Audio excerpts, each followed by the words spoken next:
Hello, I'm Brian Tracy, and welcome to the Psychology of Selling. Increase your sales faster and easier than you ever thought possible. Introduction. Napoleon Hill said that the imagination is literally the workshop wherein are fashioned all plans created by man. The purpose of this book is to give you a series of ideas, strategies, and techniques that you can use immediately to make more sales faster and more easily than ever before. In the time we spend together, you will learn how to get more out of yourself and out of your selling career than you may have ever thought possible. You will learn how to double, triple, and even quadruple your sales and your income within a few months or as little as a few weeks. This audiobook is the expanded version of my internationally successful sales program, The Psychology of Selling. Since this program was originally produced, it has been translated into 16 languages and is used in 24 countries. It's the best-selling professional sales training program in history. Become a millionaire. According to follow-up research on graduates of my training programs, more salespeople have become millionaires by listening to and applying these ideas than by any other sales training process ever developed. Using this material, I have personally trained more than 500,000 salespeople worldwide from thousands of companies and from virtually every industry. These ideas really work. My own story. I did not graduate from high school. Instead, as a young man, I went off to see the world. I worked at manual labor-type jobs for a few years until I had enough money to begin traveling. I worked my way on a Norwegian freighter across the North Atlantic and then traveled by bicycle, bus, truck, and train around Europe, across Africa, and eventually to the Far East. I never missed a meal, but I did postpone a lot of them indefinitely. When I could no longer find a laboring job, in desperation, I got into sales. It seems that most of the decisions we make in life are similar to backing up in the night and hitting something, and then getting out to see what it was. In this case, for me, it was a sales job. Basic training. I was hired on straight commission, and I got the 3-part sales training program. Here's your cards, here's your brochures, there's the door. Armed with this training, I began my sales career cold calling, knocking on office doors during the day and knocking on residential doors in the evenings. The person who hired me couldn't sell, but he told me that sales is a numbers game. He said that all I had to do was talk to enough people and eventually I would find someone who would buy.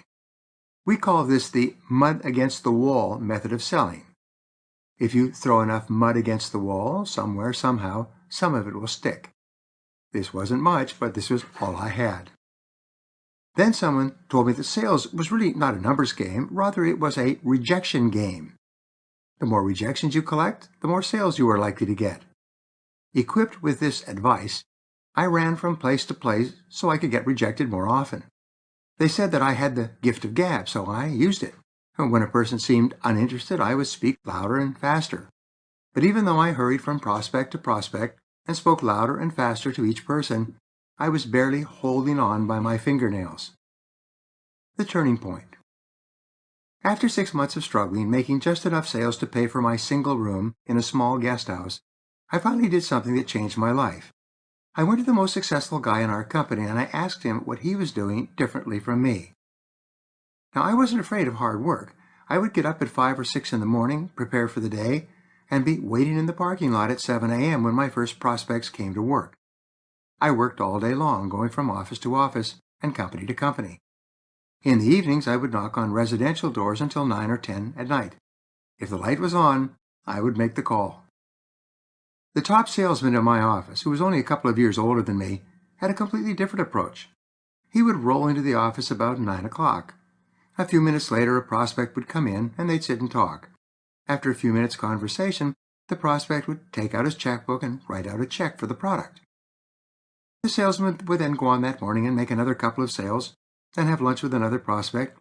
In the afternoon, he would make another couple of sales, and then perhaps have a drink or dinner with another prospect. He was selling 5 and 10 times as much as me, or anyone else in our office, and he hardly seemed to be working at all. Training makes the difference. It turned out that he had worked for a Fortune 500 company when he was younger. That company had spent 16 months training him intensively in the process of professional selling. With those skills, he could then go to work for any company or industry and sell any product or service in virtually any market. Because he knew how to sell, he could sell circles around people like me, even though he was working half the time or less. This discovery changed my life. When I asked him what he was doing differently, he said, "Well, show me your sales presentation and I'll critique it for you." That was my first problem. I had no idea what a sales presentation looked like. I had heard that there was such a thing, but I had never seen one myself. I said, "You show me yours and I'll show you mine." He was patient and polite, and he said, "Okay, here's a basic sales presentation from beginning to end." He then walked me step by step through a sales presentation for our product.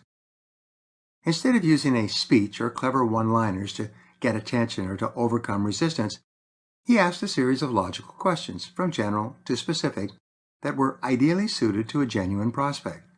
At the end of this series of questions, it had become perfectly clear to the prospect that he could use and benefit from our product. The final question was simply to close the sale. Take action immediately. Well, I wrote everything down. Fortified with this new approach to selling, I went out and started calling on prospects once more. But this time, instead of talking, I asked questions. Rather than trying to overwhelm the prospect with features and benefits of my product, I focused on learning about the prospect's situation and how I could best help him or her. With this new method, my sales went up. Then I learned about books on selling. I had no idea that some of the best salespeople in the world had written some of the best ideas on selling in books. I began reading everything I could find on selling, spending the first 2 hours of every day studying and taking notes. Next, I learned about audio learning. It changed my life. I began to listen hour after hour to audio programs as I walked from office to office. I listened to them in the morning. I listened to them in the evening. I rehearsed and practiced the best sentences and phrases from the best salespeople until I could recite them in my sleep, and my sales went up and up. Then I discovered sales seminars. I thought I'd died and gone to heaven. I had no idea how much you could learn from a sales seminar. I began to take every seminar and course I could find, even if I had to travel long distances, which I did, and which I could eventually afford to do. And my sales continued to increase. Moving into management. My sales were so high that my company made me a sales manager. They said, "Whatever you're smoking, find some people who want to get into sales and share it with them." I began to recruit salespeople off the street and through newspaper ads. I showed them my methodology and process of selling. They walked out the door and began making sales immediately. Today, many of them are millionaires and multimillionaires. Be the best. The simple idea that changed my life was the discovery of the law of cause and effect. What this law says is that there is a cause for every effect, that everything happens for a reason. Success is not an accident. Failure is not an accident either. In fact, success is predictable. It leaves tracks. Here's a great rule. If you do what other successful people do over and over again, nothing in the world can stop you from eventually getting the same results that they do. And if you don't, nothing can help you. Remember that everyone in the top 10% in sales today started in the bottom 10%. All who are doing well today were once doing poorly. Everyone at the front of the line of life started at the back of the line. And in every case, what these top people did was to learn from the experts. They discovered what other top people were doing to be successful, and they did the same things themselves again and again until they got the same results. And so can you. Use what you learn. Sometimes I ask my sales audiences, what is the most popular piece of home exercise equipment in America? After a little hesitation, I tell them it's the treadmill. Americans spend more than $1 billion on treadmills every single year. Then I ask a second question. If you buy a treadmill and take it home, what will determine how much benefit you get from that treadmill? They answer, the benefit you get will depend on how often you use it and how long you use it each time. Here's my point. There's no question about whether or not the treadmill will give you the results you seek. That's already been established. Everyone knows that if you use a treadmill regularly and for an extended period of time, You will definitely get health benefits. The strategies and techniques you will learn in this book are very much like a treadmill. There's no question about whether or not they work. They are used by all the highest paid salespeople in every industry worldwide. They are tested and proven. The more you use these methods, the better you will get at them, and the better and faster results you'll achieve. By practicing what you learn in this program, you will move into the top 10% of sales professionals in your field and become one of the highest paid people in the world. Is this a good goal for us to achieve together? If you feel it is, let's get started. Remember what Napoleon Hill said, "Whatever the mind of man can conceive and believe, it can achieve." Chapter 1. The Inner Game of Selling. Robert Collier wrote, "Visualize this thing that you want. See it, feel it, believe in it. Make your mental blueprint and begin to build." Nothing happens until a sale takes place. Salespeople are some of the most important people in our society. Without sales, our entire society would come to a grinding halt. The only real creators of wealth in our society are businesses. Businesses produce all products and services. Businesses create all profits and wealth. Businesses pay all salaries and benefits. The health of the business community in any city, state, or nation is the key determinant of the quality of life and standard of living of the people in that geographical area. You are important. Salespeople are the most vital people in any business. Without sales, the biggest and most sophisticated companies shut down. Sales are the spark plug in the engine of free enterprise. There's a direct relationship between the success of the sales community and the success of the entire country. The more vibrant the level of sales, the more successful and profitable is that industry or area. Salespeople pay for all the schools, hospitals, private and public charities, libraries, parks, and all good things that are vital to our standard of living. Salespeople, through their sales and the profits and taxes created by successful companies, pay for government at all levels, for all welfare, unemployment insurance, Social Security, Medicare, and other benefits. Salespeople are essential to our way of life. Salespeople are the movers and shakers.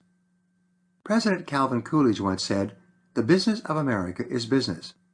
If you strip down the major newspapers, like the Wall Street Journal and Investor's Business Daily, and the major business magazines such as Forbes, Fortune, Businessweek, Inc., Business 2.0, Wired, and Fast Company, almost everything they write about has something to do with sales.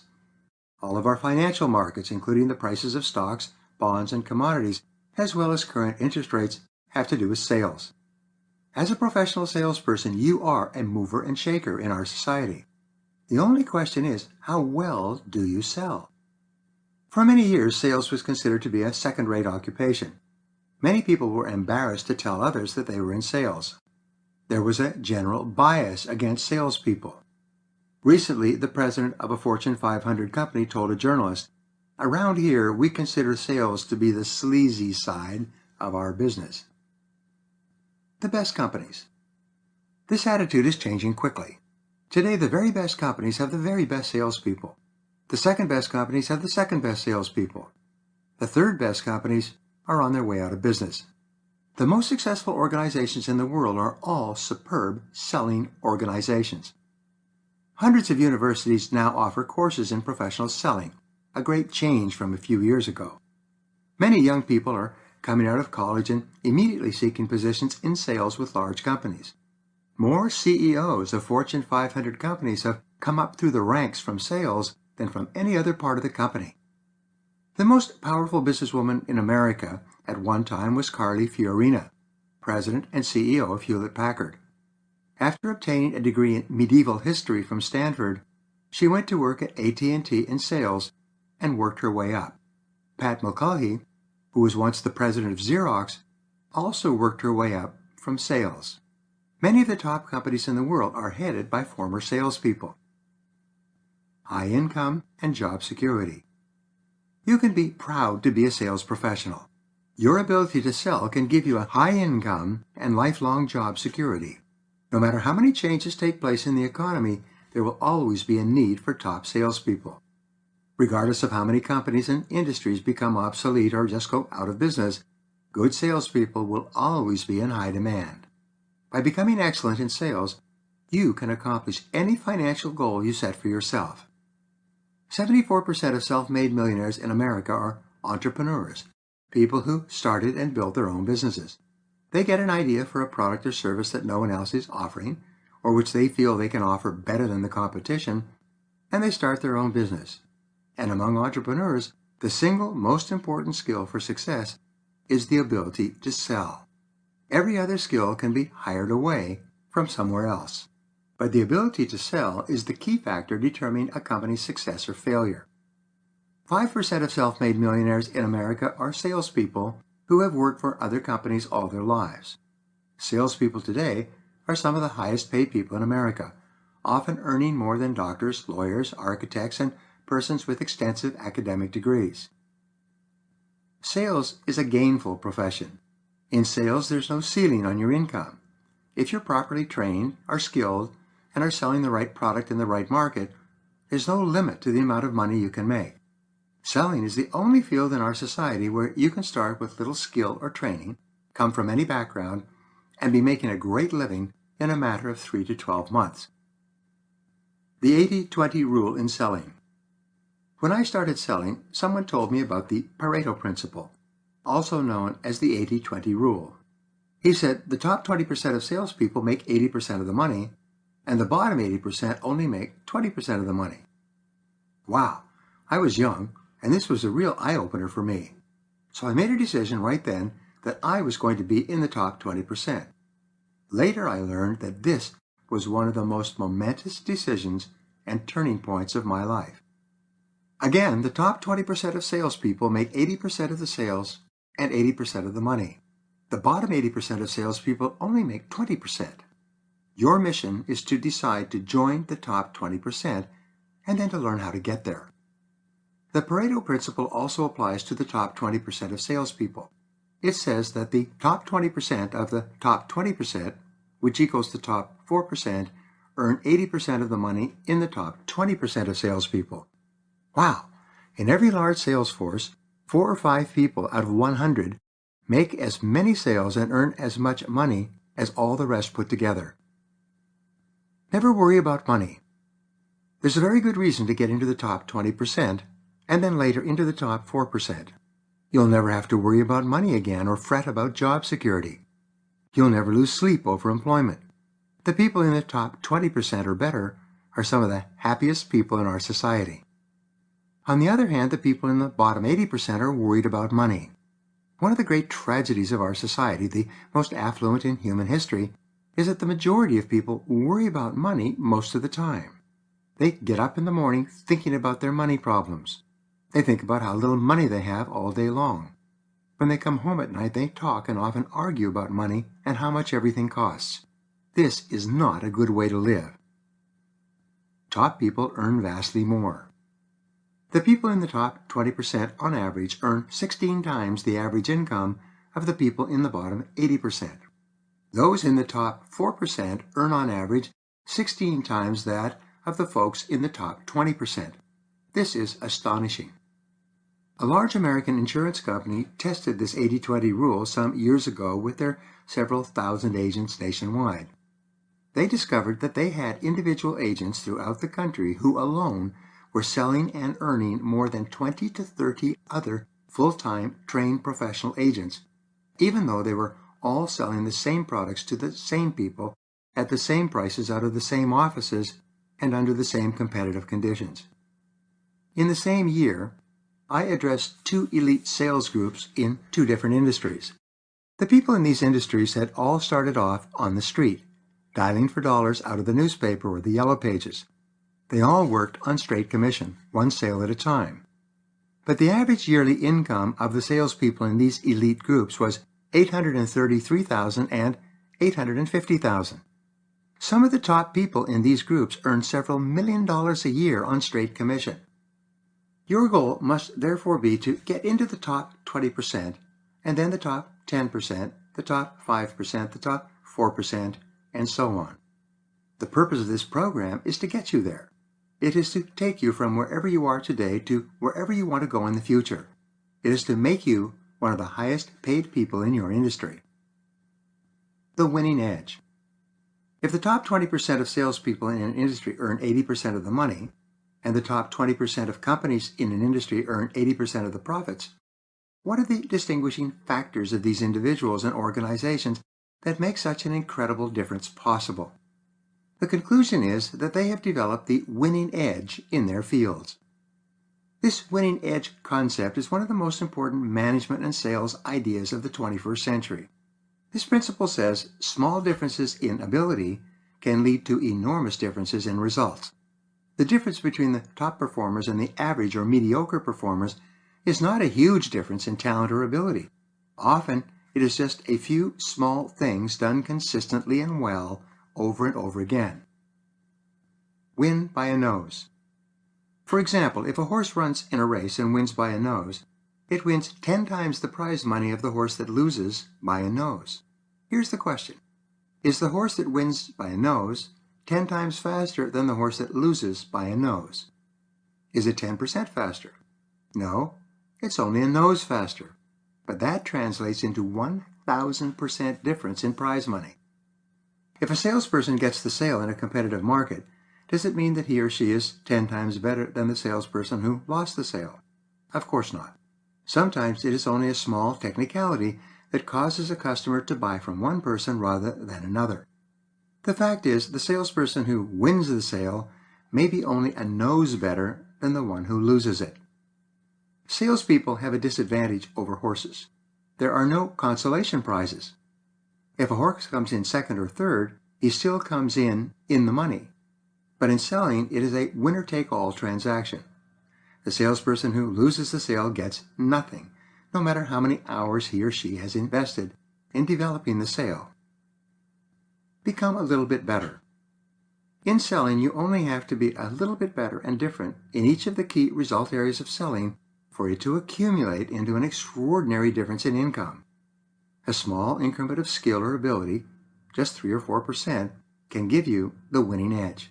It can put you in the top 20%, and then the top 10%. Once you develop this small lead like compound interest, it continues to grow. At first, you move slightly ahead of the crowd. As you use your additional skills, you get better and better at them. The better you become, the better results you get. You soon begin to pull ahead of the crowd by a larger and larger margin.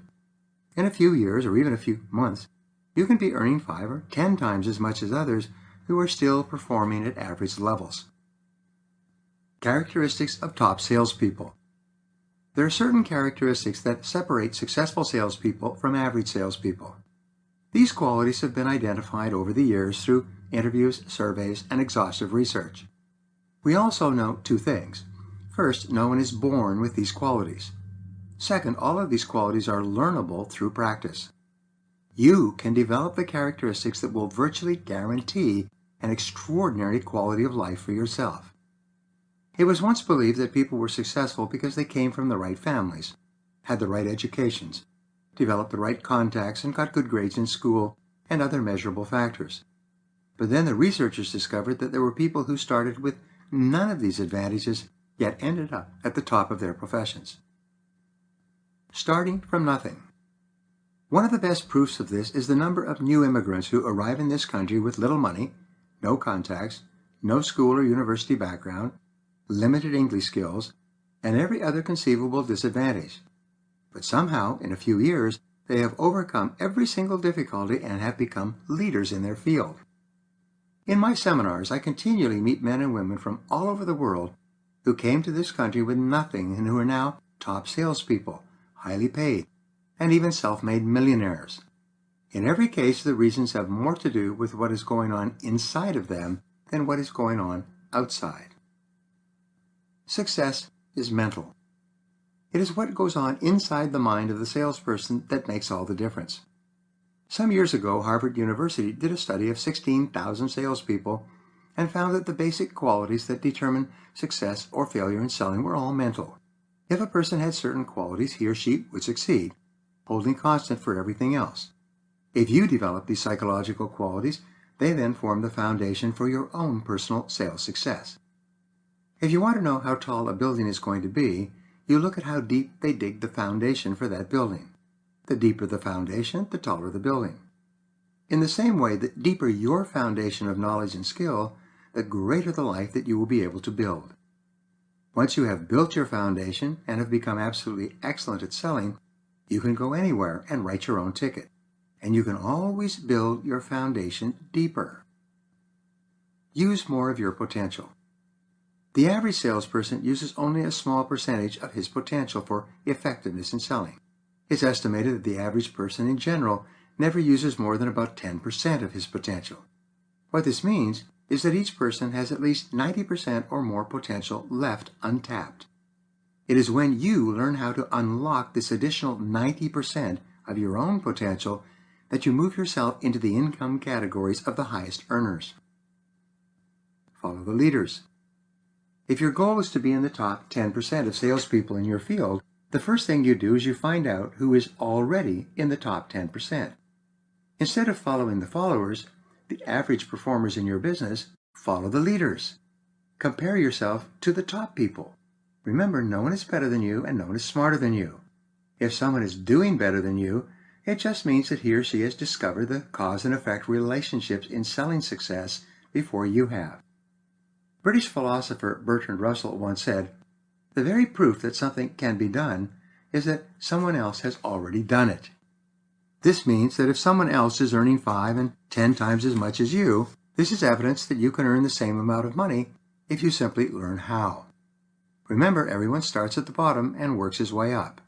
If someone else is doing better than you, find out how he got from the bottom to where he is today. Sometimes the very best way to find this out is to go and ask him.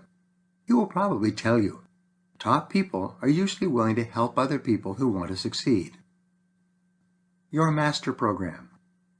The most noteworthy breakthrough in psychology and human performance in the 20th century was the discovery of the self-concept. Your self-concept is the bundle of beliefs that you have about yourself. It's the way you see yourself and think about yourself in every area of your life. Your self-concept is the master program of your subconscious computer. It's like an operating system that determines everything you say, think, feel, and do. Now, there's a direct relationship between your self-concept, on the one hand, and your performance and effectiveness on the other. You always perform on the outside in the manner consistent with your self-concept. All change, improvement in your life begins when you alter and improve your self-concept, your inner programming.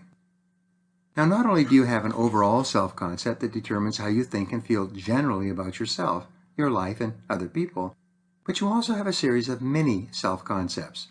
These are little self-concepts that determine your effectiveness and performance in each area of your life, from riding a bicycle to making a speech.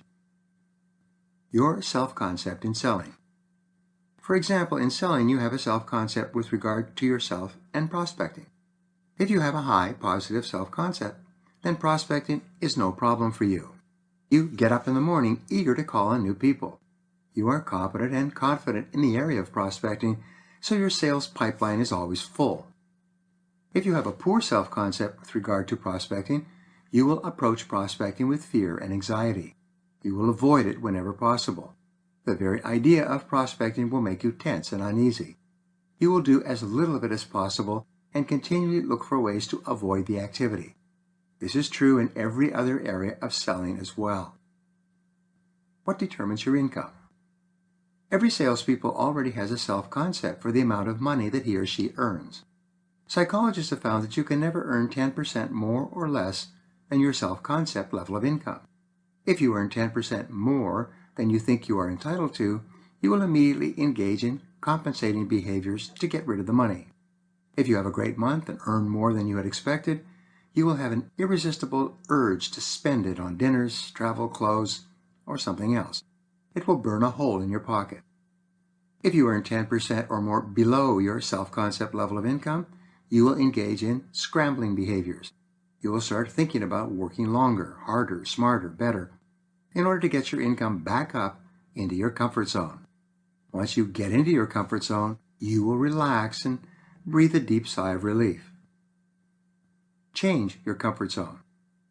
The only way you can increase your sales income is by expanding your comfort zone with regard to the amount you earn. Some people have a comfort zone of $50,000 a year. At that level, they relax and coast. Others have a comfort zone of $100,000 a year. This is the level that they strive toward, and they only relax when they hit that target. Here is the cosmic joke. There's usually very little difference in talent between the person who earns $50,000 a year and the person who earns $100,000 per year. The only difference is that one has settled at a lower level, while the other has refused to settle for less than $100,000 per year. Reset your financial thermostat. You can never earn more on the outside than you can on the inside. It's almost as if you have an income thermostat that determines your financial temperature. As you know, when a thermostat is set at a certain temperature, it will continually adjust the heating and cooling to keep the room at that temperature. In the same way, if you see yourself as a $50,000 a year person, you will continually engage in behaviors that keep your income at $50,000. In my seminars and in my work for corporations, I constantly run into this strange phenomenon. A salesperson will set a goal to earn $50,000 or $60,000 in the course of the year. But then he has a great year and hits the $50,000 mark by the end of September. Suddenly, for some reason, the sales dry up. He stops selling for the rest of the year. He cannot seem to get himself motivated no matter how good the market is for his product. He spins his wheels until December 31st. Then, on January 1st or 2nd, he's out of the gate like a horse at a horse race and selling again. In every case, it's his self-concept. Sometimes people set a goal to earn a certain amount of money in a particular month. But if they have a great month and they earn their self-concept amount by the middle of the month, they stop selling for the next 2 weeks. They can hardly wait until the first of the month so they can psychologically get themselves back into selling. This is quite common. Break free of the past. Many people hold themselves back because they think that it is not right for them to earn more than their fathers. Time and time again, I've seen salespeople who plateau at a certain income level because that's the highest amount that their fathers ever earned. At an unconscious level, they have decided that they do not earn more than that amount, and this becomes true for them. In an extreme case, I saw a young man move from the farm into the city and got a job selling satellite dishes to farmers. This salesman came from a poor background and had never earned very much money. But the harvest was good that year, and the farmers were buying $5,000 satellite dishes with both hands. He began making money faster than he had ever dreamed in his life. But the experience of making so much money so quickly was so traumatic for him that after a couple of sales at the beginning of the week, he would actually go home, turn off all the lights in his small apartment, crawl under the covers in his bed, and lie there in the dark with his heart pounding. He was so far out of his self-concept range of income that the stress was overwhelming him. Change your mind. To increase your income, you must achieve your financial goals in your mind before you can ever achieve them in your reality. Your aim should be to increase your self-concept level of income bit by bit until you think, see, and feel yourself as a higher income earner.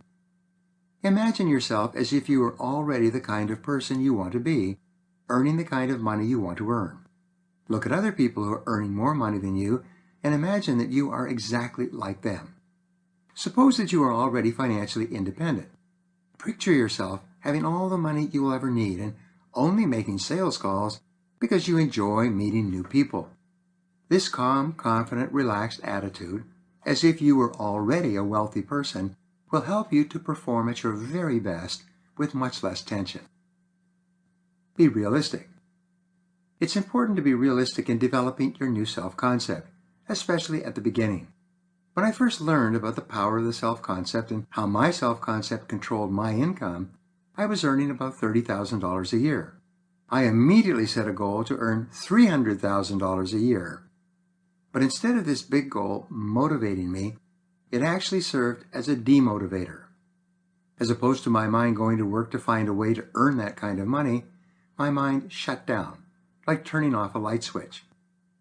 What I learned later was that a goal that is vastly beyond anything you have ever accomplished before it is ignored by your self-concept. Instead of motivating you, it actually discourages you. After 6 months of working toward this new unrealistic goal, I finally realized my mistake and reset my goal for $50,000 per year. Almost immediately, I began making progress and had soon achieved my new goal. Your income level locks in. Here's an interesting point. A salesperson may start off at the bottom and work his way up over a period of several years, eventually earning more than $100,000 a year. But then the economy goes south, the industry retracts or shuts down, and he has to start over with a different company selling a different product. How much do you think he earns in the following year? Answer: more than $100,000. Why is this? Because he already has a self-concept as a $100,000 a year salesperson. No matter what happens on the outside, he will always find a way to earn $100,000 or more. You've read stories of senior executives with large corporations who are earning more than $1 million a year. For some reason, they lose their jobs. Then, a couple of months later, you read or hear about them and learn that they are working for another company and still earning more than $1 million a year. The fact is, once a person is $1 million a year person, no one would think of offering him or her less. It's all a matter of self-concept. The key result areas of selling. In selling, there are 7 key result areas, or KRAs. These KRAs are like the digits in a telephone number. You must dial each of them in sequence if you want to get through and make a sale. Your performance and effectiveness in each of these key result areas determine your overall success and the height of your income. These 7 key result areas are prospecting, building rapport, identifying needs, presenting, answering objections, closing the sale, and getting resales and referrals. Your self-concept in each of these 7 areas determines your performance in these areas as well as your overall income level. Fortunately, everyone who is good at any one of these areas was once poor at it. Every professional in the top 10% started in the bottom 10%. The good news is that if you can drive a car or operate a cell phone, you can become excellent in each of these 7 critical skills. It's simply a matter of learning and practice. If you have a poor self-concept with regard to any particular sales activity, you will avoid that activity whenever possible. But the only reason that you fear taking action in a particular skill area is because you are not good at it yet. You've not mastered the skill. If you're not good at something, you'll make mistakes. You'll feel awkward, angry, and frustrated. It would be normal and natural for you to avoid that activity. Master the skill. The solution for your fears or reluctance in any skill area in selling is for you to master that skill. Fortunately, there are more books, audio programs, courses, and bits of advice available to you now to help you master each skill than you could consume in a lifetime. There's absolutely no reason for you to be held back from joining the top 10% simply because you are weak in a particular skill area. You can learn how to prospect effectively. You can be taught how to build high levels of rapport and trust with prospects. You can become skilled at how to ask questions and listen carefully to the answers. You can develop calmness and confidence in your interactions with others. You can learn anything you need to learn through practice and repetition. It's the same with each skill area. You can become an expert at accurately identifying the needs of the person you are talking to and qualifying the prospect by asking more and better questions. You can become excellent in your sales presentation, growing so effective that people are tearing the product out of your hands even before you finish talking. You can learn how to answer the prospect's objections and concerns, responding so satisfactorily that the objections disappear and never come up again. You can learn the various methods included in this book for asking for the order and closing the sale at the appropriate time. Finally, you can learn how to create a golden chain of referrals from prospects and customers, and how to sell more and more to people who have bought from you already. These are all learnable skills. Get better at what you do. The better you get in any area, the more positive your self-concept becomes in that area. The more confidence you have in your ability, the happier you feel when you are doing that part of your job, and the better results you will get. You can, in fact, like a sculptor, shape the entire quality of your sales personality. You never feel uneasy doing something that you are good at. You only feel anxious doing something that you think you are not particularly good at. Every single step that you take to improve in any area raises your self-concept and increases your likelihood of success each time you try it. Face your fears. When you start selling for the first time, your heart is usually in your throat. It is pounding so loudly that you think people around you can hear it. Your stomach is often churning when you go into your first sales call. Psychologists say that you often act as if you were a child in fear of getting a spanking. Your self-concept is largely subjective. It's not based on reality. It is based solely on the ideas or thoughts that you have about yourself, especially the self-limiting opinions that hold most people back. Fear and doubt have always been the greatest enemies of human potential. Many people doubt their ability to excel in a particular area, and even though it's not true, it becomes true. As William James of Harvard said, belief creates the actual fact. If you believe that you are limited in some way, you will feel and act as if you are limited, and it will become true for you.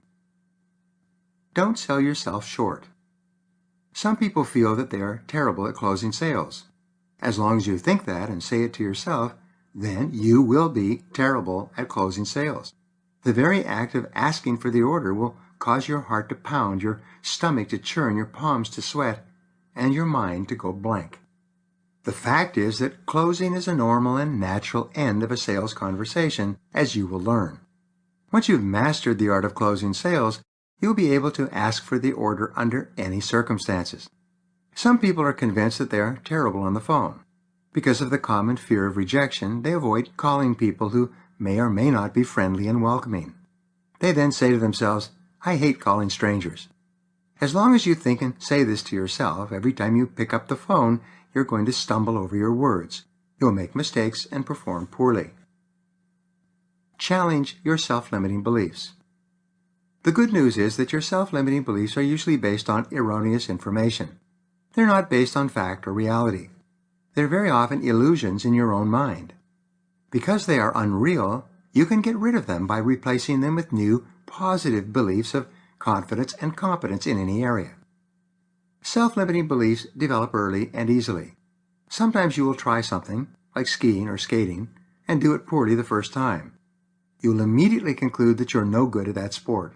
From then on, you will sabotage yourself by seeking out examples to validate your initial decision. Soon, you will avoid that area of activity altogether.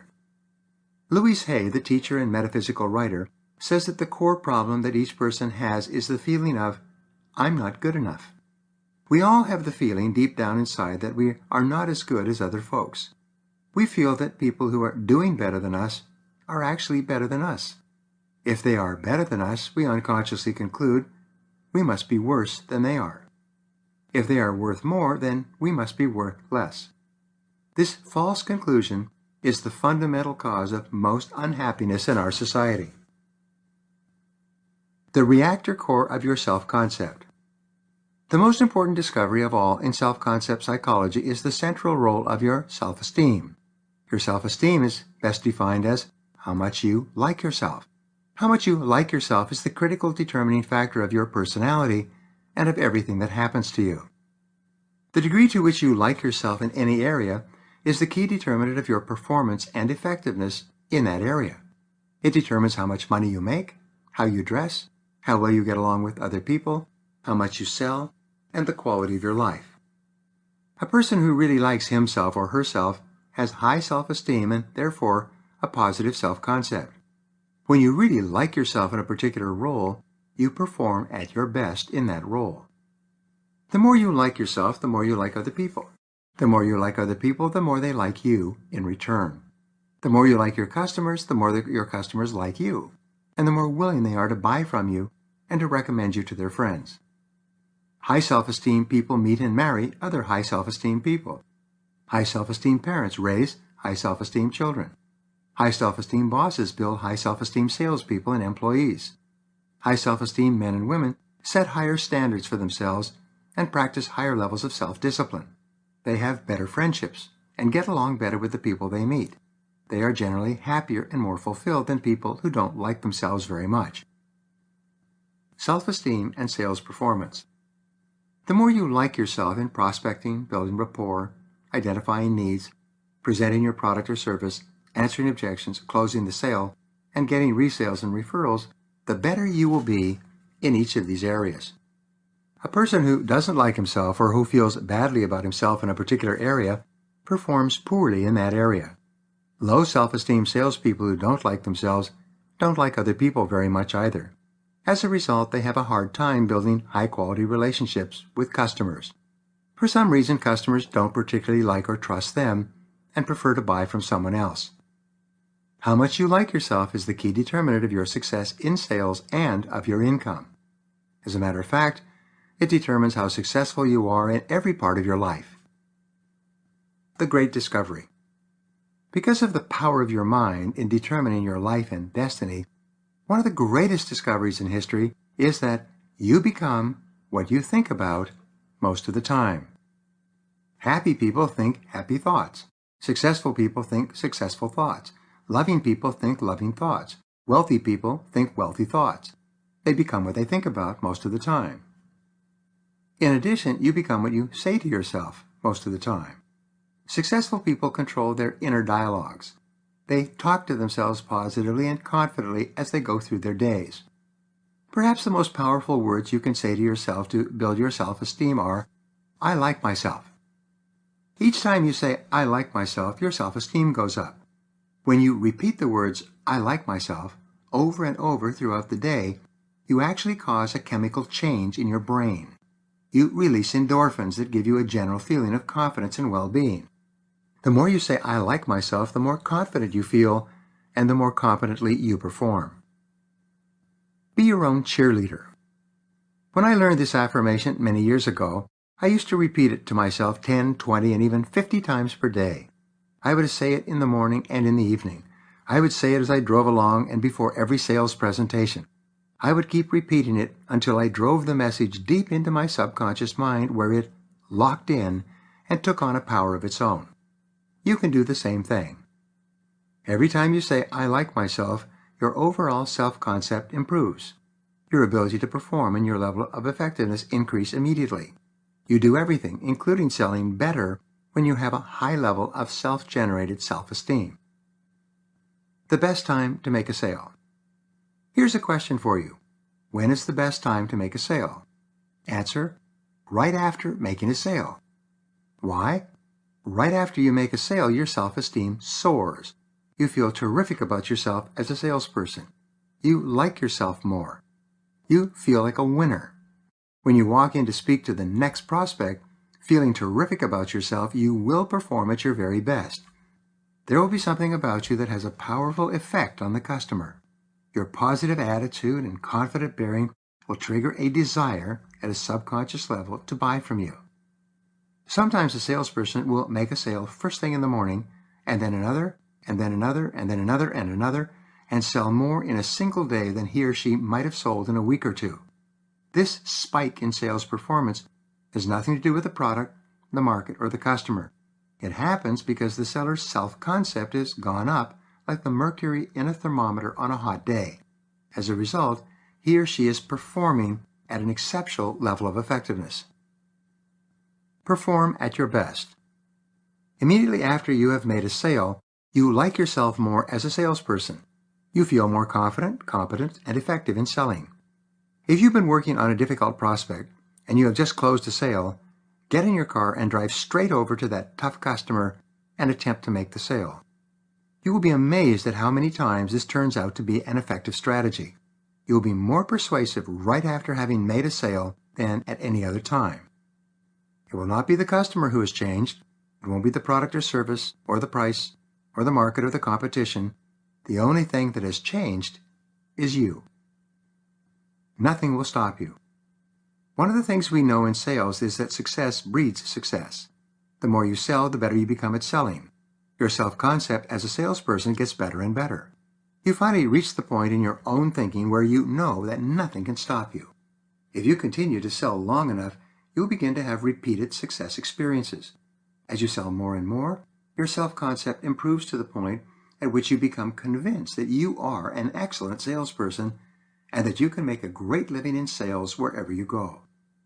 When you're feeling terrific about yourself, when you really like yourself, you know that you can do well in anything that you put your mind to. When you are selling well, your family and interpersonal relationships seem to be much better. You need less sleep. You have more energy. You have more enthusiasm. You feel more positive about yourself. The power of positive affirmations. The key to reaching this state of mind is to prepare yourself psychologically before every sales call.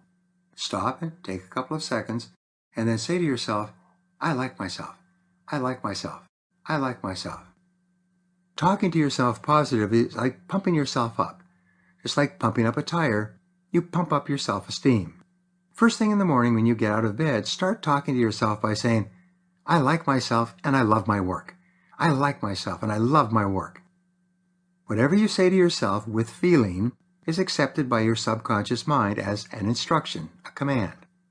Your subconscious mind will then give you the words, actions, and feelings consistent with the message that you have sent to it. Before going in to see a prospect, you say to yourself, I am a great salesperson, and this is going to be a great call. Repeat that several times. Get yourself psychologically prepared for a good experience. When you then walk in to see the prospect, your subconscious will give you the words, the feelings, and the body language consistent with a person who is excellent at what he does. Talking to yourself positively makes you more confident. It causes you to relax and perform better. Your level of self-confidence and calmness has a strong impact on the person you're talking to. Positive self-talk leads to positive sales results. Obstacles to sales success. There are two major obstacles to making and closing any sale. They are both mental. They are the fear of failure and the fear of rejection. The fear of failure is the biggest single reason for failure in adult life. It's not failure itself, but the fear of failure, the prospect of failure, the anticipation of failure that causes you to freeze up and perform at a lower level. The fear of failure is a deep subconscious fear that we all develop early in life, usually as a result of destructive criticism from one or both parents when we are children. If your parents criticize you continually when you are growing up, you will experience this deeply entrenched unconscious fear of failure as an adult, at least until you learn to get rid of it. Why customers don't buy. The fear of failure in the mind of the customer or the prospect is the one greatest obstacle to buying. Every customer has made countless buying mistakes. He has purchased services and he later found out were overpriced. He has bought products that broke down and that he could not get repaired. He has been sold things that he did not want, could not use, and could not afford. He has been burned so many times in sales experiences that he is like a long-tailed cat in a room full of rocking chairs. This fear of failure and disappointment is the number one reason why customers do not buy. So one of the most important things you can do in the process of building trust and credibility is to reduce the customer's fear to the point where he has no hesitation about going ahead with your offer. The fear of rejection. The second major obstacle to selling and closing is the fear of rejection. This is the fear that the potential buyer might say no.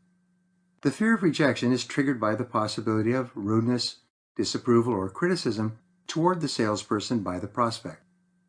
The rule is that 80% of sales calls will end in a no, for 1,000 different reasons. This does not necessarily mean that there's anything wrong with the salesperson or the product or service being sold.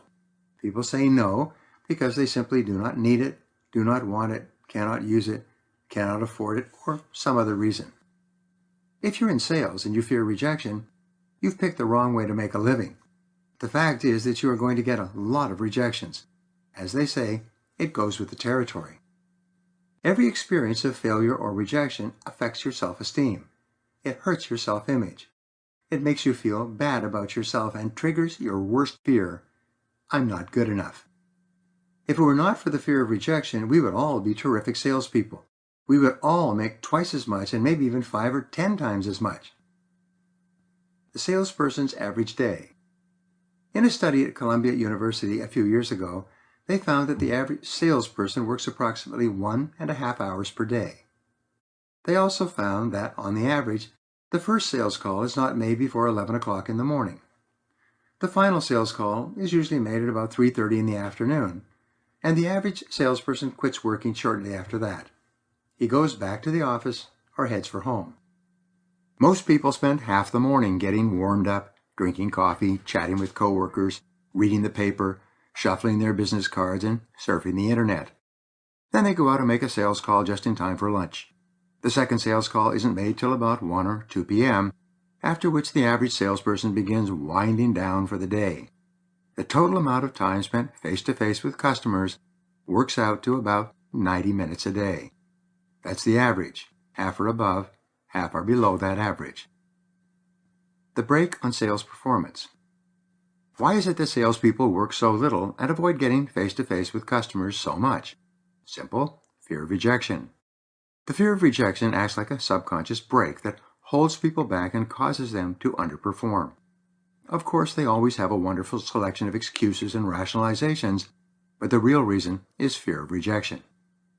It's easy to prove this. Let's conduct an experiment. Imagine that your company has hired a marketing research firm to find customers for you.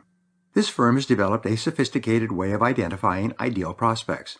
Using this system, they can give you a computer printout of 50 prospects that will be literally guaranteed with 90% accuracy to buy on a particular day.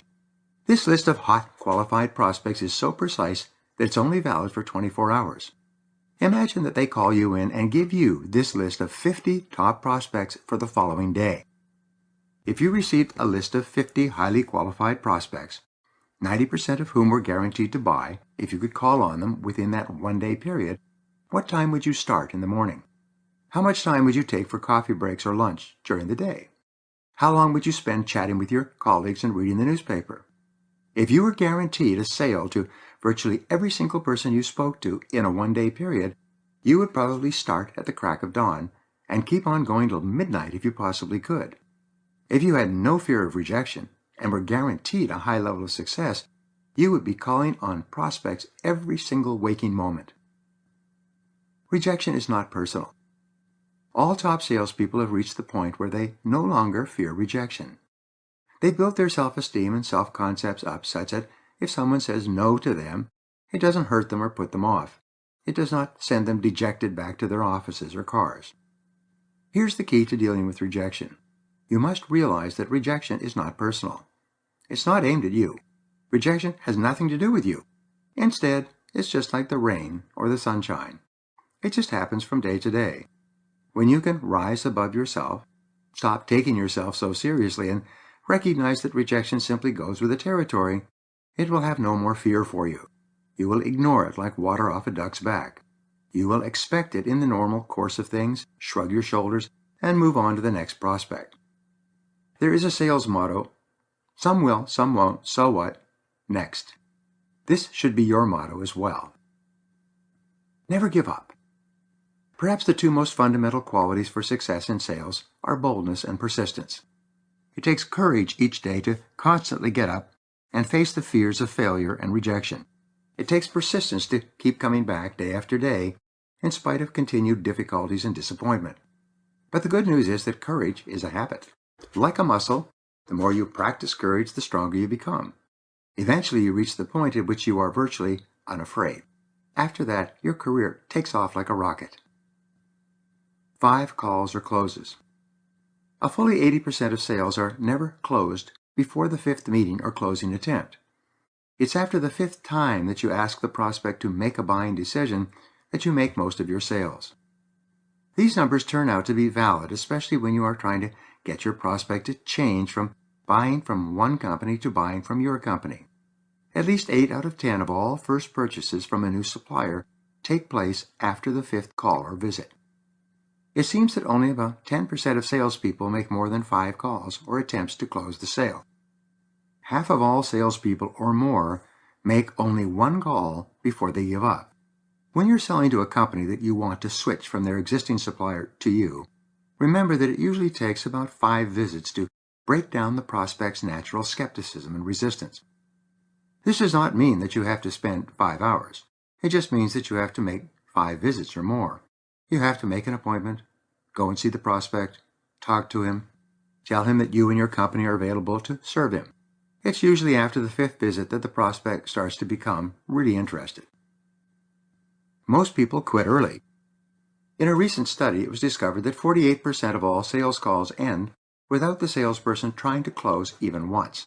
The salesperson meets with the prospect, talks enthusiastically about his product or service, shows him the written information, and dazzles him with reasons to buy. Then, when the prospect has been completely overwhelmed with his charm, enthusiasm, and verbal agility, he takes a deep breath, sits back, and says, "Well, what do you think?" This almost automatically triggers the response, "Well, I'd like to think it over." The prospect says he wants to talk it over with his boss, wife, cousin, brother, uncle, sister, partner, board of directors, banker, accountant, and whoever else he can think of. "Could you call me back later?" Prospects don't think it over. One of the important secrets of success in sales is for you to understand and accept that people don't think it over. The minute you walk out of the prospect's office or home, he or she forgets that you ever lived. Have you ever gone back to see a prospect a week later, after you thought you had a fantastic sales conversation, and he was thinking it over? Some salespeople have the vanity to believe that this prospect has gone home and has been thinking about their product or service 24 hours a day. They think he turns it over in his mind and talks about it with everyone he meets. He thinks about it and dreams about it, waiting for you to come back. Then, when you visit the prospect a week or two later, you're amazed to find that he has forgotten your name, your product, and everything else. He doesn't remember who you are or what you sell. He has not been thinking about you or your product or service at all. People don't think things over with regard to products or sales. These words are a polite way of saying goodbye forever. When they say to you, "Let me think it over," they are announcing to you that the interview is over and that you have lost your entire investment of time and energy in this prospect. Self-esteem eliminates fear. The reason I mention this direct relationship between courage and persistence on the one hand, and making multiple calls and sales success on the other is this. There's a direct and inverse relationship between the fears of rejection and failure and high self-esteem. The more you like yourself, the less you feel rejection and the less you fear failure. Imagine two escalators that go in different directions. One is the up escalator to high self-esteem, and the other is the down escalator to the fears of failure and rejection that hold you back. The more you like yourself and the higher your self-esteem, the faster you go up the escalator to courage and confidence. The more you think about failure and rejection, the more you ride the down escalator toward fears of failure and rejection. You are a good person. When a person says no to you, he is not saying no to you as a person. He is simply saying no to your offering or your presentation or your prices. The rejection is not personal. Once you know and understand that saying no is not personal, you stop worrying about it when people react to you or to your product negatively. Here's the danger. If you take a no personally, you can start to think that there's something wrong with you as an individual, or you begin to believe that your product or your company is faulty. When you begin thinking like this, you can soon become discouraged. You will lose your enthusiasm for selling. As a result, you will start cutting back on prospecting. Soon, you'll only be working an hour and a half a day. Fear leads to excuses for not selling.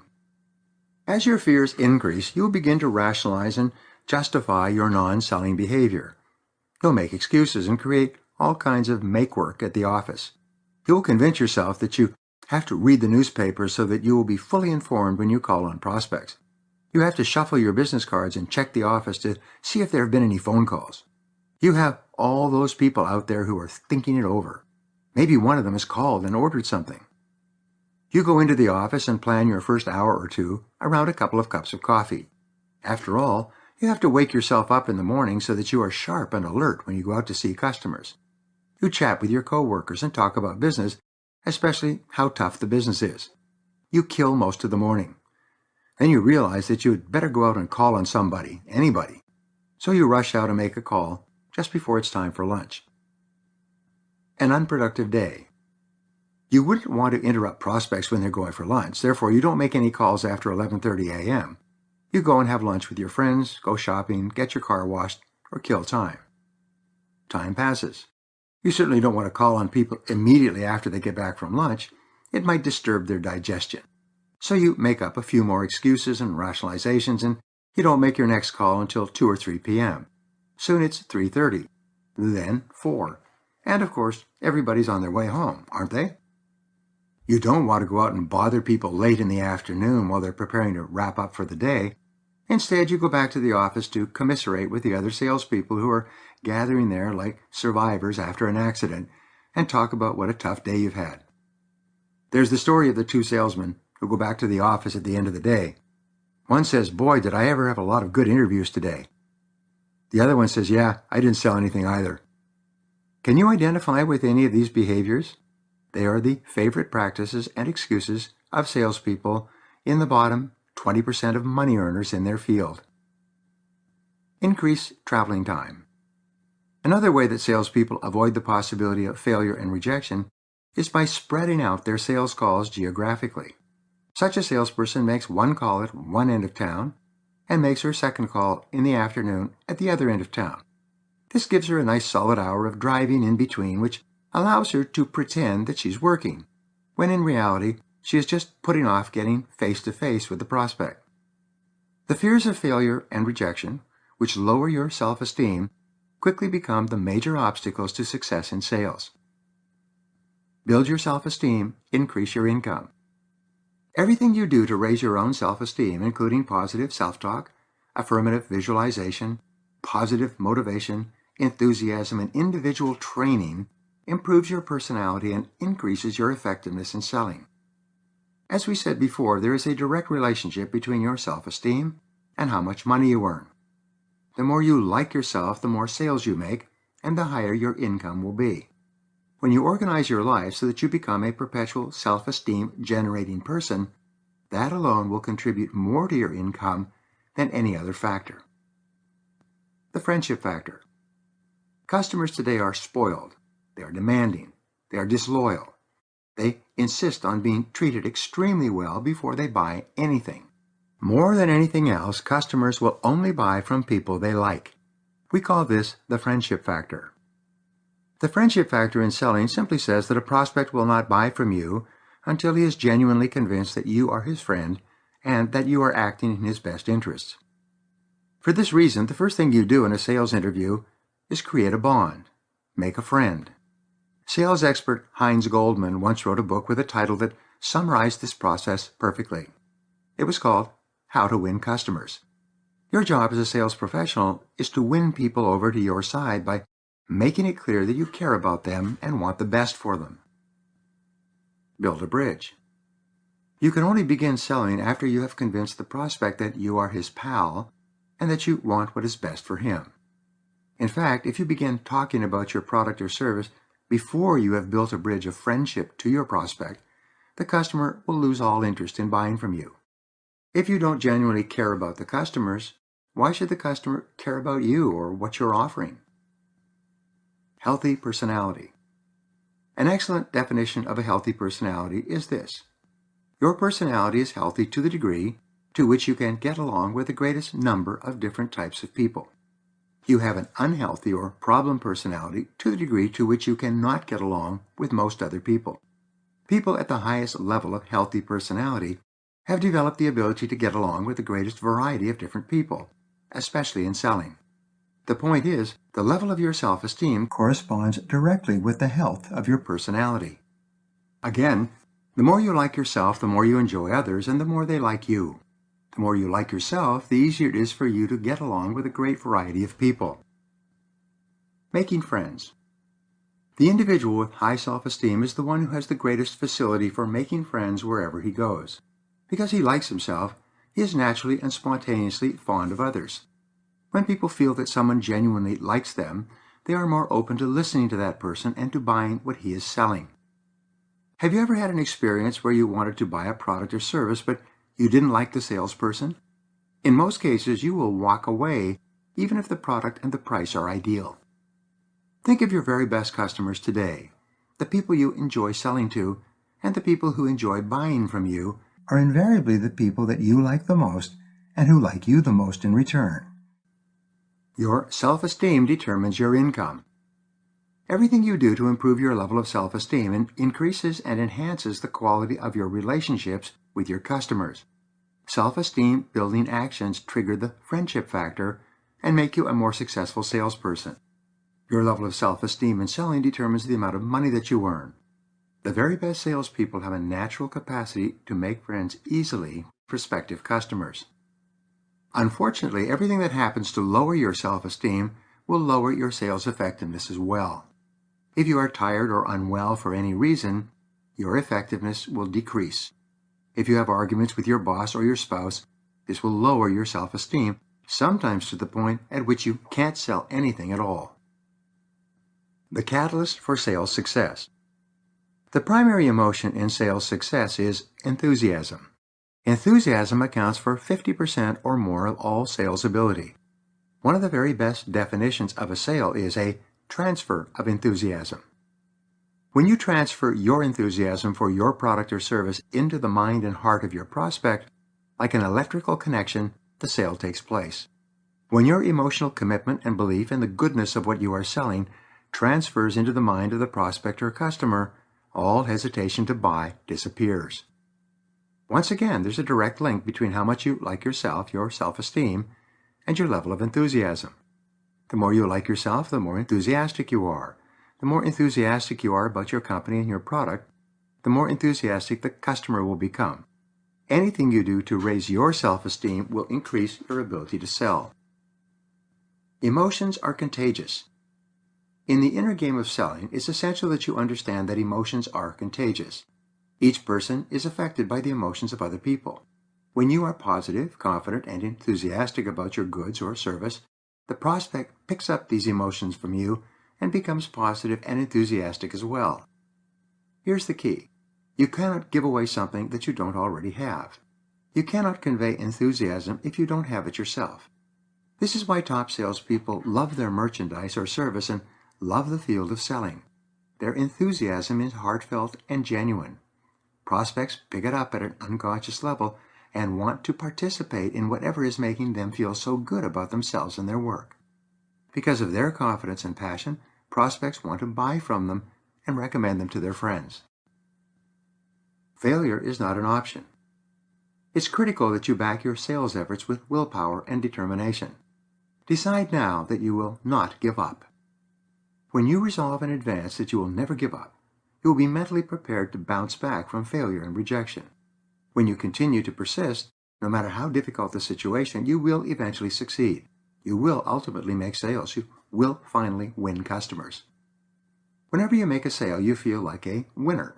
Each time you close, your self-esteem goes up and your self-concept improves. Your self-image is reinforced.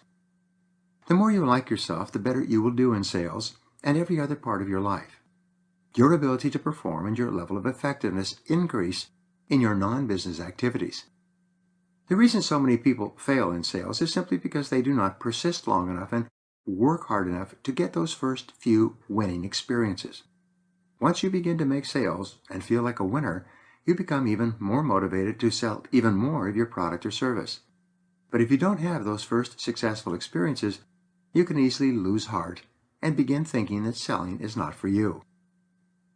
Practice mental rehearsal. Mental rehearsal is vital. The more you pre-program yourself to bounce back, the easier it is for you to overcome the failures and rejections that are part of the selling life. Talk to yourself positively. Say things like, "I can do it. I can do it. I can do it," whenever you feel fears of failure or rejection. Interestingly enough, when you make the decision that no matter what happens, you will never give up, your self-esteem increases immediately. You respect yourself more. Your self-confidence skyrockets. Even though you have not yet stepped out of your office, the very act of making the decision that you are going to succeed, that you can do it, that you will never quit no matter what, improves your reputation with yourself. You see yourself in a more positive light. You feel more like a winner. You are more composed and self-assured. You become more capable of dealing with the ups and downs of daily selling life. The very act of resolving to persist until you succeed changes your personality and makes you a stronger and more powerful person. Now here are some action exercises for you. 1. Decide today to become a totally confident, high self-esteem salesperson. Say over and over to yourself, "I like myself." 2. Visualize yourself continually as the very best in your business. The person you see is the person you will be. Number 3, resolve in advance that no matter what happens, you will never give up. Failure is not an option. Number 4, refuse to take rejection personally. Accept it as a normal and natural part of selling, very much like the weather. Number 5, follow the leaders in your field. Pattern yourself after the highest paid and most successful people. Find out what they are doing and then do the same things until you get the same results. 6, make a decision today to join the top 20% of people in your business. Remember that no one is smarter than you, and no one is better than you. Anything that anyone else has done within reason, you can do as well. And number 7, take action on every new idea that you think can help you in any way. Give it a try. The more things you try, the more likely it is that you will eventually triumph. As Orison Swett Marden said, we advance on our journey only when we face our goal, only when we are confident and believe we are going to win out. Chapter 2. Set and achieve all your sales goals. Dan Deerdorf said, if I've got correct goals and I keep pursuing them the best way I know how, everything else falls into line. If I do the right thing, I know I'm going to succeed. Top salespeople are intensely goal-oriented. In every study, the quality of goal orientation seems to be associated with high levels of success and achievement. The highest paid salespeople know in advance how much they're going to earn each week, each month, each quarter, and each year. They know how many calls they will have to make to achieve a particular level of sales, and they have clear plans about what they're going to do with the money they earn. It's essential for your success that you decide exactly how much you intend to earn each year. If you're not absolutely clear about your earnings target, your sales activities will be unfocused. They will be like a person trying to shoot at a target in the fog. Even if you're the finest marksman in the world, you are not going to hit a target you can't see. You have to know exactly what you're aiming at. Your annual income goal. Begin with your annual income goal. How much do you intend to make in the next 12 months? What is the exact number? Write this number down. This becomes the target toward which you orient all of your activities throughout the year. You need a goal that is realistic but challenging. Take your highest income year to date and increase that amount by 25 to 50%, or to whatever amount you are comfortable with. Be sure to make your goal believable and achievable. Ridiculous goals do not motivate you, they demotivate you, because deep in your heart you know that they are unattainable. As a result, you will quit at the first sign of adversity. Top salespeople in every field know exactly what they are going to do and earn each year and each part of each year. If you ask them, they can tell you within $1 what they are aiming at every single day. Low-performing salespeople have no idea how much they're going to earn. They have to wait until the end of the year and get their tax forms to find out what happened.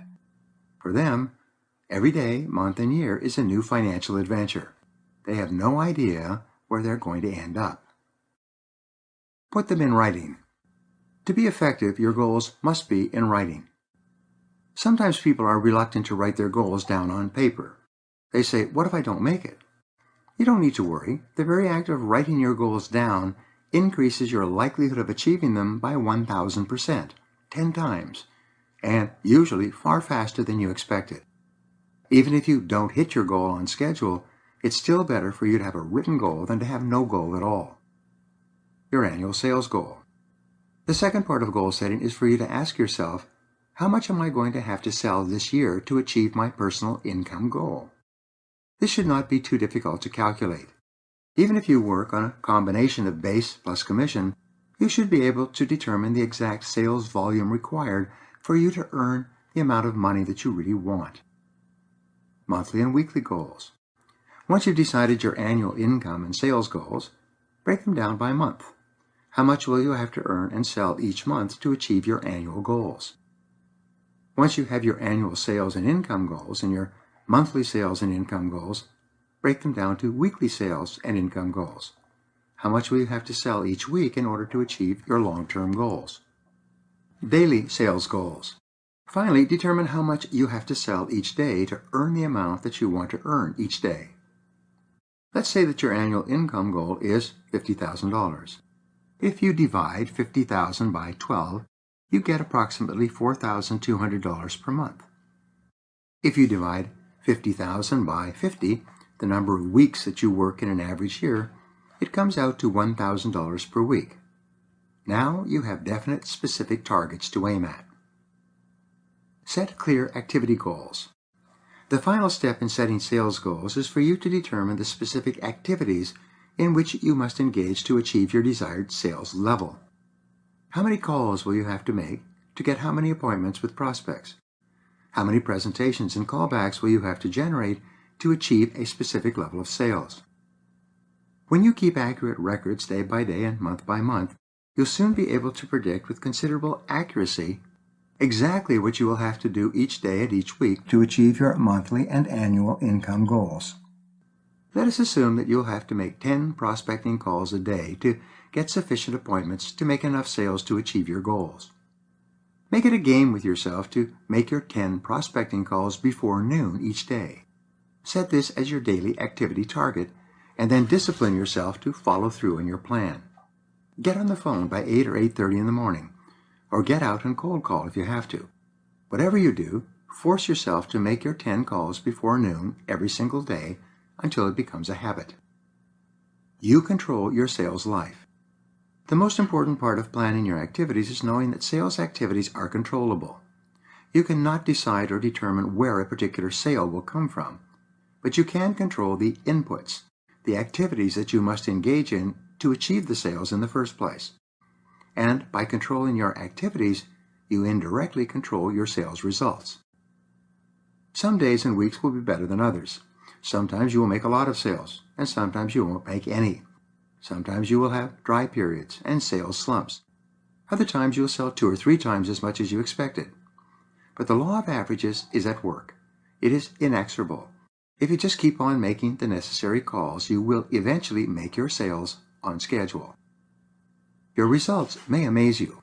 In many cases, when you start setting goals for the week, month, and year, and start working toward them systematically each day, you will hit those goals far faster than you expected. Many of my students set 1-year goals and hit them in 6 or 7 months. Some people have actually hit their sales goals for the entire year in as little as 3 months. Whenever you start setting clear, specific goals for every part of your sales life, you will be amazed at the results. Some of my seminar participants have worked for years selling a particular product in a specific market, but they had never set goals before. The first year after they began setting goals, their sales exploded. They suddenly started breaking sales records, and even though they were selling the same product, out of the same office, to the same people at the same price, goal setting made the difference. Tap into your subconscious mind. This happens because the very act of writing a goal programs it into your subconscious mind. Once you have programmed a goal into your subconscious mind, it takes on a power of its own. Your subconscious mind works 24 hours per day, sleeping and waking, and starts guiding you rapidly toward the achievement of this goal. Your subconscious alerts you to opportunities and possibilities around you. It brings you the right ideas for the right things to say, sometimes in the middle of a sales conversation. Once you program a goal into your subconscious mind, it continually motivates you into taking the actions necessary to achieve it. Sometimes your subconscious mind will help you to read your prospect's face, giving you a better sense of what to say. Everyone has experienced being in a sales presentation where he simply couldn't make a mistake or say the wrong word. The sales presentation went smoothly from beginning to end and concluded with a closed sale. Whenever this happens, it is because your mind is perfectly programmed at a subconscious level to enable you to perform at your best in the pursuit of your goals. The right words at the right time. When you feel excellent about yourself, your subconscious mind will give you exactly the right words at exactly the right time. It will make you sensitive to physical cues and verbal clues that will guide you to bringing up a subject that you hadn't even thought about. But it will turn out from the customer's point of view to be exactly the right thing to say. You might mention that your company has an excellent reputation for customer service and after-sales follow-up. You later learned that this was the prospect's primary concern and was exactly what he needed to hear to buy from you. As previously stated, the average person uses only 10% of his potential. By programming your subconscious mind with clear goals, you gain access to the 90% of your potential that lies beneath the surface, deep in your subconscious mind. You program your subconscious and access it on a regular basis by deciding exactly how much you want to earn and precisely what activities you will have to undertake to earn that amount of money. Set personal and family goals. You also need personal and family goals. These are the reasons why you do what you do. These are the reasons that you get up in the morning and work all day in the face of disappointments and difficulties. The greater clarity you have with regard to your family and personal goals, the more motivated you will be and the faster you will bounce back from temporary failure and rejection. Imagine that you could double your income in the next 2 or 3 years. If you did, what are some of the things that would change in your life? Make a list of all the things that you would be, have, or do if you were earning vastly more money than you are earning today. The longer this list, the greater your level of motivation and determination. Build a fire under your desire. If you have only 1 or 2 reasons for achieving your financial goals, you'll be easily discouraged by setbacks and difficulties. If you have 10 or 15 reasons for being successful, you'll be more motivated and determined. But if you have 50 or 100 reasons for increasing your sales and your income, you will become virtually unstoppable. When it comes to aggressively selling your product or service, who do you think will be more motivated? Will it be the person with 1 or 2 reasons to succeed, or the person with 50+ reasons? The fact is that the more reasons you have, the greater will be the intensity of your desire, like a roaring furnace. The more you want it, the more guaranteed it is that you will do whatever it takes to achieve it. The more reasons you give yourself, the more of your subconscious powers will be available to you in each selling situation. Set 100 goals. Here's an exercise for you. Get a spiral notebook and write down 100 goals that you would like to accomplish in the years ahead. Make a list of everything that you would like to have in your life and everything that you would like to do. Imagine that everything you write on this list is going to come to you at exactly the right time and in exactly the right way. You only have to write it down, as if submitting an order to the great cosmic storehouse of wealth in order to get it. As you think of new things that you would like to have or accomplish, write them in this spiral notebook. You can never have too many goals. A friend of mine who was just starting in sales began this exercise by writing down more than 350 goals for himself for the years ahead. Every time he read the newspaper or watched television and saw something that he wanted, he wrote it in his spiral notebook. Every week he read and reviewed his goals and added new ones. Within 1 year, in a competitive market, from a dead start, he became one of the most successful salespeople in his field. He eventually broke every sales record in his industry. He was written up in the newspapers as a sales superstar. He told me privately that writing and reviewing his goals was the primary reason for the motivation and enthusiasm that led to his success. He eventually came to feel that he was unstoppable. The number 1 reason for success. In my work with millions of salespeople throughout the United States and in 25 countries, I found that the commitment to goal setting has been the number 1 reason for the success of the top people. All the highest paid sales professionals in every field are committed goal setters. They write and rewrite their goals every day. They continually add to their lists. They access and activate their subconscious and superconscious minds.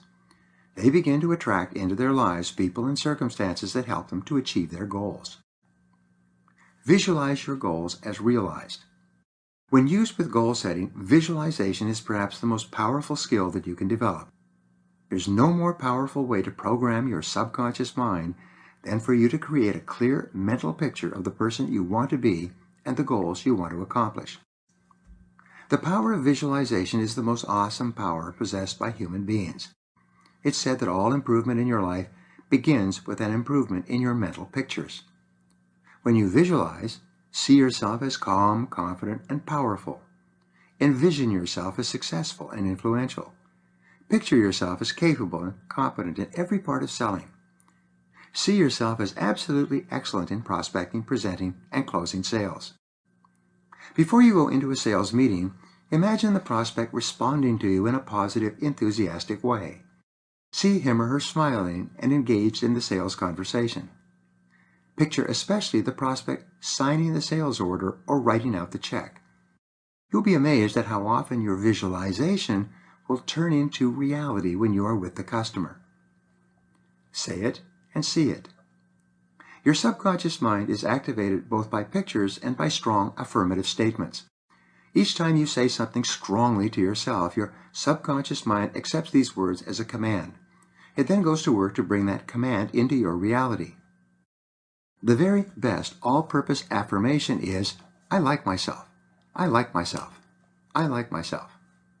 As I've already shown, each time you say I like myself, you raise your self-esteem, improve your overall self-concept, and perform more effectively in whatever you are doing, especially in sales. When you repeat an affirmation as a command to your subconscious mind, with confidence and enthusiasm, you activate all your mental powers. You increase your energy levels. You feel more positive and enthusiastic. You take complete control over your mind and emotions.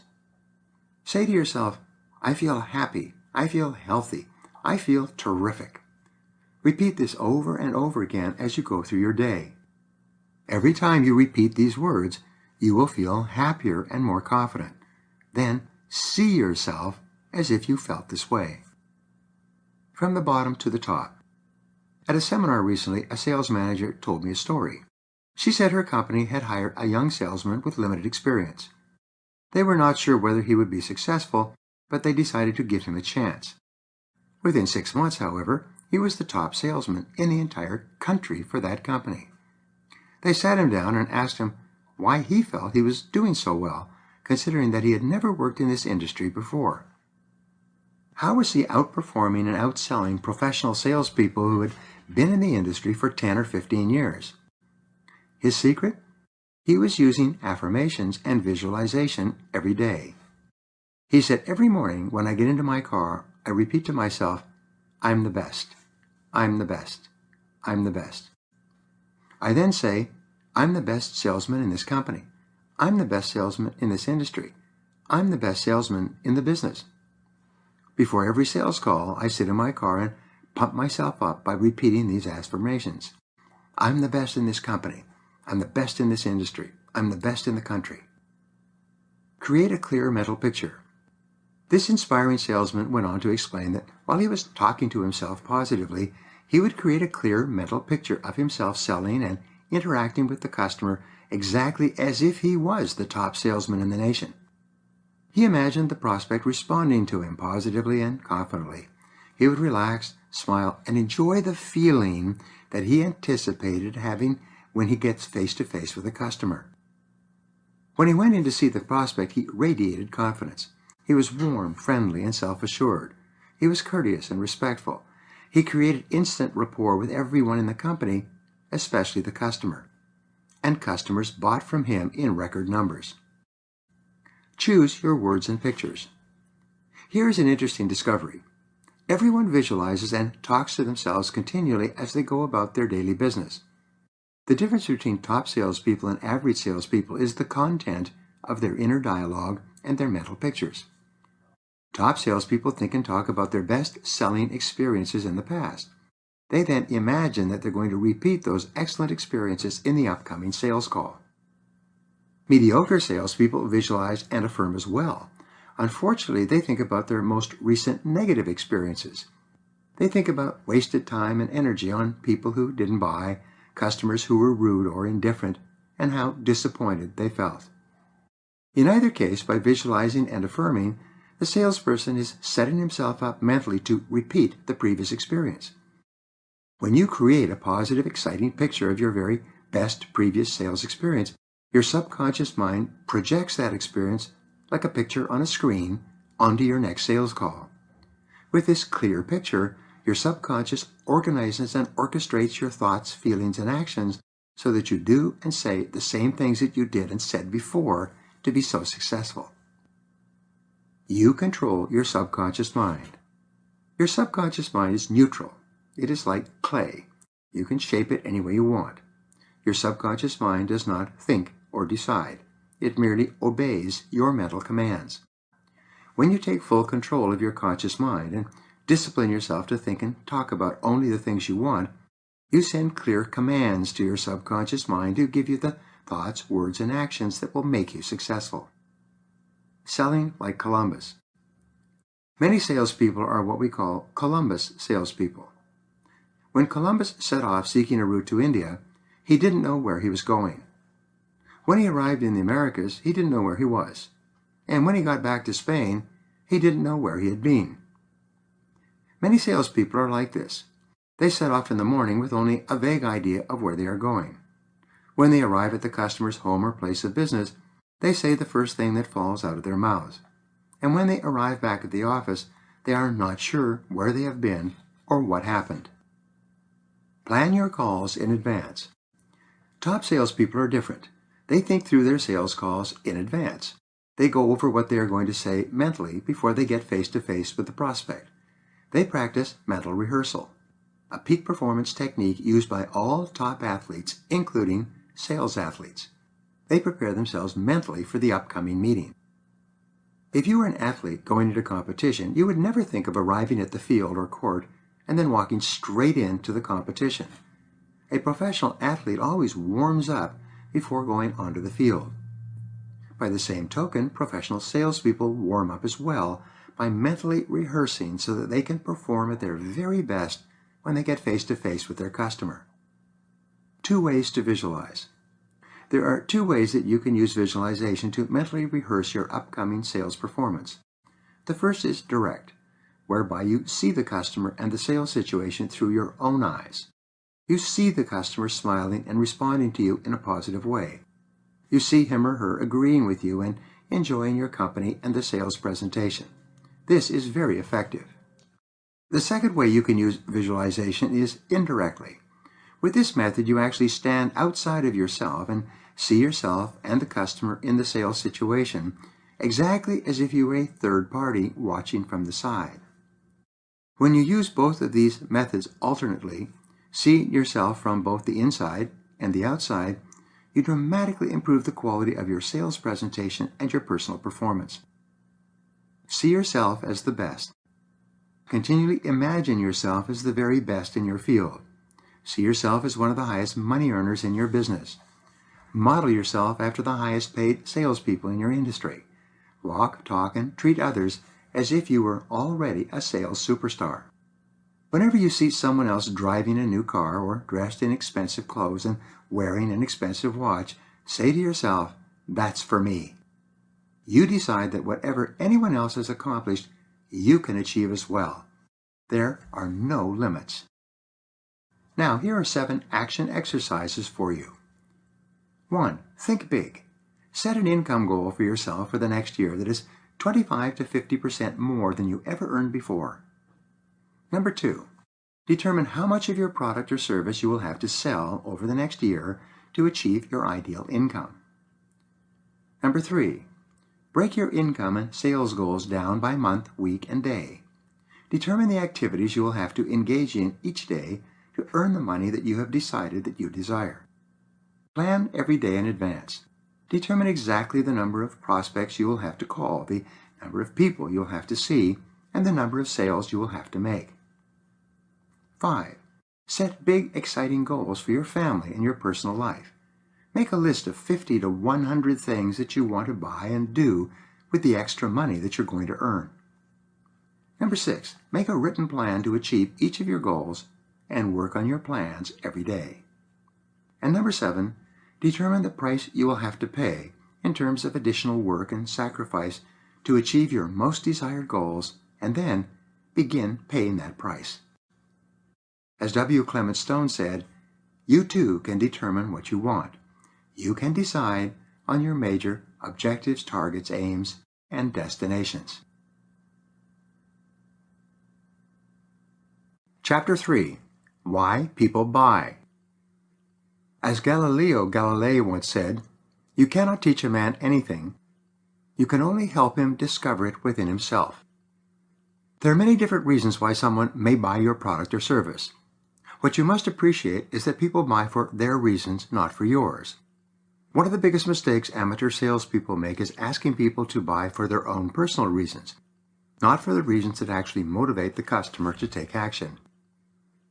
One of the most significant parts of selling, the indispensable step upon which the whole sales process depends, is your ability to identify the needs of your prospect accurately.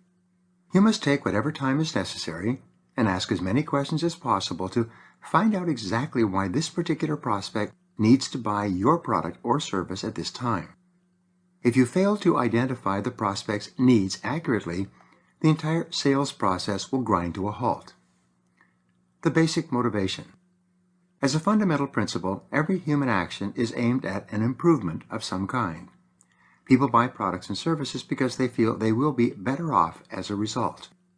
They not only feel that they will be better off as a result of buying your product or service, but they also feel they will be better off than if they bought some other product or service, or if they bought nothing at all. Every customer has three choices with every selling offer. He can buy from you, buy from someone else, or buy nothing at all at this time.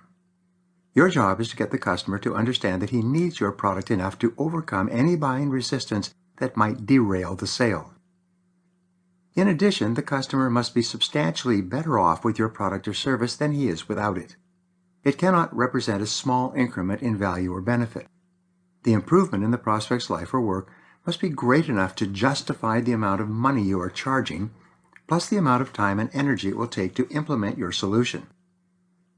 The greatest value. People value freedom above almost all other benefits in our society. When they have money available, they have a certain degree of freedom. They have choices and options. They can do a variety of different things. This desire for freedom is a major reason people hesitate to part with their money for any reason. If a prospect buys from you, he gives up a certain amount of the flexibility and freedom he had before giving you the money. If he buys a product from you that is unsatisfactory, he no longer has the money and is stuck with the product. Since every prospect has had this experience more than once, there's always a certain amount of buying resistance. The more, the better. Economists talk about units of satisfaction. They postulate that different actions can give a person different degrees of satisfaction. The prospect wants to get as many of these units of satisfaction as possible in every purchase decision. He wants to be better off physically, emotionally, and even spiritually. He wants to be satisfied in a variety of ways. The more diverse the ways that your product or service can please and satisfy your prospect, the easier it is for him to buy. Emotional values. Each person has different buying motivations. One of the most critical areas of sales psychology has to do with what are called psychic or emotional values. These are invisible, intangible values that attach to a product or service that make it appear and feel more valuable from the customer's perspective. For example, often salespeople will try to convince the customer to buy by assuring him that their product or service is being sold at the very best price available in the market. But frequently the prospect is more concerned about the name or reputation of the company selling the product. He would rather buy something that is better known, even if it costs more money. If this is what is most important to the prospect, when the salesperson emphasizes the lower cost of an unknown product or service, he's actually hurting his chances of making the sale. How others feel. People are sensitive to other people in their work or home environment. Whenever someone considers making a purchase, he or she thinks about how other people may respond to that purchase decision. No one wants to be criticized. If there is a chance that the prospect will be criticized by his boss or spouse for making a particular purchase, he will refrain from making that purchase altogether. Price and quality. Most salespeople parrot the words price and quality as if they were reasons to buy anything. In today's competitive market, it is assumed that your product or service is well priced and of a sufficiently high quality, or it wouldn't be available in the first place. Telling the prospect that he should buy your product or service because of your price and quality is very similar to saying that he should buy your product or service because you will deliver it to him. It's not a reason to buy at all. Identifying needs. Professional selling begins with needs analysis. You are not really in a position to sell until you have asked enough questions and listened closely enough to the answers. This enables you to understand the most intense need of your prospect that your product or service can satisfy. Once you've identified the customer's key needs and wants, you can then structure your presentation in such a way that you demonstrate overwhelmingly to the customer that he will have that need satisfied if he buys from you. Does versus is. Perhaps the chief distinction in needs analysis is the difference between what your product is and what your product does. Most salespeople are preoccupied with what their product is, how it is made, and the specific features that go into its design and production. As a result, these are the things they talk about when they are with a prospect. But the prospect doesn't care what your product is. He only cares about what your product or service will do for him. Every customer's favorite radio station is WIIFM, What's in it for me? Here is a simple way to determine what your product does for your customer. Imagine a pipeline. Into one end of the pipeline goes your product or service, from sale to delivery to actual use from the customer. Out of the other end of the pipeline, dropping into a bucket, is what your product does to improve the life or work of the customer. Your job is to clearly identify what arrives in the customer's bucket as the result of his or her buying what you are selling. Emotional versus practical reasons. For example, some people sell life insurance by stressing its affordability relative to competitive policies, the size and reputation of the company, the ease of monthly payments, and the role that life insurance plays in financial planning. These are all important, but they are not the reason that a customer buys life insurance. He buys it chiefly for peace of mind. One of the top life insurance agents in the country told me that he has a very simple question that he uses when calling on new prospects. He asks, "Do you feel responsible for providing for your family if something were to happen to you?" If the prospect does not say yes to this question immediately, he spends no further time trying to convince him of the importance of life insurance. He's found that if a person does not feel highly responsible for his family, he'll be reluctant to take out insurance to provide for them in case of an accident. By the same token, there are questions that you can ask to determine if the emotional need that your product or service satisfies is important enough to your customer for him to buy what you are selling if you can convince him that this need will be satisfied. Your choice of questions is often the key to identifying needs correctly. 2 major motivations. The 2 major reasons that people buy or don't buy, respectively, are desire for gain and fear of loss. The desire for gain is obviously to be better off, for an improvement in conditions of some kind. Your first task is to help your prospect understand how much better his life or work would be with your product compared to the way it is now. The second motivation is fear of loss. As we've discussed earlier, prospects are afraid of making a buying mistake, of getting stuck with something they don't want, don't need, can't use, and can't afford. Since this has happened to them so many times in the past, they are cautious about allowing it to happen again. Here's an interesting discovery. Desire for gain has a motivational power of 1, but fear of loss has a negative motivational power of 2.5. In other words, the fear of loss is 2.5 times more powerful than the desire for gain.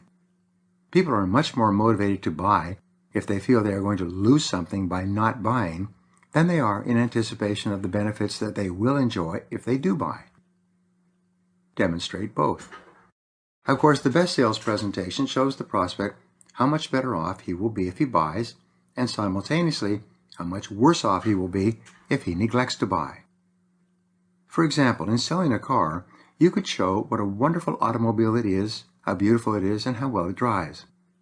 If the prospect likes the car but is still hesitant, you could point out that this is the last one available for at least 2 months, or the last time this car will be sold at this low price. Often a prospect who is indecisive about buying will make an immediate purchase decision when confronted with the possibility that he won't be able to get it at its current price or get it at all. Are you believable? Believability is the single most crucial requirement in your sales presentation. No matter how convinced you are that your product or service will do what you say it will do, the customer will still be skeptical. Your job is to raise your credibility to the point at which the customer will have no reluctance in going ahead.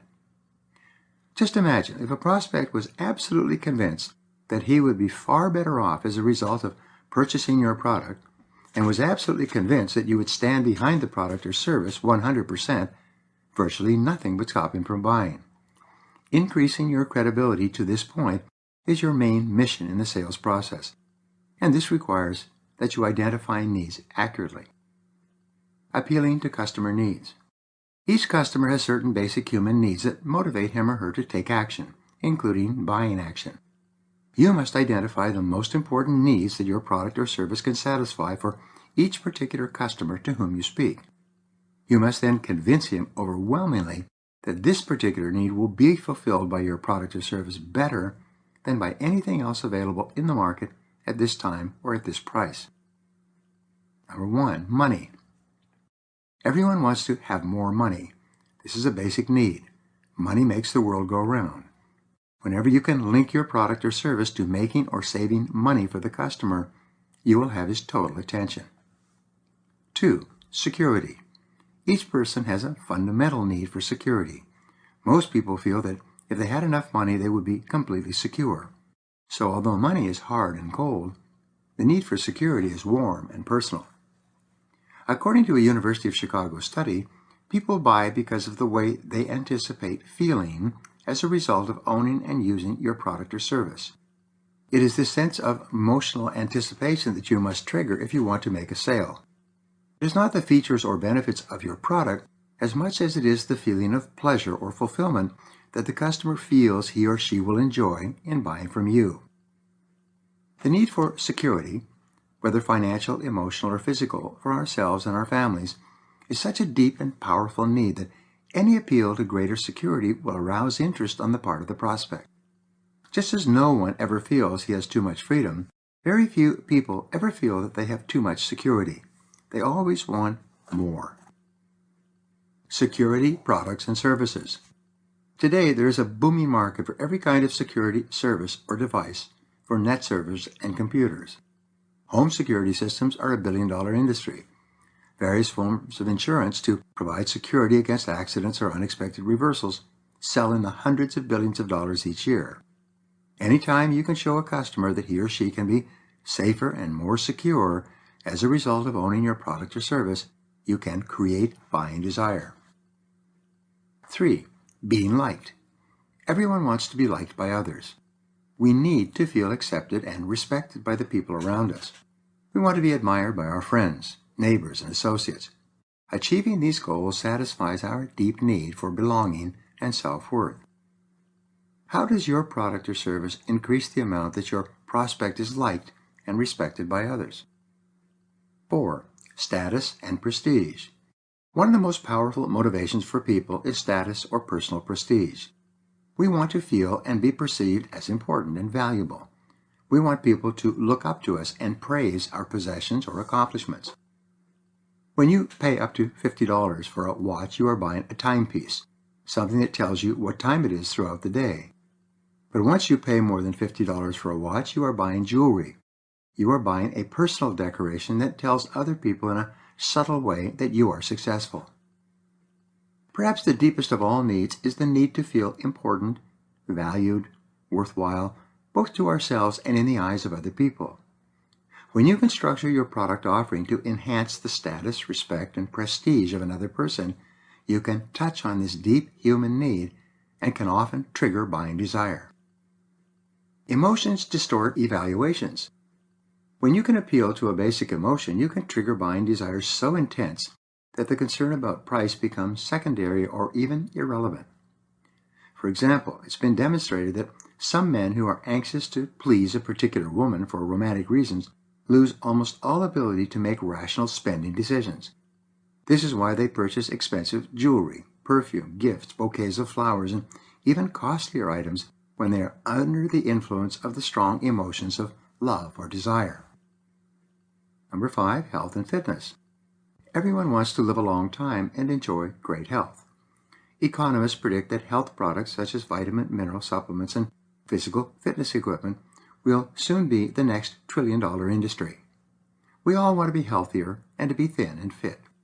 We all want to have high levels of energy, and we want these same health benefits for our families. Consequently, we are attracted to products or services that will enable us to be thinner, more energetic, and in top form. If your product or service can enhance the physical life of your prospect in a cost-effective way, people who are overtired, overweight, or who have aches and pains will be extremely interested in talking to you. Number 6, praise and recognition. An important need shared by one and all is to be recognized for our accomplishments. As Abraham Lincoln said, everybody likes a compliment. One of the definitions of self-esteem is the degree to which one feels praiseworthy. As a result, whenever someone receives praise and recognition for an accomplishment, large or small, that individual feels happier and happier about him or herself. When you can position your product or service such that a person feels that he or she will achieve greater recognition or status by using it, you can create buying desire. Since the need for praise taps into that deepest emotional need of all, self-esteem, convincing your product that he will get additional recognition by using your product or service weakens his price resistance considerably. Number 7, power, influence, and popularity. There are many needs which you can demonstrate that your product or service will satisfy. People want power and influence and will buy products or services that give them more of these things. People want to be popular and to be liked by other people. When your product or service offers to make a person more influential and popular, it arouses buying desire. Number 8, leading the field. Another of our deepest needs or desires is to be considered up to date. We want to be seen as current, modern. We want to be leaders and trendsetters in our work and social group. Many people will buy your product or service simply because it is the newest product on the market. They want to be ahead of the pack. They want to be the first ones buying it and the first ones with it. In buyer segmentation, these are called early adapters. They represent 5 to 10% of the market. They will buy the product or service for no other reason than that it is new and different. When you tell an interested prospect, you will be the first person in your industry with this product, or you will be the first person in your neighborhood who has one of these, you create immediate buying desire among early adapters. Number 9, love and companionship. Today, there are millions of subscribers to internet dating services that match people with similar profiles.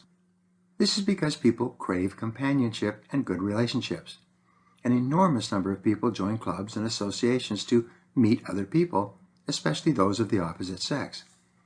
One of the primary motivators of social activities is the desire for love and companionship. When you can present your product or service as making the prospect more attractive and desirable as a companion, immediate buying desire is achievable. Number 10, personal growth. One of the greatest of needs associated with the 21st century is for additional knowledge and skill. People want to feel competent. They want to learn new skills and be on top of their jobs. They want to get ahead more rapidly. They want to excel and move ahead of their competitors, both within their companies and in other areas of their lives. Many products appeal to the desire for greater self-understanding and self-actualization. That's because the needs for self-expression and personal fulfillment are profound. People want to feel that they are becoming all they are capable of becoming. When you promote your product or service as something that can help people reach even greater heights of personal success and self-realization, you again generate a desire to purchase. Number 11, personal transformation. Perhaps the most abstract need, and the need for which people will pay the most, is the desire for personal transformation. If a prospect feels that your product or service will take him to a new, higher level in his life or work and make him a different person in some way, there can be no limit to the amount he will spend. Not long ago, I was talking to the vice president of a Midwestern manufacturing company. He's an avid golfer. He tries to play golf at least twice a week, and on vacation he plays 5 or 6 days a week, sometimes 2 rounds per day. He told me I would pay $50,000 cash for any golf pro who could show me how to permanently reduce my score by 2 strokes. This form of personal transformation, acquiring a new skill in an area important to him, was worth $50,000. Sometimes people will pay vast amounts of money for plastic surgery to improve their appearance, or to vacation at health spas where they will lose weight and become physically fitter. A personal transformation is purely emotional. Becoming more and better than you have ever been before is a common desire and an intense motivator of buying action. Where you can market your product or service as being capable of bringing about a permanent transformation of some kind in work or personal life, you can usually make the sale. Buying decisions are emotional. All buying decisions are emotional. In fact, everything you do is 100% emotional. The rule is that people decide emotionally and then justify logically. You use logic to justify and rationalize your decision once you have made it. When you say that you are going to do something because it is the logical thing to do, all you're saying is that you have more emotion invested in that course of action than in another. Humans have a wide variety of emotions, but it has been discovered that the strongest emotion operating at any particular moment will determine how an individual decides and acts at that time. For example, a person may have a desire for improvement that your product or service offers, but his fear of loss or of making a mistake can be more intense than his desire for gain. If this is the case, he will refrain from buying. The stronger emotion will always win out over the weaker emotion. Increase buying desire. The only way you could overcome the negative emotion of fear of loss that will block a sale is by increasing the positive emotion of desire for gain that will trigger that sale.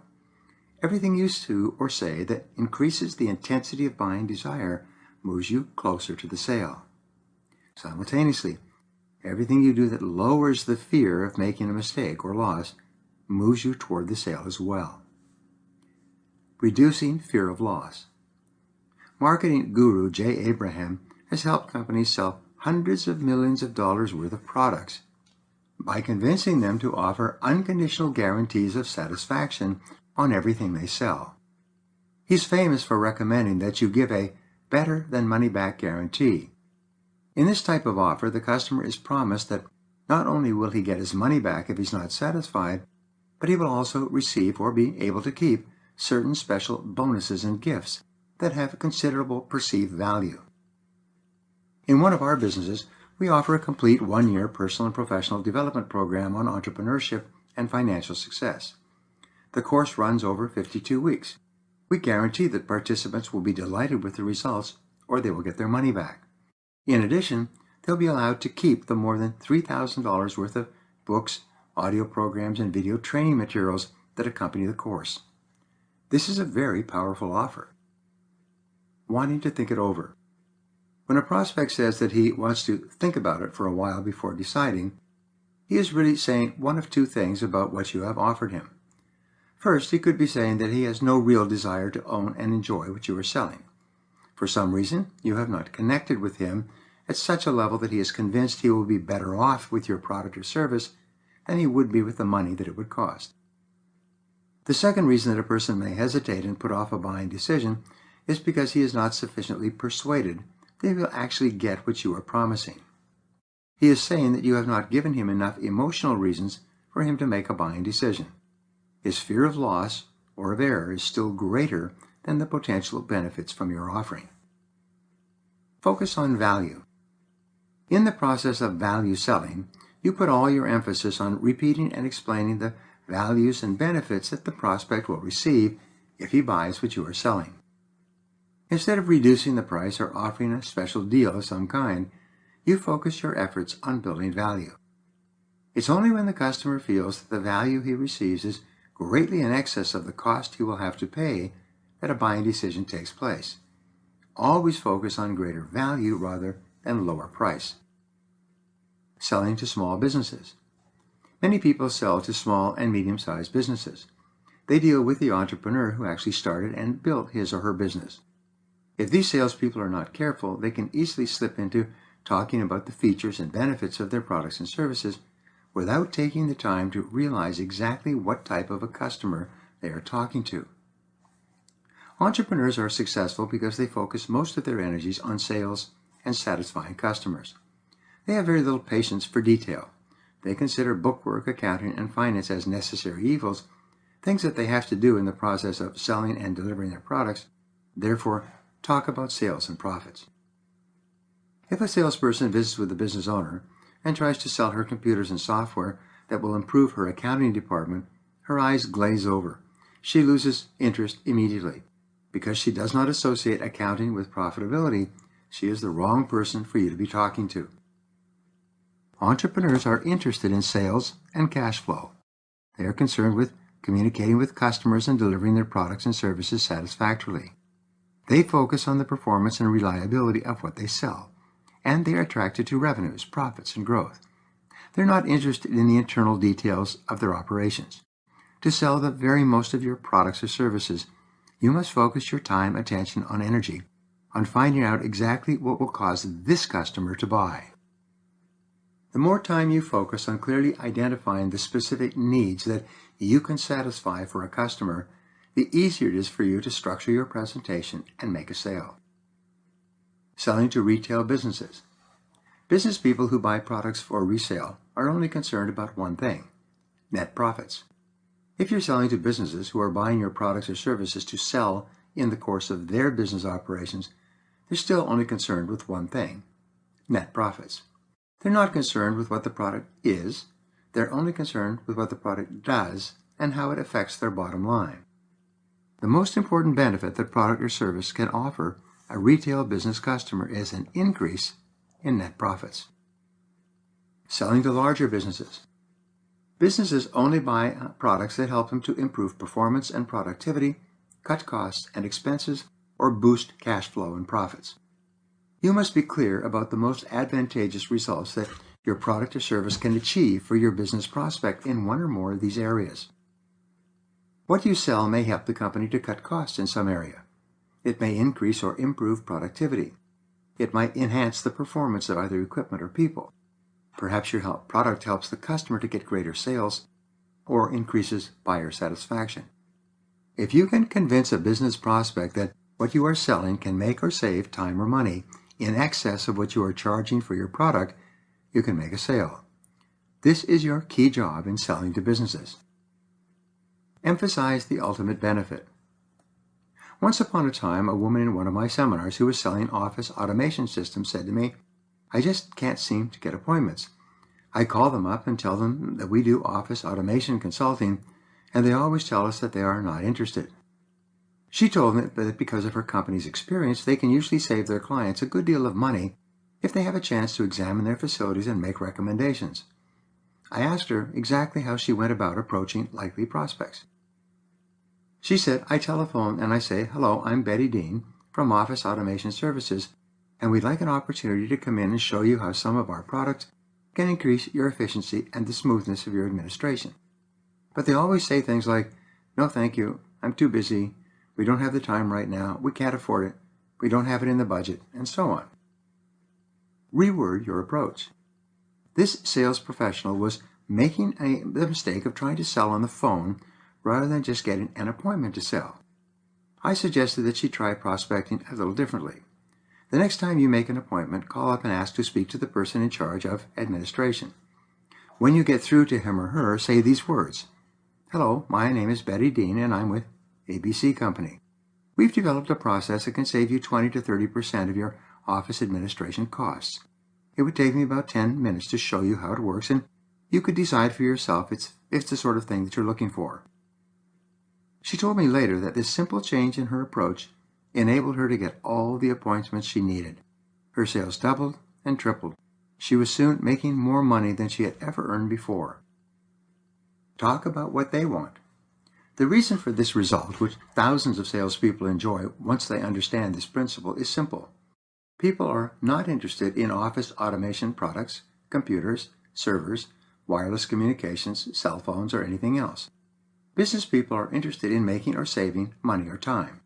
They are interested in getting better results and increasing profit. There are only two ways that a business can increase its profits. It can increase its sales and revenues, holding costs constant, or it can decrease its costs, holding revenues constant. Whatever you are selling, you must describe it in terms of how it either increases revenues or cuts costs or both. If you're talking to someone who's in charge of administration, he is interested in cutting costs. If you're talking to someone in marketing or sales, He is or she is interested in increasing sales and resulting income. If you speak to the person who owns the company, he wants to improve the bottom line. You must always talk about your product or service in terms of what the customer wants, not in terms of what you are selling. How does he get paid? Here's the key to selling products or services to people in business. Ask questions about what the person does and what results he is responsible for. What are the key performance indicators of her job? What does she get paid for? What results is he expected to achieve for the company? How is she appraised or evaluated by her superiors? These are key questions to ask and find out the answers for. As we said before, people always seek improvement in their conditions. They will only take action on an offer if they feel better off as a result. In business organizations, people will only approve the purchase of a product or service if they feel that it will improve their personal positions in the organization. For example, let us say that you are promoting a sales training system and are talking to the sales manager who makes the decisions in this area. The entire focus of your presentation should be on improved sales performance rather than improved profitability. The sales manager is not rewarded on the basis of profitability, but on the basis of the salespeople. Focus on the benefits that this specific prospect will personally enjoy rather than general benefits that have no effect on this prospect's results or rewards. Business versus personal benefit. Sales experts often differentiate between a business win and a personal win. A business win is what the company gets as a result of using your product or service. A personal win is how the individual will benefit personally when your product or service is installed and working successfully. People in business will not buy unless they see that there will be measurable benefits in both areas. Take the time to identify how the prospect will be better off personally in higher income, greater convenience, or even additional prestige and respect from other people in his company. These can be the key factors that trigger the buying decision. Uncovering basic needs. The key to conducting a basic needs analysis is to question skillfully and listen carefully. The very best salespeople dominate the listening and let the customer dominate the talking. The more you ask questions and listen patiently and attentively to the answers, the more the customer will open up and talk to you. People think about themselves most of the time. All day long, no matter what is going on, people are thinking about their own problems and concerns. What is most important to each person is on the top of his mind. When you ask questions and listen carefully, you trigger these thoughts and concerns. They then come up in the conversation.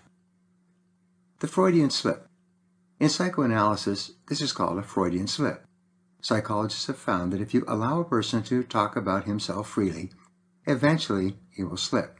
He will blurt out what he is really thinking about at the moment. The job of the psychologist is to create the kind of environment where the patient feels comfortable expressing himself openly and honestly. In a way, you are a traveling sales psychologist. Your goal is also to create a comfortable environment with your personality. You ask good questions and then listen closely to the answers. You lean forward, nod, smile, and make no effort to interrupt. Use open-ended questions. The best questions to ask to open up a conversation and get more information from a prospect are called open-ended questions. These are questions that begin with a pronoun or adverb, words such as what, where, when, how, who, why, and which. These questions cannot be answered with a simple yes or no.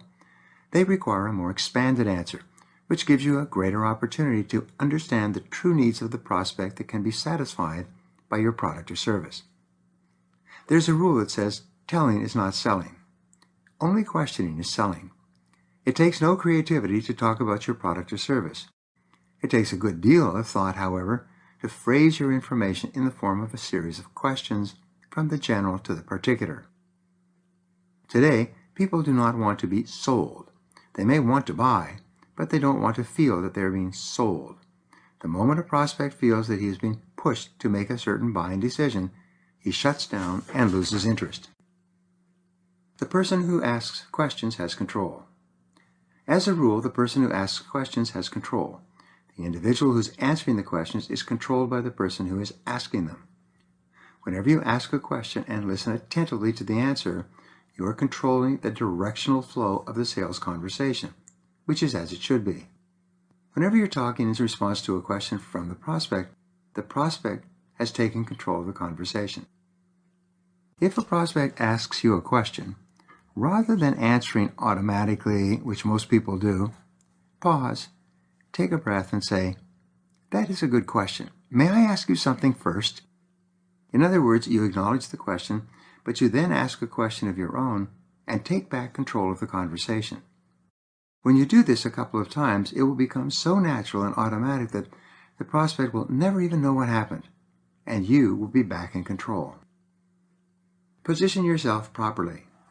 The very best salespeople today see themselves more as consultants and advisors to their customers. As a consultant, your job is to help the customer solve his problems with what you are selling. The very best sales consultants focus all of their energies on identifying the most pressing problem that the customer has that their product or service can solve. He then concentrates all of his efforts on convincing the prospect that he will definitely get the solution that he most wants. Position yourself as a friend rather than as a salesperson, as an advisor rather than as someone who just wants to make a sale. See yourself more as a helper than anything else. Take the time to fully understand the prospect's needs and then to help the prospect to understand how and why your product or service will satisfy those needs better than anything else. Learn and teach. Position yourself as a teacher. When you ask questions, you learn the customer's needs. When you talk, you teach the customer how he or she can most benefit from what you are selling.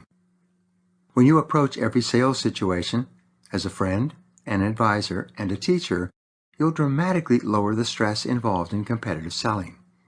You will radically reduce the likelihood of failure or rejection. Both you and the prospect will feel more comfortable and relaxed. Pause and listen. The sale takes place with the words, but the buying takes place in the silence. Many salespeople speak too loudly and too fast because they're nervous. They are uncomfortable with silence. They feel that they have to fill every single moment with some wise comment or observation on their product or service. But this is not the case. When you are asking questions and advising the prospect regarding your product or service, be sure to allow moments of silence in the conversation. Allow the customer to reflect on and digest what you are saying. Don't rush. Be calm and relaxed. Allow the sales process to unfold at its own speed without pressure or urgency. This creates the very best mental state for the customer to make a buying decision. Present your idea as an improvement. People are funny in some respects. They want things to get better and yet to stay the same. This is especially true in selling and in buying a new product. Very few people want something completely new. Somehow, if it is brand new and untried or untested in the market, it is too risky. It might not work. You might lose your money. This is why most companies are defined as late adapters. They wait until the product has proven itself before they start to buy it. The way to deal with this natural resistance when you're selling a new product is to describe it as more of an improvement than as something new or different.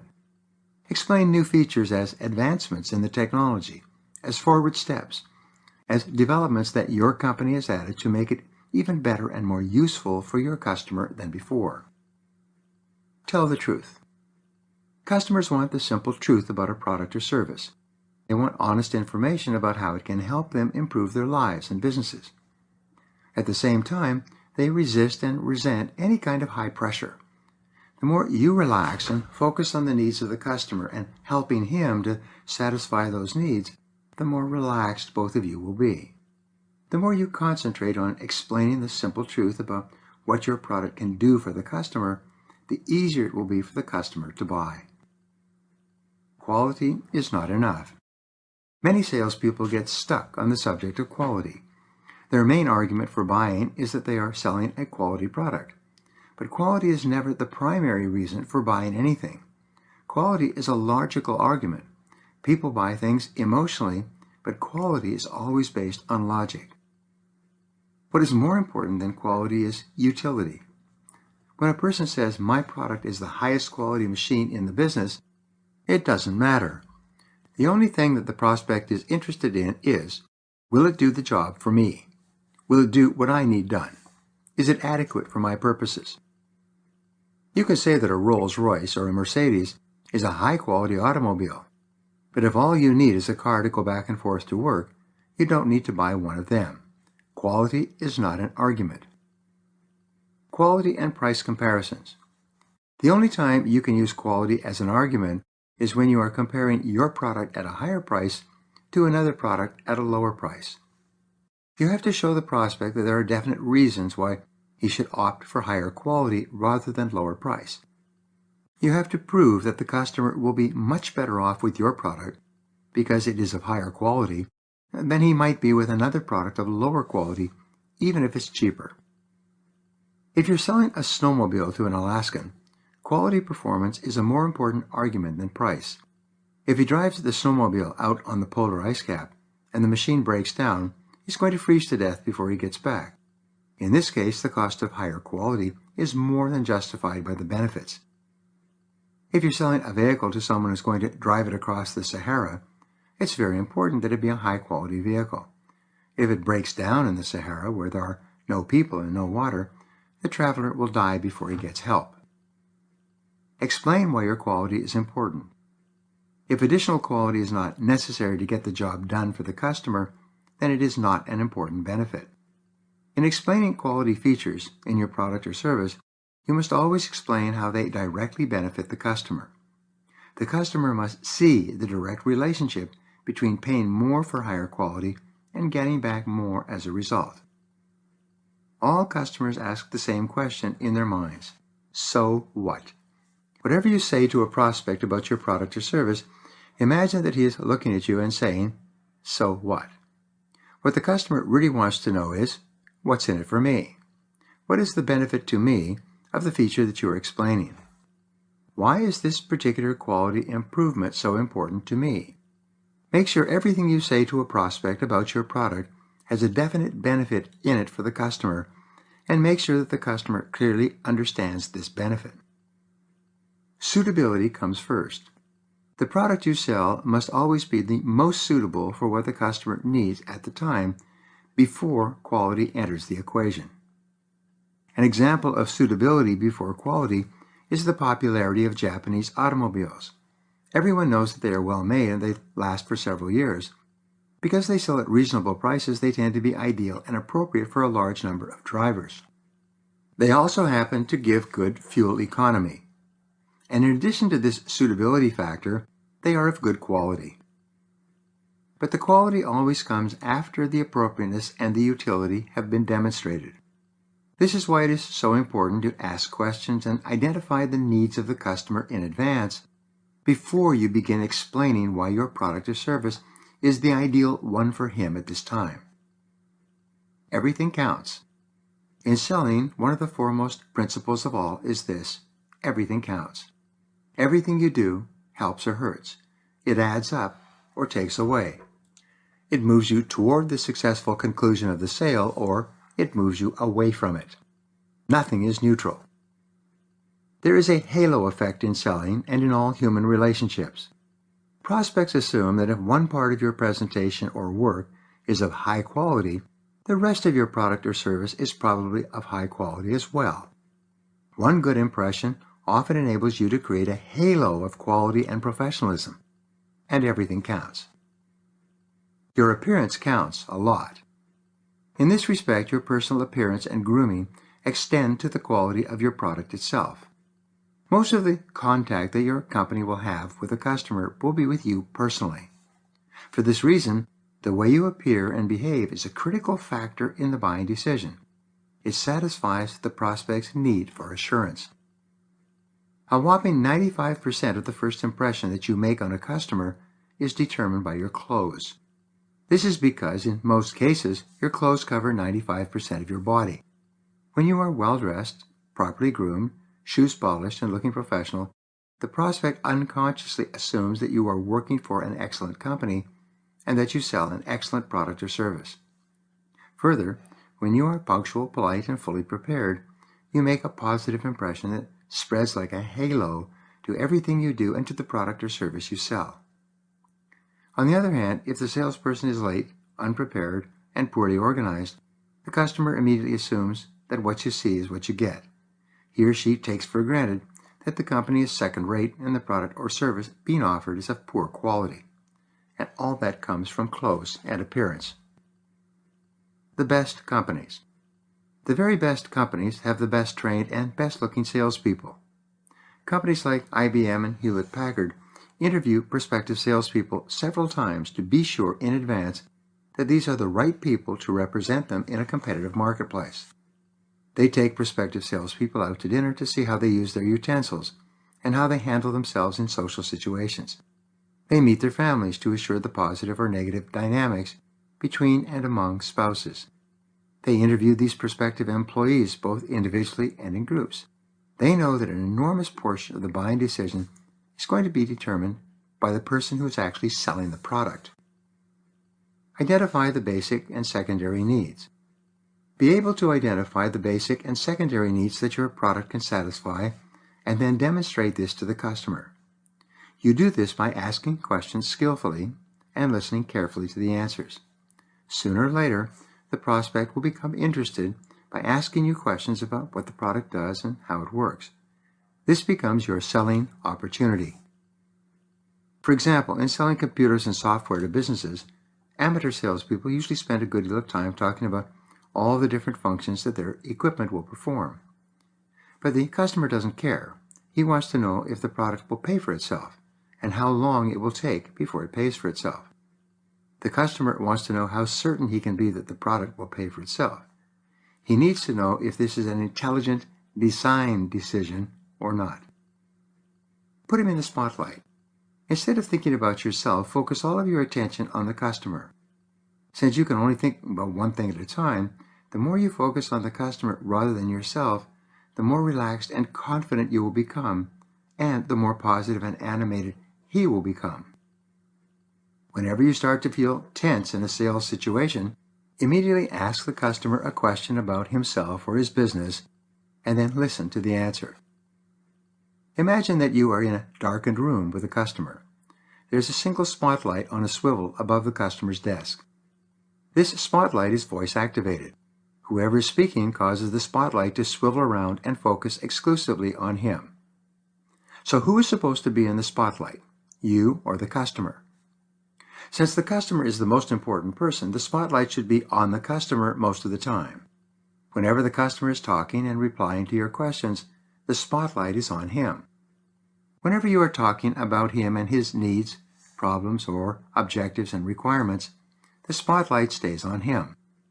The instant you start talking about yourself, your product, your service, your company, or your life story, the spotlight swivels around and focuses on you. The customer is left sitting in the dark. The more the spotlight is on him, the greater the possibility that you will make a sale. Keep the spotlight on you and your company, and the likelihood that he will buy becomes less and less. Customers buy benefits and solutions. Customers don't buy products, they buy benefits. They buy solutions to their problems. They buy ways to satisfy their needs. So again, focus all of your attention on the customer. Ask questions such as, what are you doing now in this area? How is that working for you? What are your plans for the future in this area? If you could wave a magic wand and have the perfect situation in this area, how would it be different from what you are doing currently? What would you have to be convinced of to go ahead with our product or any product? Remember, the person who asks questions has control. Reasons for buying or not buying. In every sale, there is a key benefit that the prospect is seeking. This is the one thing that the prospect must be convinced of before he can buy.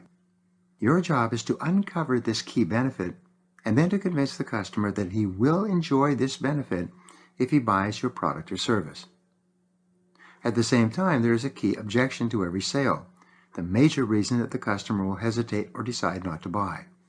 It's absolutely essential that you uncover this key objection and find a way to answer it to the customer's satisfaction. Focus on the 20%. We spoke about the 80-20 rule a bit earlier. In terms of buying your product or service, the 80-20 rule applies as well. Fully 80% of the buying decision will be concentrated on 20% of the benefits that you offer to the prospect. Sometimes the 90-10 rule is in effect. 90% of the sales decision can be based on 10% of the features and benefits of your product. Your job is to find out what they are. If you talk too much about features and benefits that are in the bottom 80% of concern to your prospect, you'll actually hurt your chances of making a sale, even if your product is the best in the world. In the bottom 80% of reasons why the prospect will buy, they will not convince him to go ahead. But if you can focus all of your attention on the top 10 or 20% of benefits that your prospect will enjoy, and convince him overwhelmingly that he will get these benefits from your product or service better and faster than from any other choice, the sale becomes much easier. The hot button close. This brings us to one of the most powerful of all closing techniques. It is called the hot button close, and it's used over and over by the highest paid salespeople. It is quite simple. As a result of asking questions and listening carefully to the answers, you finally ascertain the hot button, the leading benefit that this customer seeks in your product or service. You then concentrate all your energy on convincing him overwhelmingly that he will get this key benefit. The success of the hot button close depends on your ability to discover the prospect's most important reason for buying. You then repeat it over and over. Concentrate on selling that one main point. Do everything to convince a potential buyer that he will get that one benefit that is decisive for buying action. Bring the whole decision to hang on that one question. Press the hot button over and over. How do you uncover the hot button? Simply ask, especially when the prospect is hesitating or holding back. You say, "Mr. Prospect, if ever you were to buy this product at any time in the future, what would cause you to buy it at that time?" And then remain completely silent. When you make it a theoretical question, the prospect will often say, "Well, if I was ever going to buy one of these products, I would have to be convinced of the..." And he or she will tell you the big reason. Like a Freudian slip, it will often fall out of the prospect's mouth. You are then charged with convincing him that he will get that benefit if he goes ahead with your offer. Fast, cheap market research. Here's a powerful exercise that can double your sales in a very short time. Make a list of your last 10 customers. Phone each of them and say these words: "Mr. Customer, I just wanted to call you and tell you how much I appreciate your buying this product from us. How is everything going? Is there any way that we can help you?" The customer may or may not ask you a question or have a problem with the product or service. If he does, though, promise to take care of it immediately after you get off the phone. Then ask, "Mr. Customer, may I ask you a question? You could have purchased this product or service from another company, but you bought it from us. Could you tell me exactly why you decided to buy from us rather than from someone else?" This is a powerful market research question. Remain perfectly silent. Let the customer think about it for a few seconds before he replies. Don't interrupt. The great discovery. Here is the remarkable discovery that you will make. If you call 10 previous customers, probably 80%, 8 out of 10 of them, will give you the same reason that they bought from you.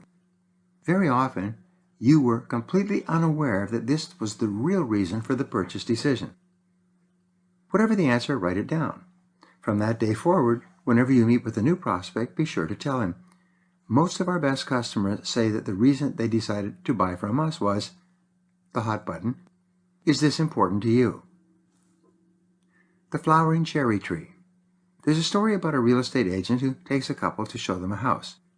The house is not in particularly great shape, but as they pull up in front of the house, the woman looks past the house, and in the background there's a beautiful flowering cherry tree. She immediately says, "Oh, Harry, look at that beautiful flowering cherry tree. There was a flowering cherry tree in my backyard when I was a little girl. I've always wanted to live in a house with a flowering cherry tree." They all get out of the car and go in to look at the house, but the salesperson has taken note of what the woman said. Harry looks at the house critically. First thing he says is, "It looks like we're going to have to recarpet this house." The salesman says, yes, that's true, but from here, just look, you can see out through the dining room and you're looking right at that beautiful flowering cherry tree. The woman immediately looks out the back window at the flowering cherry tree and smiles. The salesman knows that the woman is the primary decision maker when it comes to buying a house, so he focuses on her. They go into the kitchen and Harry says, this kitchen's a bit small and the plumbing looks old. The salesman says, yes, that's true, but when you look through this window while you're preparing dinner, you can see that beautiful flowering cherry tree in the backyard. Next, they go upstairs to see the rest of the house. Harry says these bedrooms are too small, and besides, the wallpaper is old-fashioned and the rooms all have to be repainted. The salesperson says, yes, but notice from the master bedroom you have that beautiful view of the flowering cherry tree. By the end of the walk through the house, the woman is so excited about the flowering cherry tree that she can't see anything else. The buying decision is made. They buy the house because the salesman had identified the hot button, the flowering cherry tree. In every product or service that you sell, there is a flowering cherry tree. If this is a real prospect for what you are selling, there's something in your product or service that the prospect really wants to enjoy. It's a benefit that the prospect really wants to have. Find out what it is by questioning and listening, and then assure the customer that he will definitely get that benefit if he buys from you. Now, here are 7 action exercises for you. 1. Make a list of the needs that customers have that can be met by your product. Organize this list in order of importance to the customer. Build your prospecting and selling around these needs. 2. Conduct regular market research among your satisfied customers. Find out what benefit your product offered that caused them to buy from you rather than from someone else. Number 3. Determine the most important benefit your business customers are seeking, and then develop a way to explain that benefit in every sales conversation. 4. Identify the most significant gains or losses that your prospects could experience from using or not using what you are selling, and emphasize them repeatedly. Number 5. Dress for success. Buy and read a book on proper business dress, and then follow it so that you look like a complete professional when you visit a customer. 6. Develop a series of open-ended questions that you can use to control the sales conversation and uncover the true needs of that prospect. Keep the light on him by asking and listening. Number 7. Position yourself as a friend, an advisor, and a teacher in every customer contact. Focus on helping and teaching rather than selling. Flora Edwards wrote, "In helping others we shall help ourselves, for whatever good we give out completes the circle and comes back to us." Chapter 4. Creative Selling. Charles Schwab wrote, "A man to carry on a successful business must have imagination. He must see things in a vision, a dream of the whole thing." Creativity is a natural characteristic of all top salespeople. Fortunately, your level of creativity is largely determined by your self-concept, by how you think and feel about yourself when it comes to creative activity. This means that you can increase your creativity with practice until it becomes an automatic and easy response to any goal you set for yourself. Creativity is something that you demonstrate and use all the time. When you are trying to avoid a traffic jam on your way to an appointment by taking alternate roads, side streets, and alleys, you are engaging in highly creative acts. When you are arranging a party or designing a sales presentation, you are acting creatively. If you're attempting to convince somebody of the goodness and value of your product, you are behaving creatively. Even getting dressed in the morning, when you match your clothing, ties, shirts, blouses, dresses, slacks, shoes, together to make an overall impression, you are engaging in an act of creativity.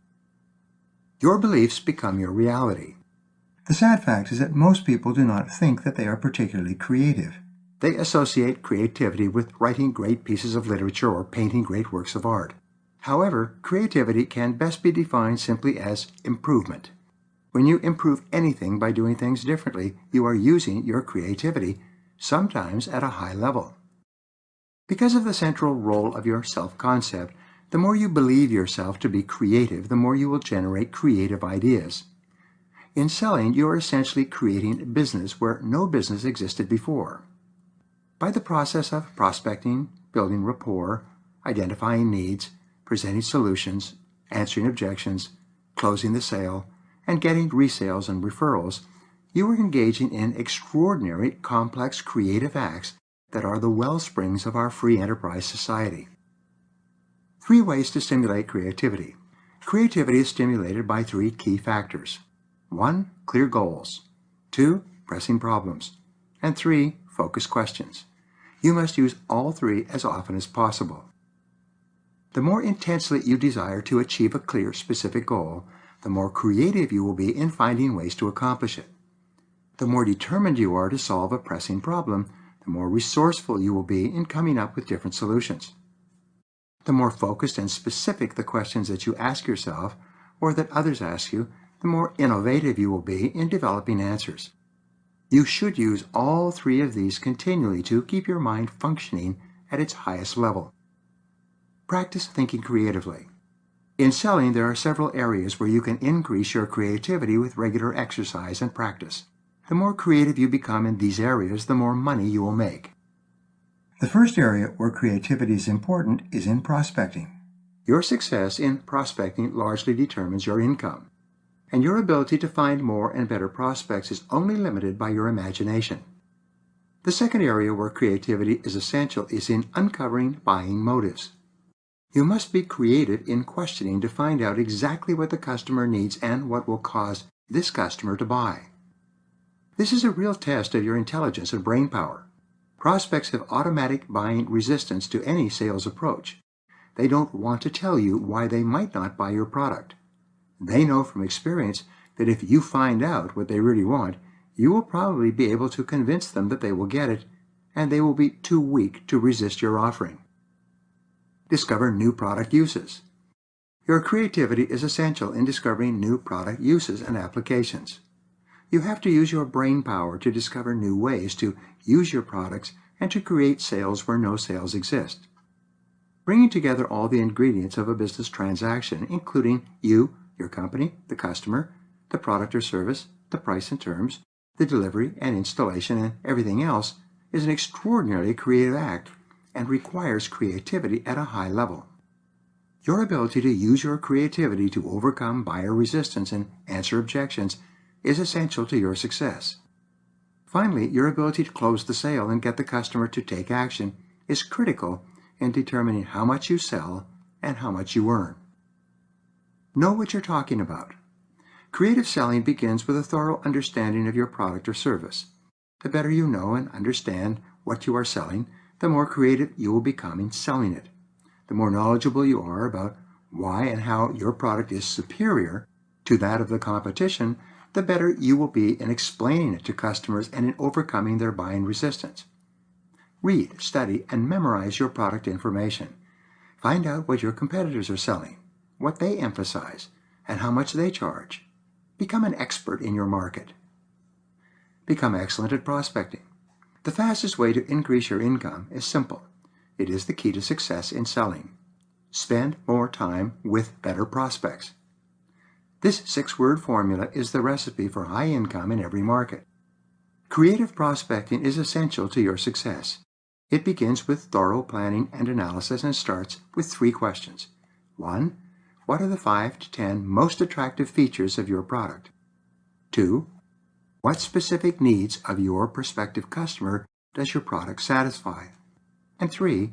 What does your company offer that other companies do not offer? Its area of excellence. 1. What are the 5 to 10 most attractive features of your product? Do you know your product's most attractive features? List them in order of importance, then go on to determine the following. Why should somebody buy your product at all? Why should somebody buy your product from your company? And why should somebody buy your product from you? You must be able to answer these questions clearly in your own mind before you get face-to-face with a customer. 2. What specific needs of your prospective customer does your product satisfy? What benefits does it offer? In other words, what's in it for the customer to purchase your product rather than someone else's product or no one's product. Write the most attractive features of your product down one side of a piece of paper. Then write the benefits that your customer will enjoy from each of these features next to them on the other side of the paper. Remember, customers do not buy features, they only buy benefits. They do not buy products or services, they buy solutions to their problems. They're not concerned with what goes into your product, they're only concerned about what comes out for them. Number 3, what does your company offer that other companies do not offer? What is your unique selling proposition? What is your company's or product's area of excellence? In what ways is your company, product, or service superior to anything else available in your market? The greater clarity you have with regard to these answers, the more creative you will be in finding better prospects and making more sales to those prospects. 4 keys to strategic selling. There are 4 keys to strategic selling that you must master if you want to join the top 10% of money earners in your field. These are specialization, differentiation, segmentation, and concentration. Let's take them one at a time. 1. Specialize. With specialization, you determine exactly what it is that your product is designed to do for your customer. You may specialize in a particular result or benefit. You can specialize in a particular customer or market. You can specialize in a particular geographic area. You can specialize in satisfying a particular need better than anyone else. But you must be a specialist rather than a generalist. Many salespeople have built their entire careers by specializing in a particular industry, a specific type of customer, or a distinct geographic area. How could this apply to you? 2. Set yourself apart. Differentiate. In differentiation, you determine what it is that makes your product superior to your competitors. What special benefits does your product offer to your customers that are not available anywhere else? In what areas are your products better than 90% of similar goods or services on the market? In many cases, if the product you are selling is available elsewhere, such as with real estate or life insurance, the special differentiator that you bring to the sales situation is your own unique personality. There is only one person like you in the whole world. Most sales are made on the basis of the feeling that the customer has about the salesperson more than any other factor. 3. Sort out your market by segmentation. The third part of strategic selling is segmentation.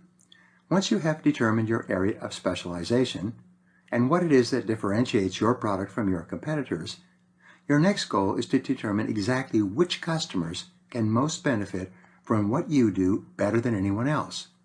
Who are they? Where can you find more of this ideal type of person or organization for your product? Think of running an ad for perfect customers. How would you describe them? And number 4, focus and concentrate. The fourth part of strategic selling is concentration. This is perhaps the most critical skill that you can develop for success in any area, especially selling. It is your ability to set clear priorities and then to concentrate single-mindedly on only those prospects who represent the very best potential as customers. In some cases, one prospect may be worth 100 times the value of another prospect. The basic rule in selling is to always fish for whales, not minnows. Remember, if you catch 1,000 minnows, all you have is a bucket full of minnows.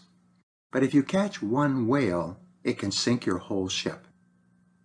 After a sales seminar in Tampa not long ago, a salesperson wrote to me and told me that she had begun applying these techniques immediately.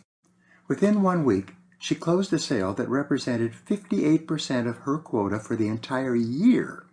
She was absolutely astonished at what a difference it made when she concentrated all of her energies on her largest potential customer. What customers or markets could be capable of buying enormous quantities of what you sell? Where are they? And how can you approach them? Conduct intensive market analysis. You could use your creativity to identify your biggest and best sales opportunities. This requires the regular and repeated use of focused questions like these. Who exactly is your customer? Make a list of all the qualities and characteristics that your ideal customer would have. What would be his or her age, education, occupation, income level, experiences, attitude, or need.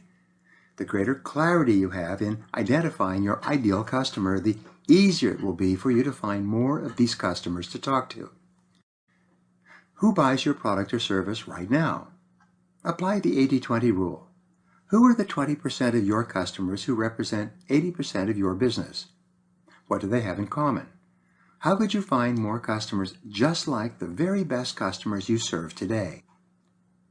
Who will be your future customers? Markets are continually changing, and you must change as well. Project ahead 5 years. Based on current trends, who are likely to be your best customers at that time? What are the trends in your business and in your market? What changes are taking place that may force you to change the way you sell or the people to whom you sell? In what direction is your market moving? How are your customers changing? What new markets might there be for your product or service? Who else could benefit from your areas of specialization and differentiation that you have not yet reached? Why does your customer buy? What advantages or benefits does he perceive in purchasing your product or service? Of everything that you offer to a customer, what parts of your product or service does your customer most appreciate and compliment? What are the hot buttons that cause your customers to buy? You must know the answers to these questions. Who or what is your competitor? Who are your major and minor competitors? What benefits do your prospective customers see in buying from your competitors? How could you offset these perceived benefits? How could you position yourself in such a way that people would buy from you rather than from your competitors? This is often the key to breaking open the entire market. When companies position themselves properly against their competitors, their sales often increase by hundreds of percent. Apple versus Microsoft. Apple Computer was the first company to crack the market for the small personal or business computer. And look at them now. They came out of the gate with a user-friendly personal computer and immediately took the lead in the market, selling hundreds of thousands of Apple I's and Apple II's, and now iPods, iPhones, and iPads. Microsoft entered the market after Apple, determined to catch up and surpass Apple's sales volume. But instead of developing computers, Microsoft focused on software, on the operating systems, and encouraged other software developers to develop programs compatible with theirs. The strategies of the two companies were completely different. Apple was determined to keep all its operating codes and hardware proprietary so that it could charge higher prices and make higher profits. At its peak, Apple was earning 49% net profit on sales, an incredible amount. A different strategy. Microsoft, under Bill Gates and Steve Ballmer, decided to offset the competitive advantage of Apple's user-friendly software by opening up its codes to software developers worldwide. Simultaneously, with each new advance in technology, Microsoft lowered the price of its MS-DOS operating system. Rather than focusing on high profits per individual sale, Microsoft focused on volume sales with lower profit per sale, but a far greater number of sales. By the time the dust had settled, back in the 90s, Microsoft controlled 90% of the global PC market. After becoming a runaway success story, and before becoming a runaway success story again, Apple was surpassed in the market and did not catch up for many years. By 2004, Apple's market share was down to 3%, even though its products are judged by many people to be technologically superior to those of Microsoft. What or who is your competitor, and how are you going to position your products against them? Ignorance can be the problem. In some cases, your major competitor is not another company, it is ignorance. Customers simply do not know your product is available. It may be new.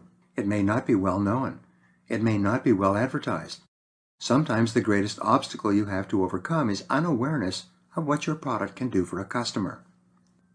In strategic selling, you are always competing against someone or something. Whatever you are selling, there is an alternative available in your market.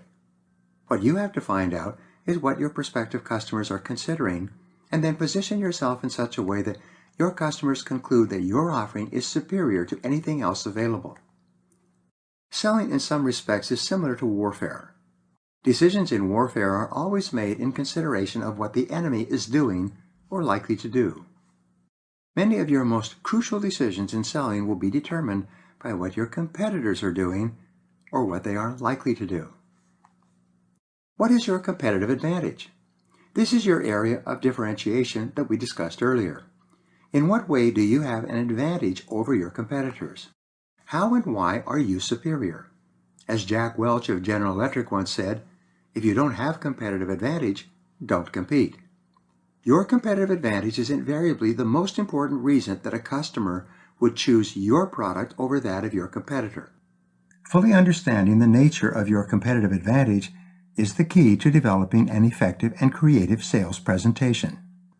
You should be so clear about the competitive advantage of your product or service that someone could wake you up at 3 in the morning, shake you and ask, "Why is your product better than anybody else's?"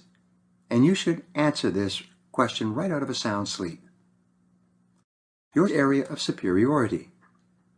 Customers buy a particular product or service because they feel that it is superior in some way to anything else available. Sometimes it is lower price. Sometimes it is a particular feature or benefit. Sometimes it is because they like the salesperson better than the representative of another company. Sometimes the competitive advantage is that you are the first person who has explained to them how much they could improve their lives or work with your product. Whatever it is, the customer always chooses what he considers to be the very best available under the circumstances. Demonstrate to the customer that your product or service fits that description. Same old, same old. Not long ago, a young man came up to me at one of my seminars. He needed advice. He worked for one of 10 companies that sold electrical supplies to contractors in the local market. But all of the suppliers bought their products from the same manufacturers and sold them at very much the same prices to the same customers. On top of this, the market for electrical products was depressed at that time. He asked me, under these circumstances, how can I develop a unique selling feature or a competitive advantage? I explained to him that it was not really possible. Based on what he had told me, he was selling something that anyone could buy somewhere else at the same price and quality and on the same terms. His products had no unique selling features. In a depressed market, there was less business for everyone, including himself. There was very little future in his industry at that time. Make your product special in some way. One of the most creative things you can do is to offer a product or service that is special in some way. It offers benefits that customers are willing to pay for that are not available anywhere else. If what you are offering is a Me Too product, the only way you can sell more is by working longer and harder, by seeing more prospective customers, and by trusting in the law of averages. But there's no long-term future unless your product is unique and different in some way from any other product available. Put your best foot forward. In creative selling, you always lead with the most important benefit that your product or service can offer your customer in comparison with your competitors. This becomes the key factor in your advertising, prospecting, and sales activities. When you meet a prospect who really wants the special benefits that only your product can offer, it is easy to make the sale. Large companies spend an enormous amount of time and money to build a reputation for their unique selling propositions. When IBM was the biggest computer company in the world, it had an extraordinary reputation for customer service. The company invested more than $1 billion a year giving its customers fast, dependable service whenever an IBM product broke down. For major customers with large computer installations, IBM would often fly in several specialists from different parts of the world, all within 24 hours, to get a computer system up and running again. IBM's reputation for quality service made it an industrial leader worldwide. Interestingly, at no time did IBM ever have a better, faster, or cheaper product than its competitors. Other companies had superior products at lower prices with more features. IBM did not even attempt to lead the field with state-of-the-art equipment. They focused instead on their reputation for service and support. This competitive advantage enabled them to become the most successful company of its kind in the world. It takes your breath away. Some years ago, the distributors of Smirnoff vodka attempted to introduce Smirnoff to the market in the United States. They had little success. At that time, vodka was considered not only a foreign drink, but a Russian foreign drink. The Cold War was on, and Americans were not particularly favorable to any Russian products, especially a new form of liquor. The Smirnoff distributors spent an enormous amount of money attempting to position Smirnoff vodka as a superior choice to whiskey, Scotch, gin, rum, and other liquors, but to no avail.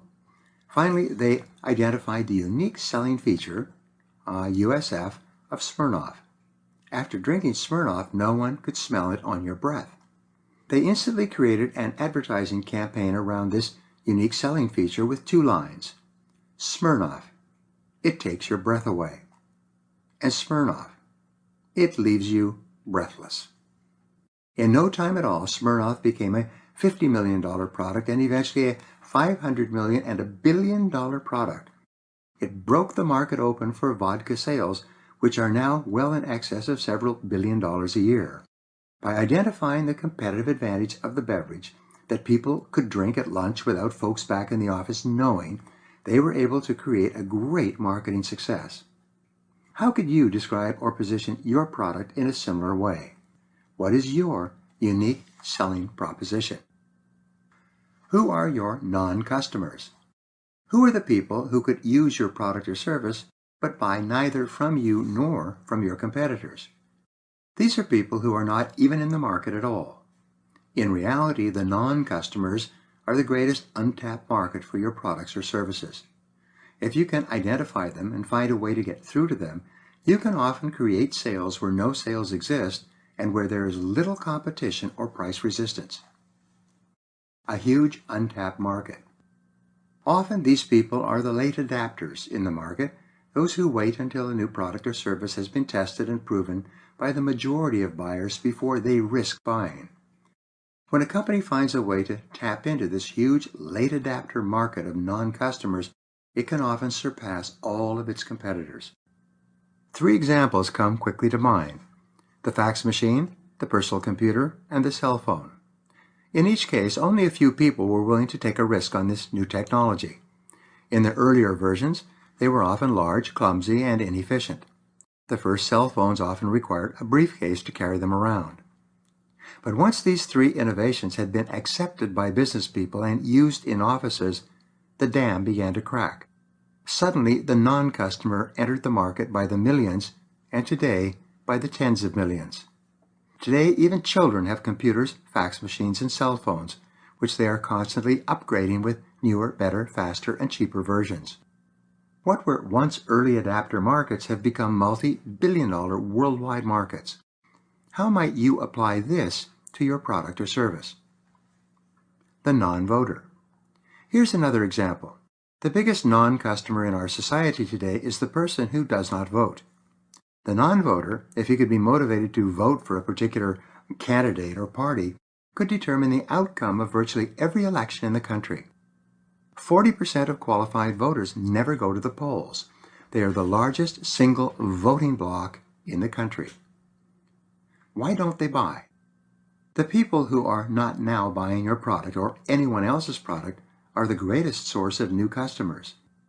If you can find out why they are not buying at all, you can often break into a brand new market and sell more than you ever have before.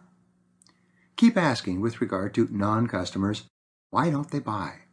What is it in their perception that holds them back from buying the product or service you sell? What objection would have to be overcome in their minds to get them to come into the market? What could you do to dispel the ignorance that they have of how much they could benefit? How can you remove the fear that is holding them back? Very often, the simplest way to approach the non-customer is to identify a specific benefit that the non-customer values and desires enough to want to own your product or service. Demonstrate to this prospect that he will definitely get the one benefit that would motivate him to buy, and then give an unconditional guarantee of satisfaction. By focusing on the key benefit and backing it up with strong guarantees, you can often break down the resistance that keeps your non-customer from buying in the first place. When do your customers buy? When is the best time to sell to your customer? It is at a specific time in the business cycle or a specific season during the year. Do customers buy when business is growing or when business is declining? Some services are most appropriate when businesses are in difficulty. Other services are bought more readily when businesses are growing rapidly. What season of the year do your customers buy the most? During what stage of the business cycle do they buy? Some products are most suitable for startup businesses. Others are better suited for growing businesses. And some work better for large companies that have stabilized or leveled off in the market. What triggers buying behavior? Some people are impulse buyers. They buy immediately when the product comes out on the market. They are the same people who see the new movie the first night it is shown. They try the new restaurant as soon as it opens. They embrace the new fashion trends as soon as they appear in the stores. Approximately 5 to 10% of customers are like this. They will try it without really knowing whether it is good or not. Many people only buy a product when it is clear from 2 to 4 years of history that the product is popular and well accepted. Many products do not begin to take off until after they've been in the market for 4 or 5 years. It often takes this long for the mass market to gain sufficient confidence to begin buying the product in quantity. Think about personal computers. There are many buyers who only come into the market when it is already mature. The product or service is approaching the end of its life cycle. It's being replaced by similar products that are faster, better, and cheaper. The profits to be made at this stage of the life cycle are fairly small. Finally, there is the post-mature buyer who only buys a product just before it is taken off the market. What has to happen before your prospect will buy your product? Often, a person will only buy a product or try out a company or service when she has received a recommendation from someone she trusts. Sometimes the prospect will only buy when she has spoken to another satisfied customer. Or the prospect has to get encouragement, reinforcement, or approval from another person before she feels comfortable enough to buy. Here are 2 good questions to ask the hesitant prospect. First, what would have to happen before you went ahead with this offer? And second, what would you have to be convinced of to buy this product or service? The answers you get will often give you the key to the sale. Use testimonial letters. One of the most powerful of all sales tools is the testimonial letter. When you say that your product is excellent and a good choice for the prospect, he immediately discounts your words because, after all, you are a salesperson. But when someone else who has purchased your product says that it's good, the customer believes and accepts this assessment. Some years ago, when I was building one of my businesses, I was continually struggling with prospects because I was relatively new in the market. Yet everyone I had worked with was happy with my services. So I took a solid week and visited each of my previous customers and asked them if they would write me a nice letter telling me how much they liked my services and recommending them to other people. Most of them agreed immediately. I followed up continuously until I had a 3-ring binder full of testimonial letters in plastic page protectors. This changed my sales career. My winning strategy. From then on, when I would meet with a prospect, one of the first things I would say is, before we begin, let me show you some letters that I'm particularly proud of from some of my customers. I would then hand my binder to the prospect and let him read through the letters. I found that people love to read testimonial letters. It's sort of like reading other people's mail. Later I took a yellow highlighter and highlighted the very best sentences in each of the letters so that they jumped out when the prospect read the pages. It was amazing. Very often the prospect would look up from reading through the testimonial letters and say, "I'm sold. How soon can we get started?" My sales doubled and tripled and quadrupled. In the first 2 months after I started using testimonial letters, I made more sales than I had in the previous year. Now, many people will write you a testimonial letter if you ask for it, but sometimes they're so busy that they don't get around to it. In this case, offer to write the letter yourself and ask them to type it onto their own letterhead and sign it. It's amazing how many customers will do this if you ask. Overcome objections with testimonials. If you get the same objection over and over, especially with regard to your high price or the fact that your company or product is new in the market, ask your satisfied customers to answer that objection in the text of their letter. Often you can write the letter for them with the answer to this objection. For example, let us say that your product or service is more expensive than that of your competitors, and your customers continually bring this up. You would ask for or write a testimonial letter that says something like this. Dear Brian, I just wanted to write and tell you how happy we are with your product. When you first approached me, I was concerned about the high price. But since we have started using your product, the benefits and results I have achieved are far greater than the small difference in price I paid. Thank you for everything. Sincerely, a happy customer. That kind of a letter is worth its weight in gold. If you have half a dozen letters like that, you can double and triple your sales in a short time.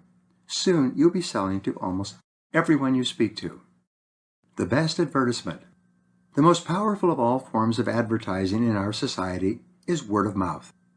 85% of all sales take place only after someone has said that the product or service is good. All other advertising is an attempt to get people to try the product or service so that the process of word-of-mouth advertising can begin. In the movie industry, studios invest 80% or more of their advertising budget in the week of the movie's release. Their goal is to get as many people into the theaters as quickly as possible, either before moviegoers find that the movie is not very good, or to stimulate word-of-mouth advertising that will fill the theaters later. In 2004, both Mel Gibson's The Passion of the Christ and Michael Moore's Fahrenheit 9/11 generated extraordinary word-of-mouth advertising, turning both movies into blockbusters that made fortunes for their producers. When was the last time that you decided to go to a restaurant by looking in the yellow pages? Instead, someone tells you that he has been there personally and enjoyed the experience. Only then do you try it for yourself. Word of mouth is everything. Be sure to ask. Your satisfied customers are your very best source of resales and referrals. If you take the time and ask them why they bought from you rather than from someone else, they will tell you. Once you know why your customers buy from you, you can then repeat these same reasons when you're meeting with a new prospect. Call or visit a satisfied customer, someone you like and who likes you, and tell him that your company is conducting some market research. We're talking to some of our most valued customers to find out how we can serve them better in the future. Would you answer a few questions for me? Then ask him questions such as the following. Why did you decide to buy from us rather than from someone else? What specific value or benefit do you feel that you get from our product? How could we improve it in the future for you? What kind of customer do you feel could most benefit from our product? Is there anything special that our product or service does that you did not expect when you bought it? Never be afraid to ask. If you ask your happy customers enough questions and listen carefully enough to the answers, they will tell you everything you need to know to sell more of your products to more people faster and more easily than ever before. Practice mind-storming regularly. This is one of the most powerful ways to stimulate your creativity, alert you to new opportunities, and accelerate your success in your sales career. It's called the 20-idea method. When you begin using this method regularly and applying some of the ideas that you generate, you'll increase or double or more your income in the months ahead. Here's how it works. Take a sheet of paper and write your biggest goal or your most pressing problem at the top of the page in the form of a question. For example, you could write, how can I double my income in the next 12 months? You can even be more specific. How can I increase my income from $50,000 to $100,000 per year over the next 12 months? Be clear and concrete. The more clear and specific the question, the easier it is for your mind to generate multiple answers to it. You use this mind-storming method primarily on questions for which you are seeking concrete, tangible answers. For example, you would not write, how can I be happier? This question is so soft and vague that your mind cannot focus on it and generate specific workable answers. Once you have written out your question, you then discipline yourself to write out 20 answers to that question. You write them in the personal, positive, present tense. For example, instead of writing, make more calls, you would write, I make 5 extra calls each day. The more specific your answers, the the more ideas they will stimulate. Write 20 answers minimum. Write a minimum of 20 answers to the question. You can write more than 20 answers if you like, but you must discipline yourself to keep writing until you have at least 20 answers. For some reason, the number 20 has a magical effect. Very often, the 20th answer is the breakthrough idea that changes your career. Once you have put down 20 answers, go back over your list of answers and select at least one idea that you will implement immediately. Do it now, this very minute. Don't delay. This is very important. When you generate these answers and then take action on at least one of them, you keep the tap open for creative ideas to flow all day long. As you move through your day, you will constantly have ideas and insights on how you can be more effective and get more done. Your mind will sparkle like lights on a Christmas tree. You'll be more alert and aware. You'll come up with solutions not only to your own problems, but to the problems of others, quickly and efficiently. The key to wealth. Earl Nightingale, in writing about this idea, said that more people have become wealthy using this 20-idea method than any other method of creative thinking ever discovered. In my own experience, and in the experience of thousands of my students, this 20-idea exercise is life-transforming. Once you begin using it, you will start applying it to every problem or goal you ever have. You can use it to outline any project, large or small. You can use it to build a house or build a career. The results you get will be absolutely amazing. Cumulative results. If you were to pick a different problem or goal, or even the same problem or goal, and conduct this mind-storming exercise each morning, you would generate a minimum of 20 ideas per day. If you did this exercise 5 days a week, you would generate 100 ideas per week. If you did this exercise 5 days per week for 50 weeks a year, you would generate 5,000 ideas each year to help you to be more successful.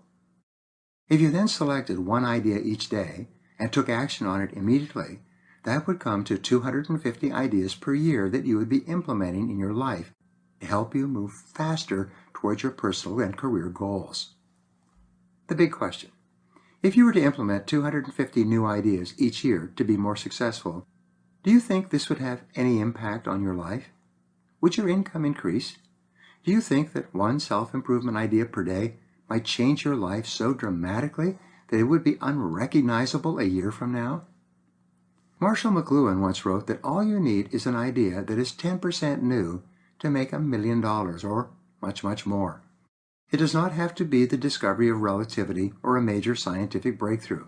It only has to be a small improvement on what is currently being done in some field and which gives you a competitive advantage.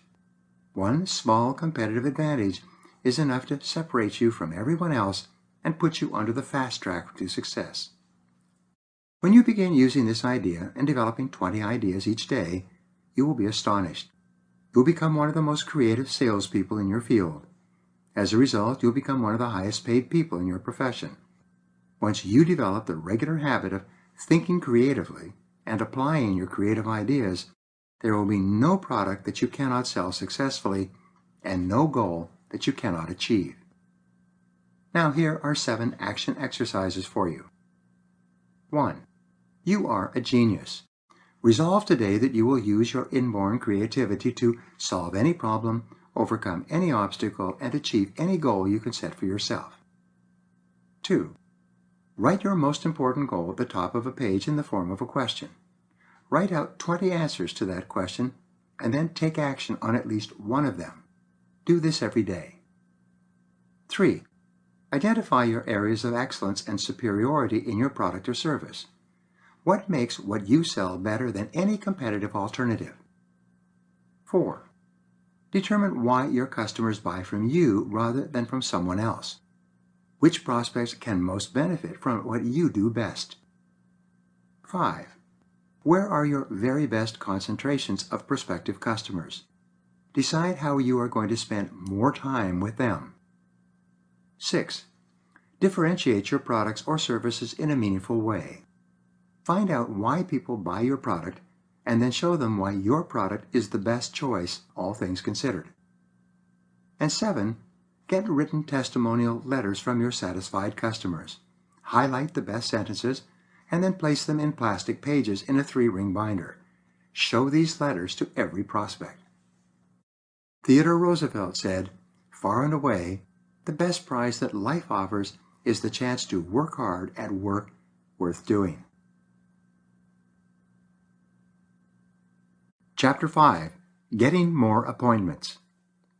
Mac R. Douglas wrote, "When a man has done his best, has given his all, and in the process supplied the needs of his family and his society, that man has made a habit of succeeding."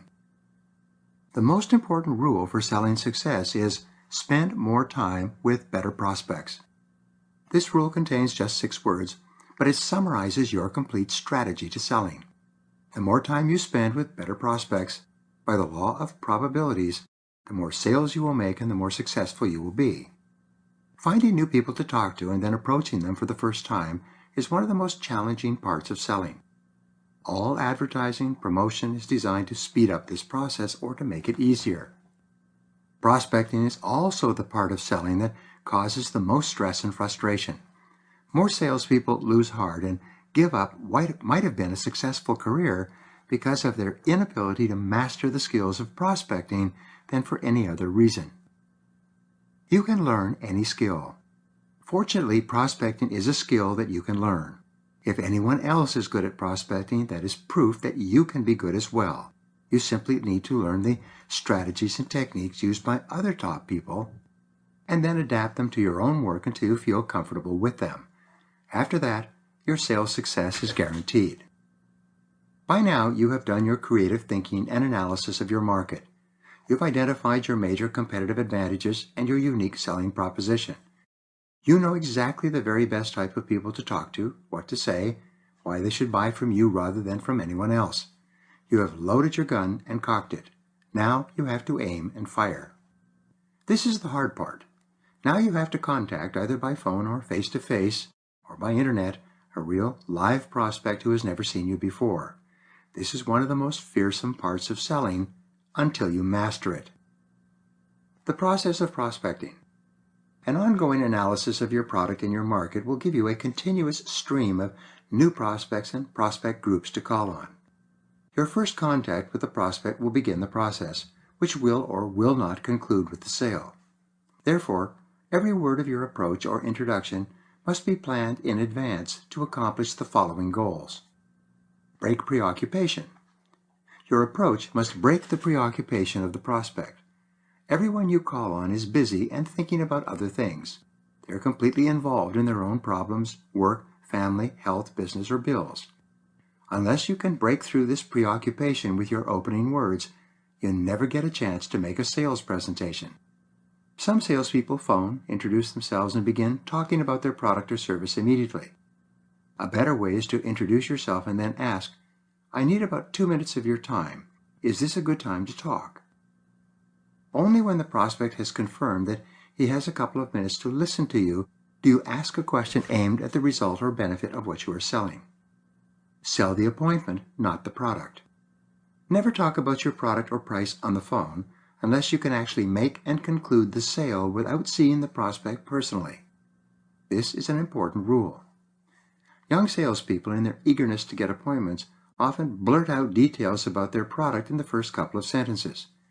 If you do this, you will kill the sale. The prospect does not have enough information to seriously consider your offer. Instead, he will say, "I'm not interested," or "We're not in the market right now," and you'll end up talking into a dead telephone line. Choose your words carefully. When meeting the prospect for the first time, a salesperson will often start off talking about his product while the prospect is still on the phone, signing checks, shuffling papers, or doing something else. The prospect's mind is 1,000 miles away. He's not paying attention to you. You may be sitting there, but he is still preoccupied with everything that is going on in his life. Your job is to break this preoccupation before you begin speaking. Your first words should be the equivalent of throwing a brick through a plate glass window. Develop an opening statement or question that gets his complete attention.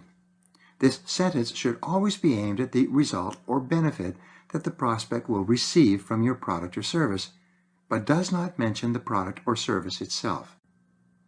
Preoccupation breaking made simple. Many years ago, there was a salesman who worked for Corning Glass. This was the year that the company introduced safety glass for the first time. This product contained a transparent plastic sheet between two pieces of glass, and as a result it did not shatter the way most windshield glass did at that time. This young salesman went out with his new product, and within 1 year, he became the top performing salesman of safety glass in North America. At the National Sales Conference, he received the first prize for sales performance and was invited to share his secret with the other salespeople present. They wanted to know, how did you sell so much more safety glass than anyone else? Demonstrate the benefit. He explained, first of all, I got the factory to cut some safety glass into 6-inch squares as samples. Then I got a ball-peen hammer, which I took with me on sales calls. When I walked in on the prospect, I would ask, would you like to see a piece of glass that doesn't shatter? Almost invariably, the prospect would say, that's not possible, I don't believe it. I would then put the glass sample on his desk, take out the ball-peen hammer, and whack it. He would instinctively jump and throw up his hands to protect his eyes. When he looked down and saw that the glass had not shattered, he would be amazed. After that, it was simple. I would just ask, how much would you like? I'd take out my order pad and begin writing. Teach it to everyone. Corning Glass was so impressed with this technique that the following year they bought ball-peen hammers for all their salespeople, provided them with samples of safety glass, and sent them out nationwide. The method really worked. They sold glass by the carload. At the end of the year, at the next National Sales Convention, the young salesman, for some reason, was still head and shoulders above every other salesperson in the country. Once again, they invited him up on the stage to receive his award as the top salesperson in the country. And again they asked him, what is it that you did this year to outsell everybody else? Get the customer into the act. Well, he said, I knew that you were all going to use my method, so I had to come up with a new technique. Now, when I go in to see the customer, I've got a ball-peen hammer in one hand and the sample of safety glass in the other.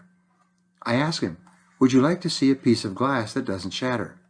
He usually says, I don't believe it. Then I put the piece of glass on his desk and give him the hammer and have him hit it. When he tries and fails to smash the glass himself, he is totally convinced. Then I write up the order. Well begun is half done. A good opening with a strong question aimed at the result or benefit of your product can get you almost to the close of the sale. A strong opening breaks the customer's preoccupation, makes him fully alert, and gets you his complete attention. He is immediately willing to listen to you. Marketing guru Dan Kennedy has a powerful technique for testing your opening sentence when you visit a prospect for the first time.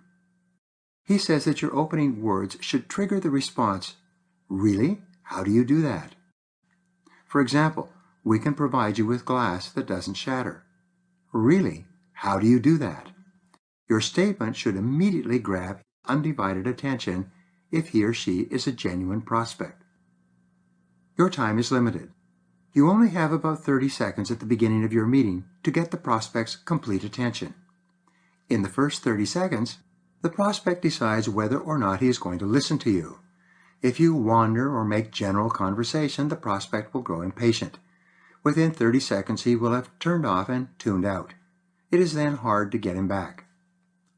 Experts generally agree that the first 15 to 25 words out of your mouth set the tone for the rest of the conversation.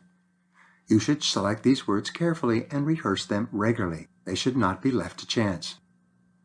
Many salespeople meet with a prospect for the first time and say to themselves, I can hardly wait to hear what I have to say.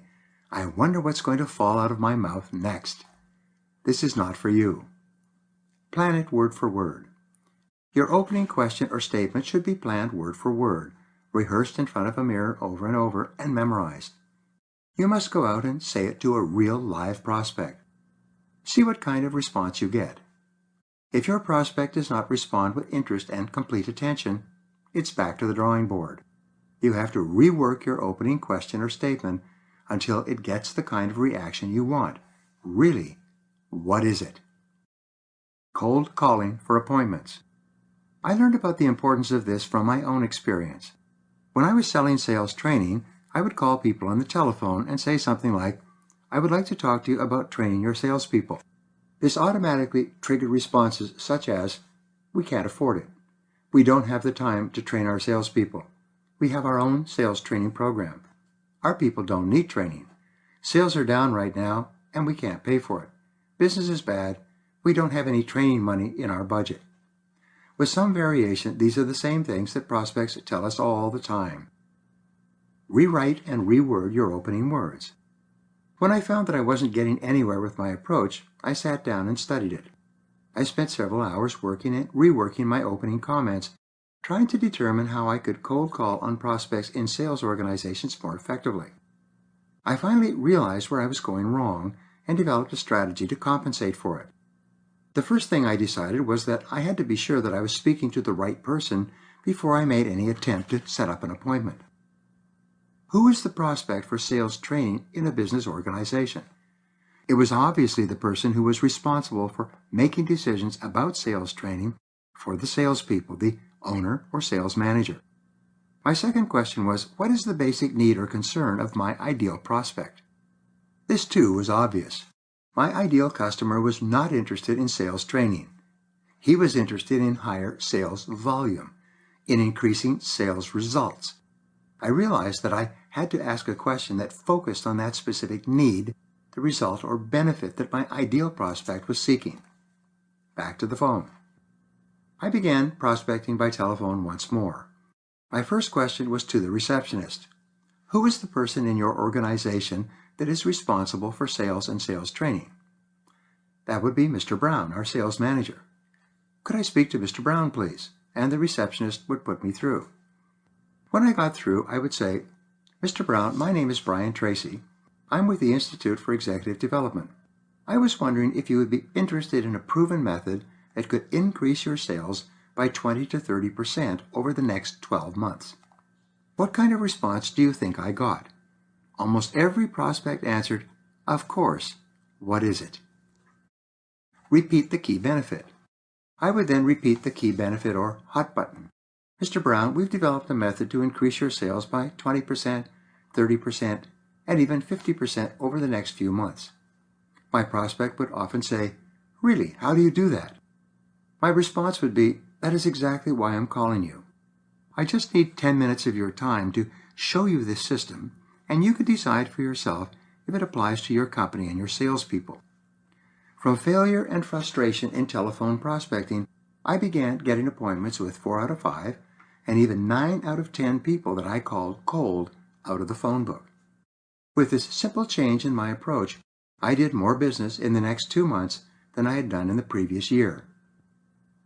Your opening question should trigger the response, what is it? Or, really, how do you do that? If it does not generate such a response, then you need to rework the question. If it is not breaking the prospect's preoccupation and getting his complete attention, you must reword the question until it does. Sales resistance is normal. If the prospect says, well, I'm really not interested, it means one of two things. Either your question is not strong enough, or the person that you are talking to is not a prospect for what you are selling in the first place. You are probably talking to the wrong person. When you open with a strong statement or question, you separate yourself into an elite class of sales professionals. Instead of wasting the first couple of minutes talking about your product line and how long you've been in town, you go straight to the subject that is of most interest to the prospect. Neutralizing initial sales resistance. Whenever you phone a prospect for the first time, you are interrupting him from something he is doing that he considers to be more important than anything you have to say. Everyone is busy. For this reason, you should always expect initial sales resistance, even if you're offering the very best product at the very best price to the most qualified prospect in the world. Here is a simple technique that you can use to neutralize sales resistance at the very beginning. When the prospect says something like, thanks for calling, but I'm not interested, or we're not really in the market right now, you shouldn't take it seriously. The prospect has no idea how good your product or service can be for him and his company. His reaction is a knee-jerk, automatic response to any sales offer. Roll with this resistance like a boxer rolls with a punch and come back with these words. That's all right. Most people in your industry felt the same way when I first called on them. But now they've become our best customers and they recommend us to their friends. When the prospect hears these words, he immediately stops what he is doing and starts paying attention. He will almost invariably say, "Oh, really? Well, what is it then?" Customize your comeback. You can make these words even more powerful by being specific about the prospect's occupation. You could say, "That's okay. Most people in the financial services industry felt the same way when I first called on them. But now they've become our best clients and they recommend us to their friends." In Robert Cialdini's book, Influence, he explains the impact of social proof in building credibility and arousing desire. Social proof comes from other people, like the customers who have already bought the product or service. Whenever we hear of someone else like us, in our business or with our same interests or beliefs, who has bought a product, we are immediately interested in knowing what it is. If lots of people like us have bought a particular product, we almost automatically conclude that it is a good choice for us as well. When the prospect says, "Oh, really, what is it then?" you say, "That's exactly what I would like to talk to you about, and I just need about 10 minutes of your time. You can decide for yourself if it's right for you." Frequently, busy prospects will say, "Well, can you tell me a little bit about it on the phone?" Don't sell on the phone. You reply, "Mr. Prospect, I'd love to tell you about it on the phone, but I have something I have to show you. You need to see it personally." This triggers the powerful emotion of curiosity. You should immediately offer 2 time periods to meet. Would Tuesday morning be convenient for you, or would sometime on Wednesday afternoon be better? Remember, the purpose of your first call is not to sell or even to discuss your product or service. It is to get a 10-minute face-to-face appointment with the prospect.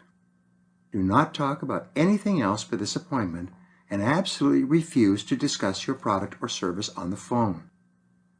Sidestep the excuse. Sometimes the busy prospect will say, "Could you send me something in the mail?" or by email. If you send the prospect something in the mail or on the internet, the chances are very high that he will lose it, forget about it, or decide not to see or talk to you at all.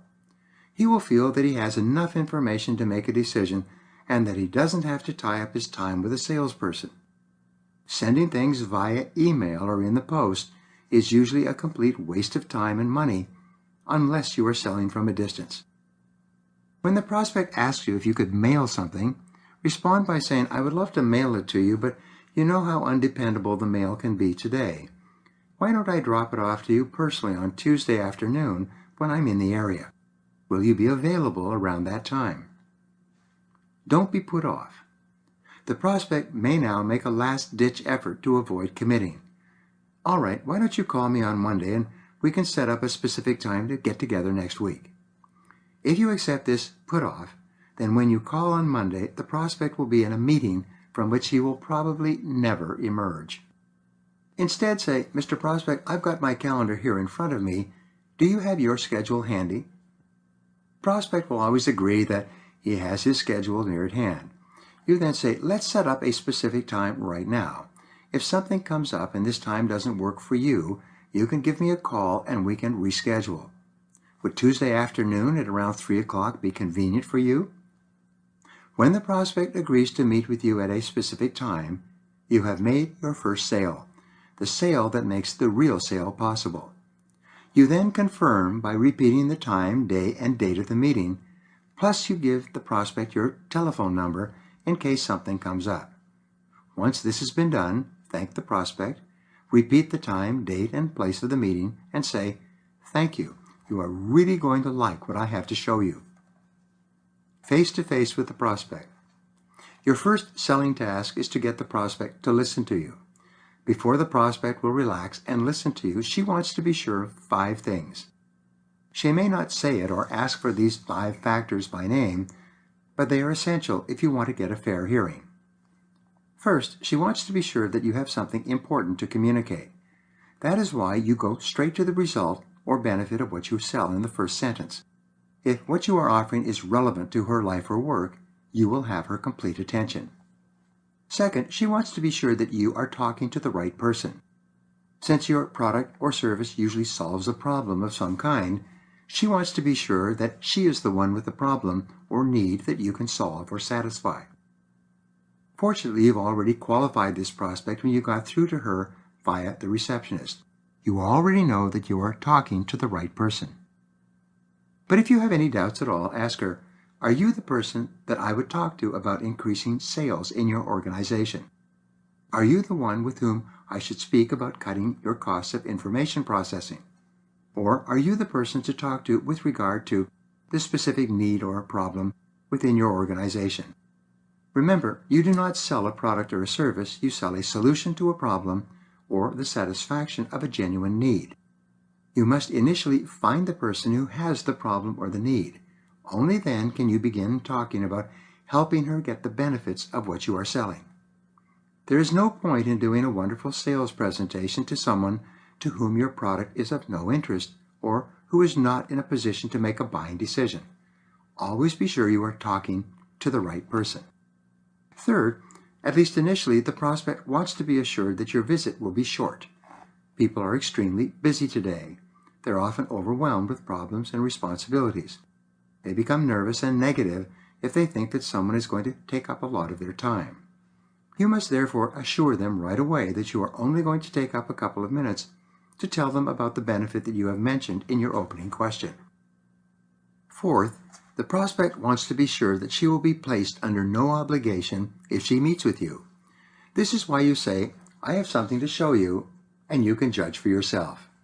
This takes the pressure off the prospect and often determines whether you get the appointment or the continued meeting in the first place. Fifth, the prospect wants to be sure that you will not use high pressure. The two most common fears of prospects with regard to salespeople are the fear of being pressured and the fear of being taken advantage of. By approaching the prospect with a positive, polite, and friendly attitude, you take these fears away. You cause her to relax and listen to you more closely. You have to accomplish these 5 goals at the beginning of your conversation, and often on the phone with a new prospect, just to get the appointment. There is a method for doing this that I have taught to thousands of salespeople. When they have used this method, it has often revolutionized their results in getting appointments, either by telephone or while cold calling. Begin with a well-structured question. When you finally get face-to-face with a new prospect, introduce yourself, shake hands, sit down, and begin by asking a well-structured question. This is often an interesting or unusual question aimed at the benefit of what you are selling. Questions are powerful because each person is conditioned from childhood to answer questions when they are asked. If you ask a person what time it is, before he can think of anything else, he will look at his watch and tell you the time. People respond automatically to questions. This is why we say in selling that the person who asks questions has control. The person who is asking the questions controls the person who is answering. The very fastest way to take control over any conversation is to pause and ask a question. Until the other person has answered your question, he will be totally focused on what he is saying. When you ask the prospect, "May I ask you a question?" he will almost always say yes. You will then be in complete control. Continue asking questions. Good questions trigger good responses. When you ask the prospect, "Would you like to see a proven method to increase your sales by 20 to 30% per year?" the prospect cannot say anything else until he has answered the question. The questioner is in control. In all my years of opening a call with a prospect using this question, I have only had one person who has said, "No, I'm not interested." And the reason he wasn't interested was that the receivers in his bankruptcy had just come in and closed the company down. He said on the phone, "It's too late for us. I wish you had called me 6 months ago." But every other sales manager to whom I have asked that question has said, "Yes, what is it? When would you like to come in and talk?" Your question should trigger this response as well. The second step in this method of getting face-to-face appointments is to be courteous and say, "I would just need about 10 minutes of your time to show you what I've got, and you can judge for yourself." The essential point to convey is, you be the judge. This assures the prospect that the meeting will be brief, he will be under no pressure, and you have something important and relevant to share with him. Refer to other happy customers. In most cases, even with the best opening question, prospects will be reluctant and resistant to making an appointment with you. To overcome this resistance, the most powerful technique is to refer to other satisfied customers who are already using your product. If you are calling on a printing company and you've already sold one of your products to another printing company, tell them, another company in your industry, ABC Printing Services, is already using this product and is getting great results. Because of the power of social proof, this often changes a negative or neutral prospect to positive and triggers a desire to see you and learn about what other people in that industry are already doing. Build the credibility of your product. When I was selling sales training, I would say, hundreds of companies are already using this process and are reaping great results. It's proven, practical, and completely guaranteed. And I just need 10 minutes of your time to show it to you, and you could decide for yourself. Anyone can give you 10 minutes. They may not be able to give you half an hour before the month after next, but they can give you 10 minutes right away if you have something that is of interest to them. Be professional at all times. It is important that you don't make the mistake of offering the prospect of two specific times, such as, would 10:30 this morning or 11:20 tomorrow morning be best for you? This is an old manipulative method of getting appointments that customers have heard so many times. If you use it, you hurt your credibility. Even if the prospect is interested in your offering, he may lose interest if he feels that you are trying to manipulate him. This is the time when you must be pleasant, positive, and persistent. Offer the prospect a choice of general times, like around 10 on Wednesday or 3 in the afternoon on Thursday. If neither of these times will work for the prospect, ask, when would be a convenient time for you? The person who asks questions has control. Confirm the appointment. Once you have made an appointment, the job is not done. It's only beginning. Before you go off to a prearranged appointment, always call to reconfirm. This is a mark of top professionals. Many people are afraid to call and confirm because they fear that the prospect will cancel the appointment. So they just show up at the scheduled time. Often, however, the prospect has been called into a meeting or out of town. Sometimes he or she is sick or has had an emergency. A large number of prearranged appointments fall through for reasons over which you have no control. There are two ways to confirm an appointment. The first is to call through to the prospect and tell him that you will be there at the scheduled time and are looking forward to seeing him. This gives the prospect an opportunity to reschedule if something has come up that conflicts with your meeting. Another way to confirm an appointment is simply to call the receptionist and ask, "Is Mr. Brown there?" When the receptionist says yes, you then say, "Good, this is Brian Tracy. I'm just calling to confirm my appointment with him at 10 o'clock tomorrow morning. Please tell him that I will be there on schedule. Thank you very much." If for any reason your appointment is canceled, move immediately to reschedule it at a specific time using the techniques that I explained earlier in this chapter. I've often set up and confirmed appointments at a specific time several weeks in advance. It's amazing how many of these prearranged appointments come off on schedule and how much business eventually comes from them. Manage by exception. The prospect will often say, "Well, I'm not sure that I'll be in town on that day. Could you call me back in a few days or next week to set something up?" When you hear this, you immediately respond with, "Mr. Prospect, I know how busy you are, but let's manage by exception. We'll set a firm appointment now, and if anything comes up later, we can change it at that time." Be polite, but be persistent. Once you have an opportunity to speak to an interested and qualified prospect, you must be insistent on nailing down a specific time to meet with that prospect. Human beings are strongly affected by their expectations. If they expect to learn or benefit from meeting with you, they will be looking forward to your appointment. If there is a need to reschedule, they will usually call you if you have set it up correctly at the beginning. Your chances of making a sale once you get face-to-face with the prospect increase by 10 or 20 times over a telephone or email discussion. Once the prospect has an opportunity to meet you, see you, look you in the eye, and realize that you are a knowledgeable professional person, he's much more likely to take you seriously. Improve your telephone prospecting. There are two things you can do to improve the quality of your telephone prospecting. The first is to stand up when you speak to the prospect. When you stand up, you align all the energy centers of your body. The strength and tone of your voice will sound stronger and more confident. You'll have more energy. You will sound more believable and authoritative. The second thing you can do is smile into the phone when you speak. Surprisingly, a smile can be felt on the other end of the line. People also know when you are not smiling, or even worse, when you are frowning. Many salespeople with whom I work actually set up mirrors on their desks and smile into them when they are talking on the phone to their prospects. When you combine standing up with smiling, you project greater energy and sincerity. It is often the extra push that you need to get the appointment over the phone. Keep the initiative. Never expect people to call you back, no matter how honest or intelligent they sound. You, as the salesperson, must maintain the initiative until you get the first face-to-face appointment. Don't let people put you off for any reason and then expect them to get back to you at a later time. Because they are so busy, they will never get around to it, even if they are interested in what you sell. Remember, rejection is not personal. Initial sales resistance is not personal either.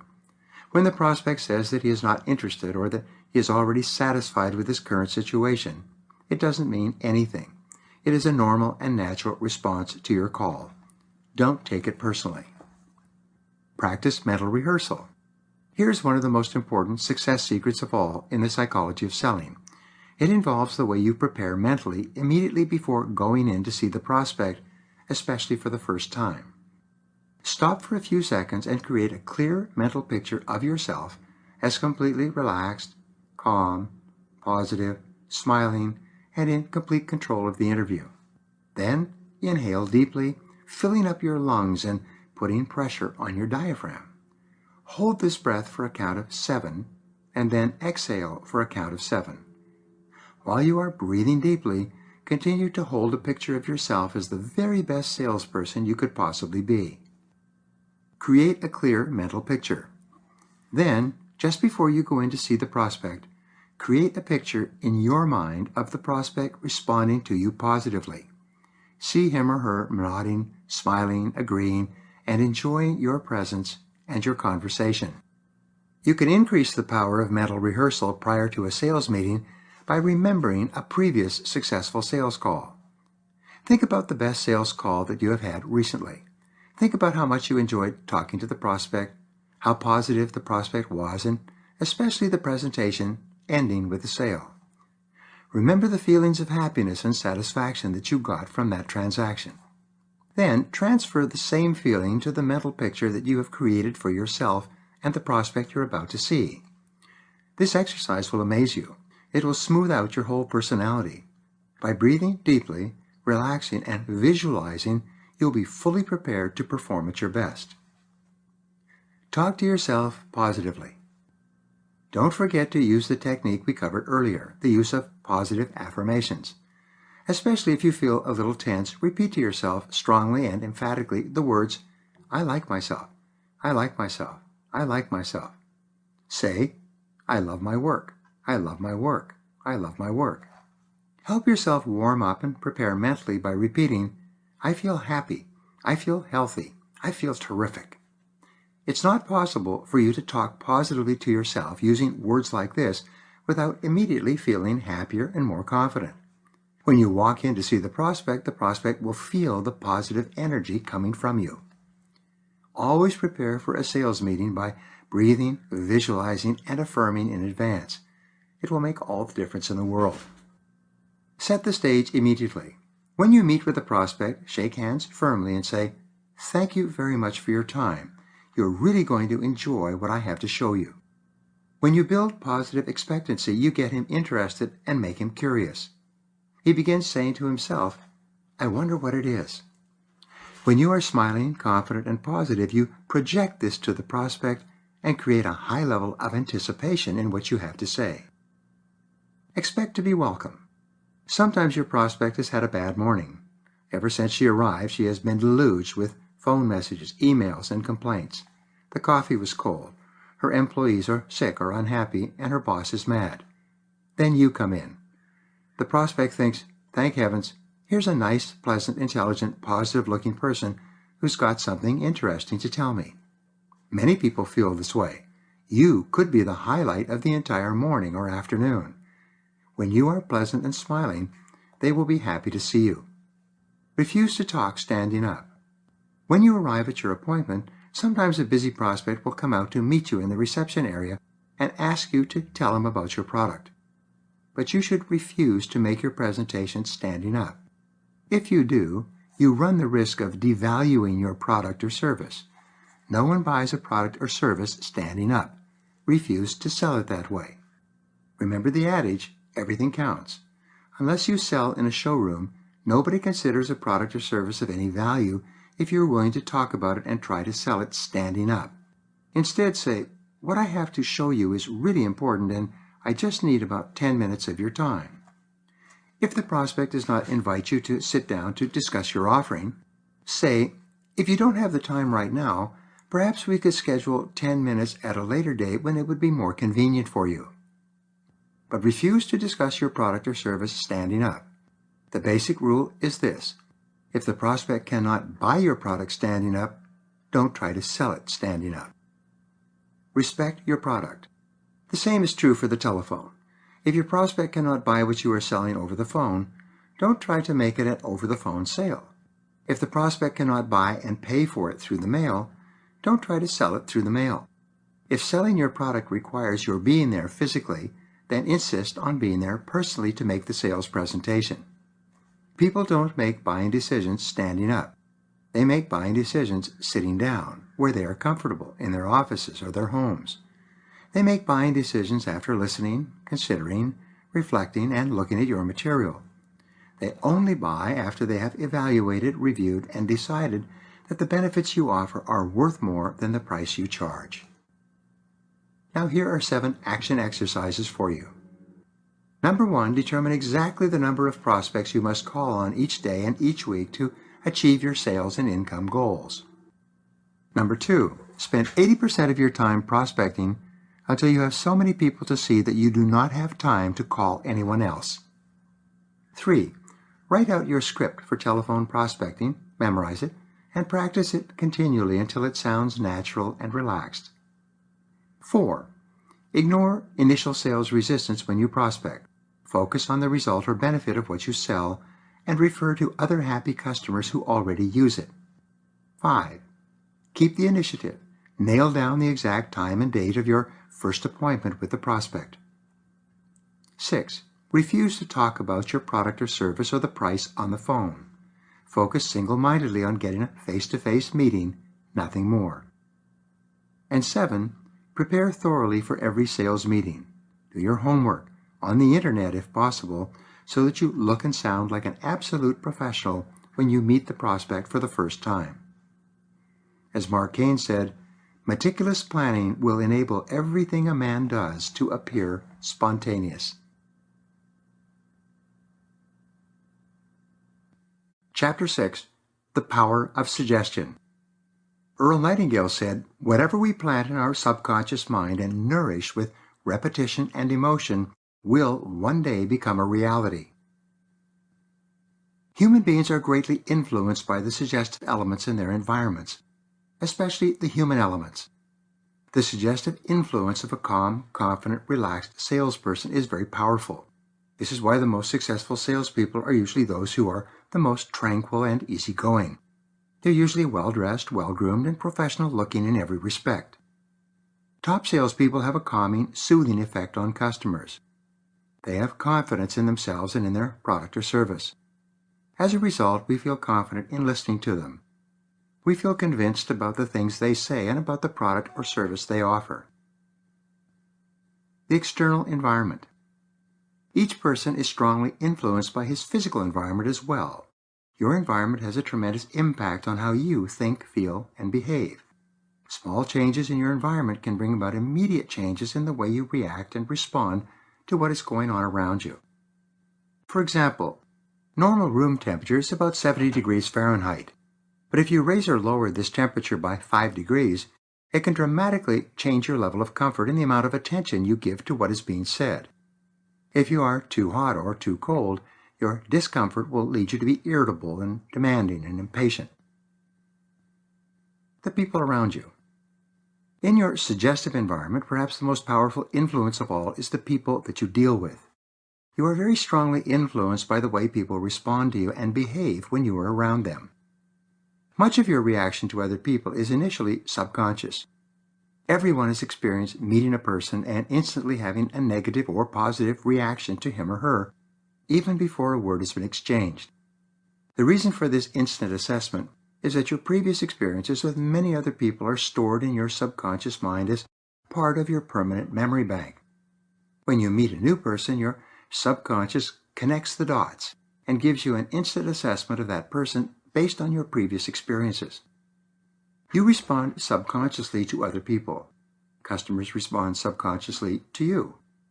Everything you do prior to the sales presentation and everything about you when you meet the prospect either increases or decreases the quality of the suggestive environment and determines whether or not you make a sale. Your internal environment. There are several suggestive influences that you can control. The essentials are your appearance, your voice, and your attitude. If you look good, your voice is clear and confident, and your attitude is calm and optimistic, the initial impact of your presence will make a positive impression on the prospect. Fortunately, you can control your physical appearance in almost every respect. You can dress professionally, groom yourself attractively, and control your posture. Your goal at all times is to look on the outside as if you were one of the very best people in your field. Practice your selling. You can assure that your voice is strong and clear by practicing your presentation aloud in front of a mirror. Professional actors spend many hours walking, talking, gesturing, and delivering their lines before a mirror, exactly as if they were attempting to project their voices to the back row of the audience. Then, when you are with a prospect, you simply turn down the volume while maintaining the same confidence and energy. This has an inordinate suggestive influence on the mind of the prospect. Be positive and cheerful. You can control your attitude, making sure that it is upbeat and confident by using the mental rehearsal techniques already mentioned. You can visualize yourself regularly as one of the top sales professionals in your field. Before you go in to see the prospect, you can talk to yourself positively, repeating, "I'm the best, I'm the best, I'm the best." You can stand erect with your back straight and your chin up. You can look the prospect in the eye and shake hands firmly. You can come across as a positive, prepared, professional salesperson in every respect. Dress for success. One of the turning points in my sales career came when a friend of mine took me aside and asked me if I'd ever read anything about the proper clothes to wear when I met with a customer. I came from a family where no one ever wore a suit and no one ever told me about the importance of dress in business. But I was a ready student. My friend explained a few things about dressing for success in business. Later, I bought a series of books on the subject and studied dress extensively. What I learned was that 95% of the first impression you make on a prospect will be determined by your clothing. Prospects are visual. Prospects are intensely visual. The visual impact of your clothes strikes the prospect like a wave hitting a breakwater and exerts a strong subconscious influence on that prospect. The way you look on the outside is considered to be an expression of the kind of person you are on the inside. When you are well-dressed and groomed, the customer unconsciously assumes that you come from a good company and that your product or service is of good quality. When you look the part of a top salesperson at the first meeting, the prospect takes you more seriously and is more open to your sales message. Who makes the most money? Over the years, in more than 1,000 seminars with more than 1 million salespeople, I have noticed that the best-dressed salespeople are always the one making the most money in their fields. Whenever a well-dressed salesperson talks to me, it's immediately evident from his confident attitude that he is making excellent money in his field.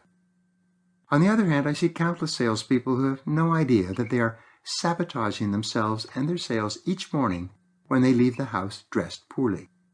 The tragedy is that no one has ever taken them aside and explained to them how important appropriate business dress is to success.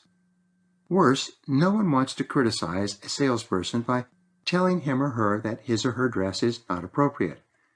Everyone knows, but no one says anything. Every person should read at least 2 books on proper business attire and then follow their advice religiously. Remember, in dress, as well as in all other aspects of selling, everything counts. It is either helping you or hurting you. It either adds or detracts. Your dress either moves you toward the sale or moves you away. Dress is one of the most powerful of all suggestive influences in selling. The friendship factor. One of the most notable truths in sales, which I have already addressed briefly, is this: a person will not buy from you until he is convinced that you are his friend and acting in his best interest. Another point in Robert Cialdini's book, Influence, is the importance of liking in sales success. If a prospect likes you, the details will not get in the way of the sale. But if the prospect is neutral or negative towards you, the details will trip you up every step of the way and often make a sale impossible. The first unspoken question a customer asks when he meets you for the first time is, "Do you care about me?" If you don't answer yes in the first minute or two, the customer will quietly lose interest in doing business with you. He may sit politely through your visit and your presentation, but at the end he will thank you for coming in and tell you that he will think about it. We like to deal with people to whom we feel friendly. We set the stage for this relationship in the first few seconds of the first conversation and with the first few words. Hair care. The focus of the sales conversation should be on the face of the salesperson. For this reason, grooming is of the essence. The rule is that nothing about your grooming, or your dress for that matter, should distract from the message that you are there to deliver. You've heard the saying, "Birds of a feather flock together," or like attracts like. The fact is that we like to deal with people and buy from people who are similar to us in as many respects as possible. We feel more comfortable with people who dress the way we do, groom the way we do, have the same attitudes and opinions that we have, and so on. The more you harmonize your appearance so that it is in keeping with the way people look in the customer's environment, the less resistance the customer has to listening to you and doing business with you. One of our greatest desires is to feel comfortable in a personal or business situation. Everything you do that increases the level of comfort of your prospect also increases the likelihood that you will make a sale to him or her. Long hair, short sales record. Some years ago, a young salesman approached me at a seminar and asked me for advice on increasing his sales. I saw immediately from his long, shaggy hair what his problem was. When I asked him about his business, he told me that his primary customers were business people in offices. He had a good product at a good price, but he wasn't making very many sales. The reason for this was immediately evident to me. I told him that if he wanted to be more successful in selling to business people, he would have to cut his hair. He flared up and said that his hair length should not make any difference. He liked to express his personality by wearing long, shaggy hair over his collar. I explained to him that he could wear his hair as long as he wanted, but he was trading long hair for sales success. Immediate action, immediate results. Fortunately, he was a good student. He went out and got his hair cut, but only a little bit. Nonetheless, his sales increased almost immediately. So he cut his hair even shorter. Again, his sales increased noticeably. He finally went all the way and got a conservative, businesslike haircut. His sales jumped. He was able to move out of his parents' house, get a car, and begin creating a good life for himself. He was delighted. But alas, he began to think that his success was solely because of his great product and exceptional personality. He reverted to his old ways and started growing his hair longer and longer. And as his hair grew longer, his sales slowed down once more. When his hair was once more over his collar, and he looked like a shaggy dog going from prospect to prospect, he ran out of money and had to move back home with his parents. The last time I saw him, he still had long hair. He wore old clothes and he had holes in his shoes. He trudged from appointment to appointment with little hope and even less success. Presenting your product. Your product or service should always be clean, neat, and presented in its best possible light. People are strongly influenced by the suggestive impact of a product that is colorful and attractive. Prospects are negatively influenced by product materials that are dirty, dingy, peppered with coffee stains, or sloppy and disorderly. Always take the time to assure that your sales materials look excellent in every respect. Remember, people are highly visual. What they see has an inordinate impact on the opinions they form of you, your product or service, and your company. Practice your presentation. Your sales presentation should be well organized, practiced, and complete with all details. As much as 80% of the value of your product or service, as far as your prospect is concerned, will be contained in the quality of your presentation. If your sales presentation is random and wandering, the prospect will consider your product or service to be less desirable or attractive. If your presentation is crisp and well-ordered and moves step by step in a logical process, the customer will assume that your product, your service, and your company are equally ordered and efficient.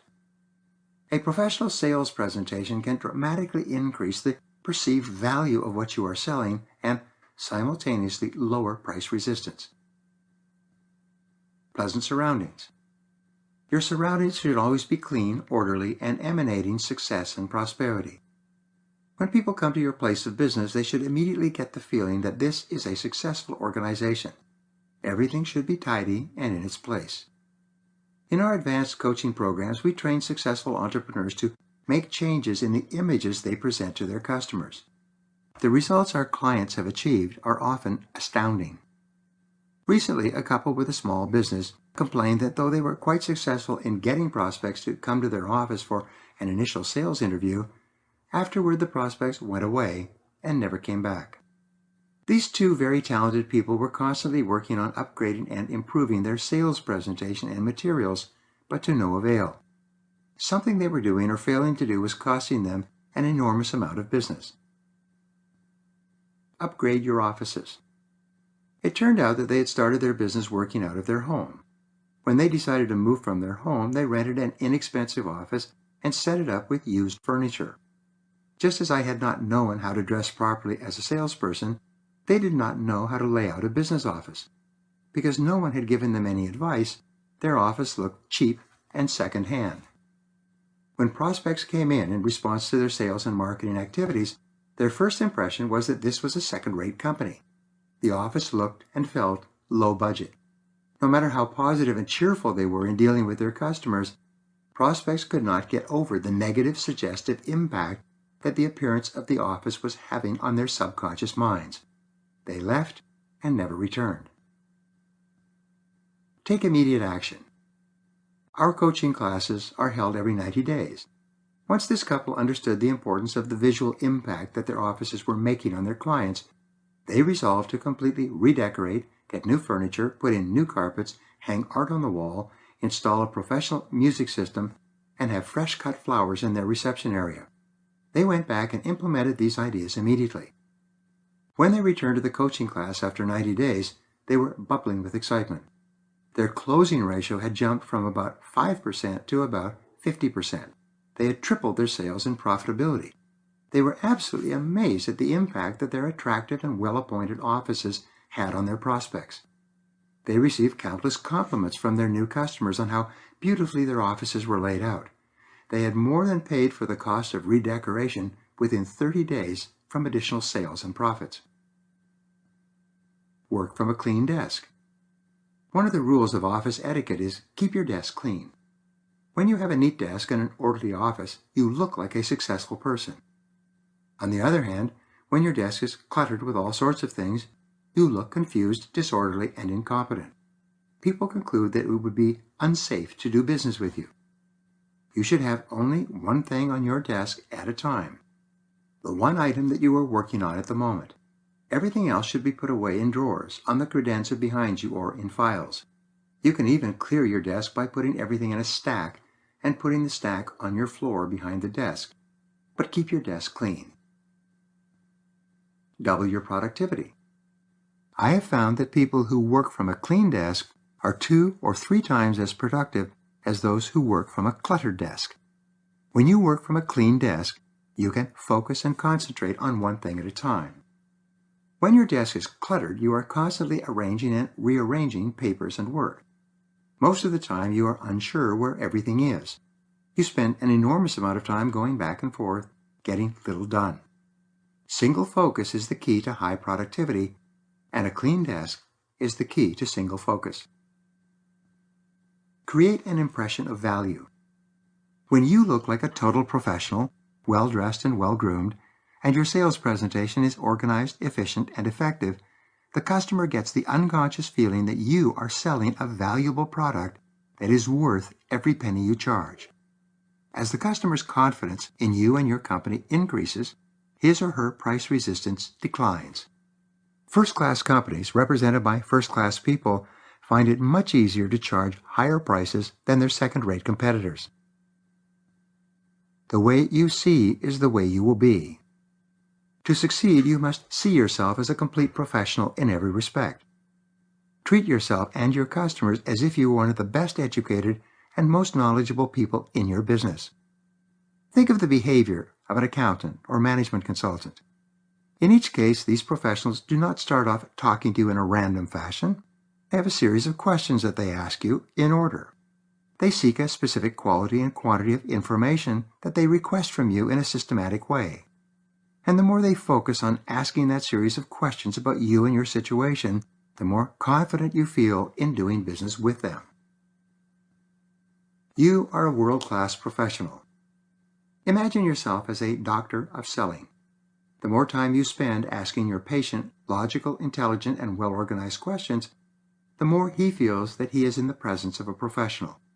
His initial sales resistance and skepticism decline. His confidence in you increases. He relaxes and opens up. He realizes that you are there to help him solve a problem or achieve a goal. He begins to work with you rather than hold back from you. Walk the talk. Body language is also important in selling. According to Albert Mehrabian of UCLA, the message you convey in a sales conversation is 55% body language, 38% tone of voice, and only 7% in the words you use.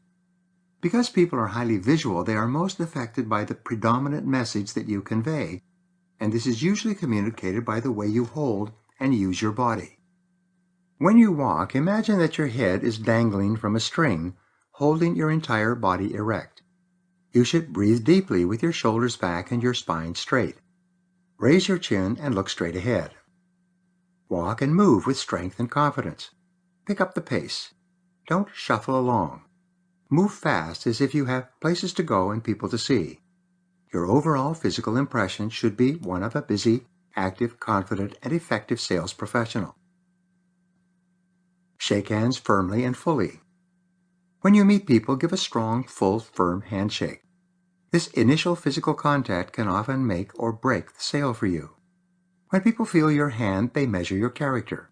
When your handshake is strong and firm, they assume that you have good character and, by extension, represent a good product or service.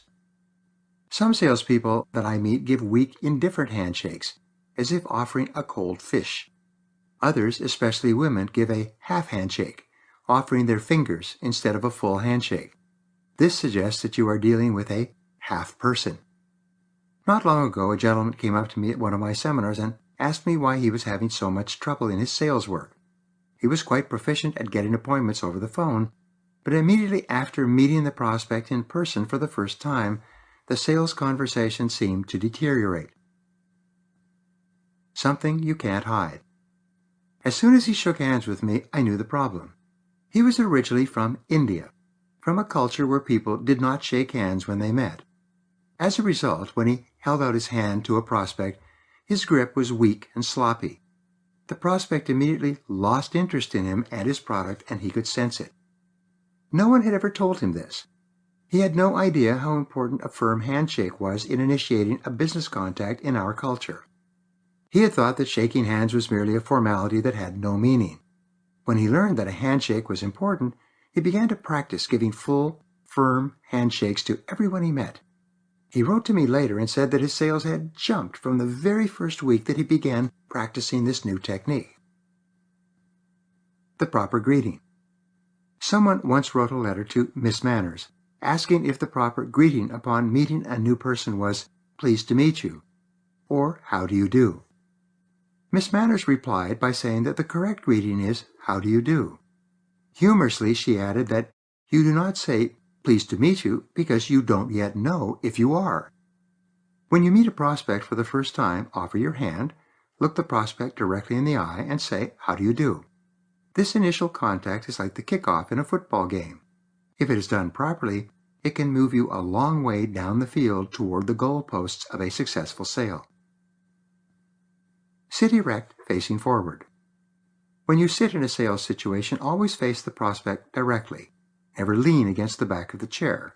This makes you look relaxed and uncaring about the purpose of your visit. Instead, sit with your back erect, lean slightly forward, stay alert, and be fully engaged, both physically and mentally, in the sales conversation.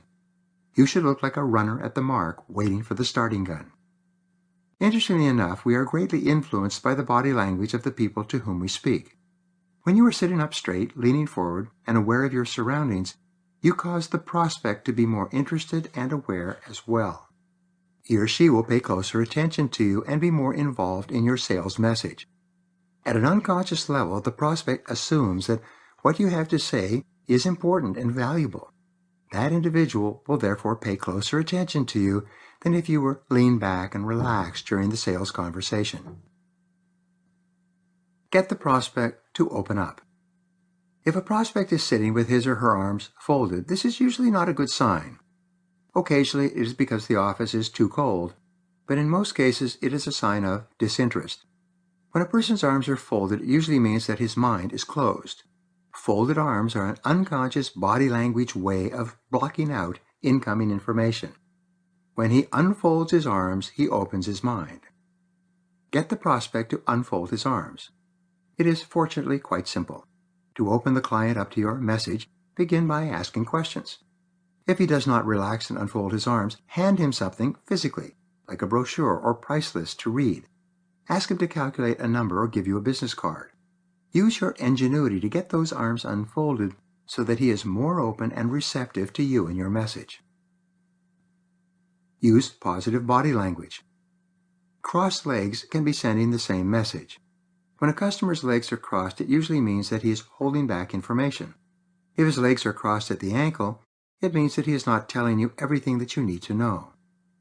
In the process of mirroring and matching, your prospect will tend to mimic your own body language.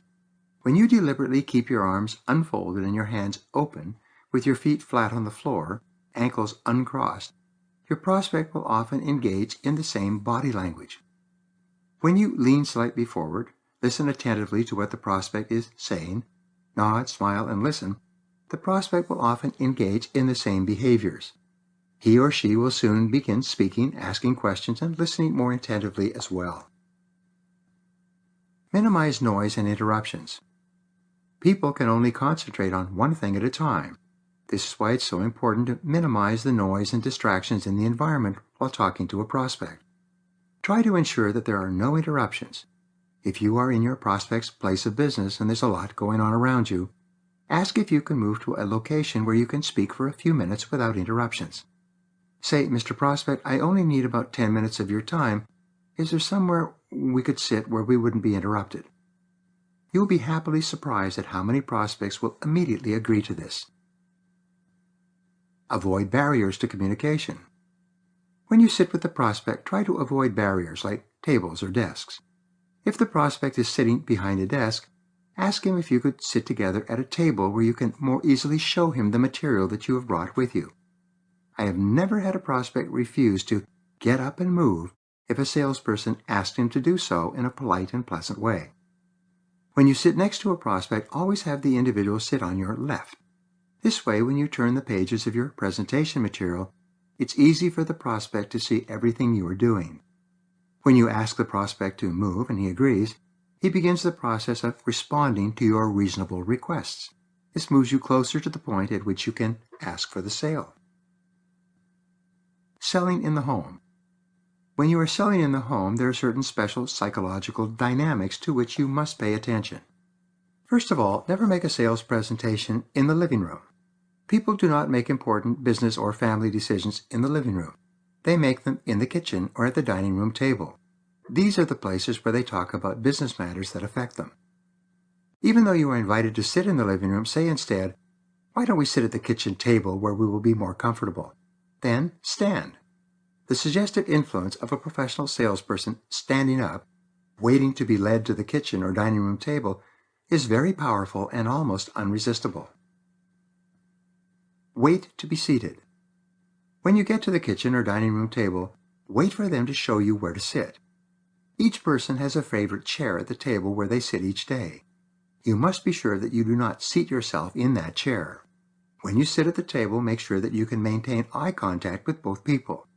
When you ask questions and explain your product, continually alternate the person you are speaking to so that both people feel fully involved in the presentation. Always be polite.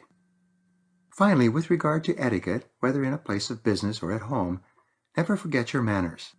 Always be courteous and considerate with prospects, their employees, their spouses, and with other people in the office. When you go to your appointment at a place of business, always treat the receptionist with courtesy and respect. Treat everyone as if he or she was really important and valuable. Behave toward each person as if he or she is a $1 million customer or has the potential to become one. The reward for treating people well. Perhaps the greatest benefit of all from treating people well is this. Whenever you do anything to raise the self-esteem of another person, your self-esteem goes up to the same degree. When you are polite and respectful, you like and respect yourself more, while causing other people to like and respect themselves more at the same time. The more you practice these critical suggestive elements in selling, the more powerful, positive, and confident you become, and the higher your sales will be. Now, here are 7 action exercises for you. Number 1, remember, everything counts. Take complete control of every factor that your prospect sees, hears, feels, and does. Plan in advance. Number 2, visualize yourself as a doctor of selling, as a world-class professional, thoroughly knowledgeable, with an excellent product or service. 3, dress for success. Pattern your dress after the most successful and highest paid people in your business. Look like the kind of person that a customer can confidently take advice from. 4, be courteous with everyone you meet, from the receptionist through to the secretary and customer. Always be positive and cheerful. Number 5, practice mental rehearsal before every sales call. Imagine yourself as calm, controlled, optimistic, and completely relaxed. The way you see yourself is the way you'll be. Number 6, do everything possible to avoid noise or distractions of any kind when you are talking to a prospect. Have him move if necessary so he can concentrate on you and your product. And number 7, walk erect, chin up. Shake hands firmly and confidently. Carry yourself as if you are the best in your field. As Success Magazine said, by visualizing your goals, you can get your subconscious mind to work toward making those subconscious pictures come true. Chapter 7, Making the Sale. Norman Vincent Peale wrote, "Any fact is not as important as our attitude toward it, for that determines our success or failure." Everything you do in the sales process, from the first contact through to the close of the sale and the delivery of the product or service, has an effect. Nothing is neutral. Everything either helps or hurts. Nothing can be left to chance. It all counts.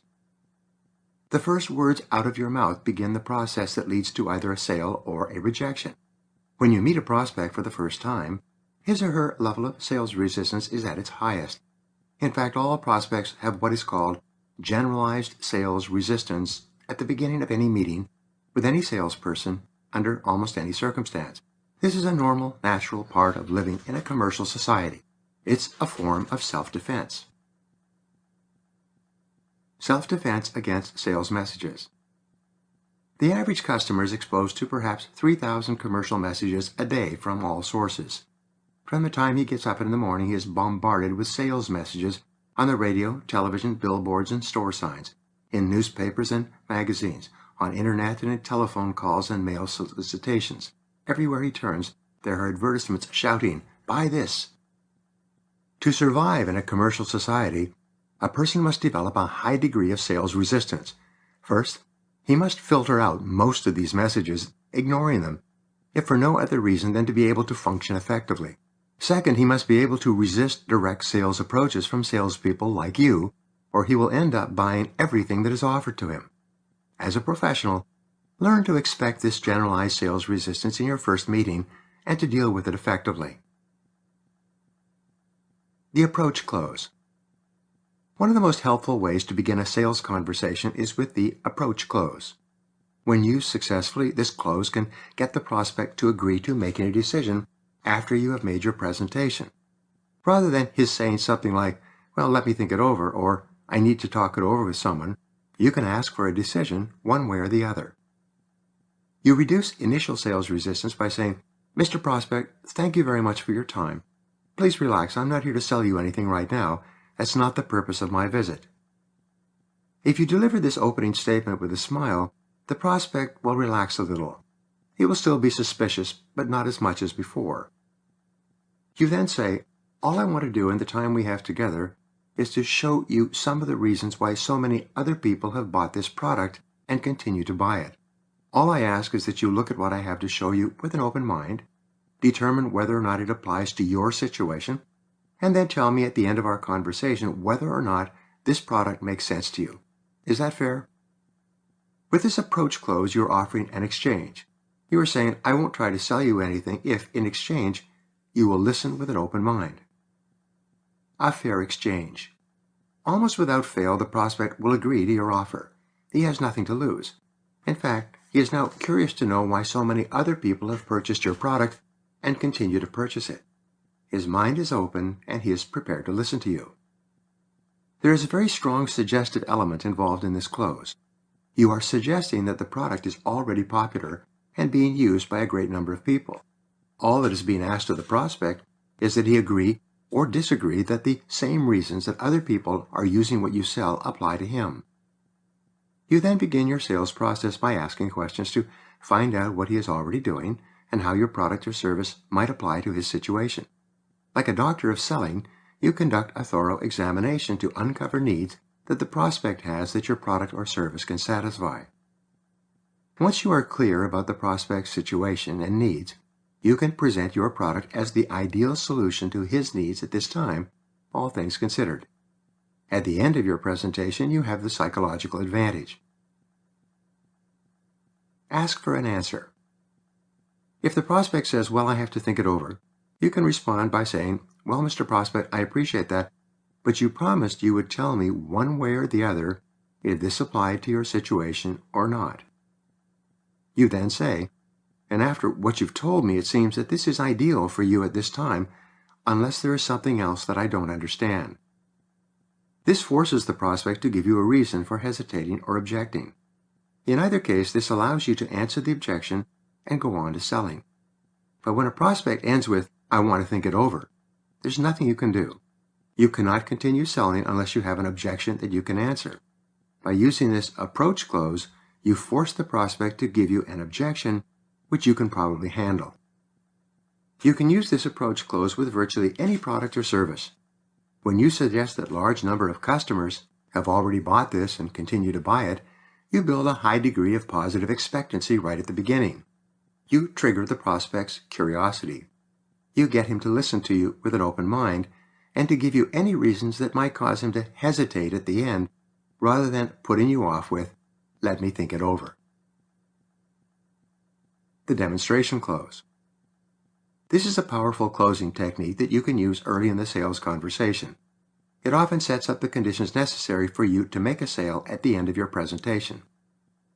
The demonstration close starts with a strong question aimed at the chief result or benefit that the customer would enjoy when he buys your product and simultaneously qualifies the prospect.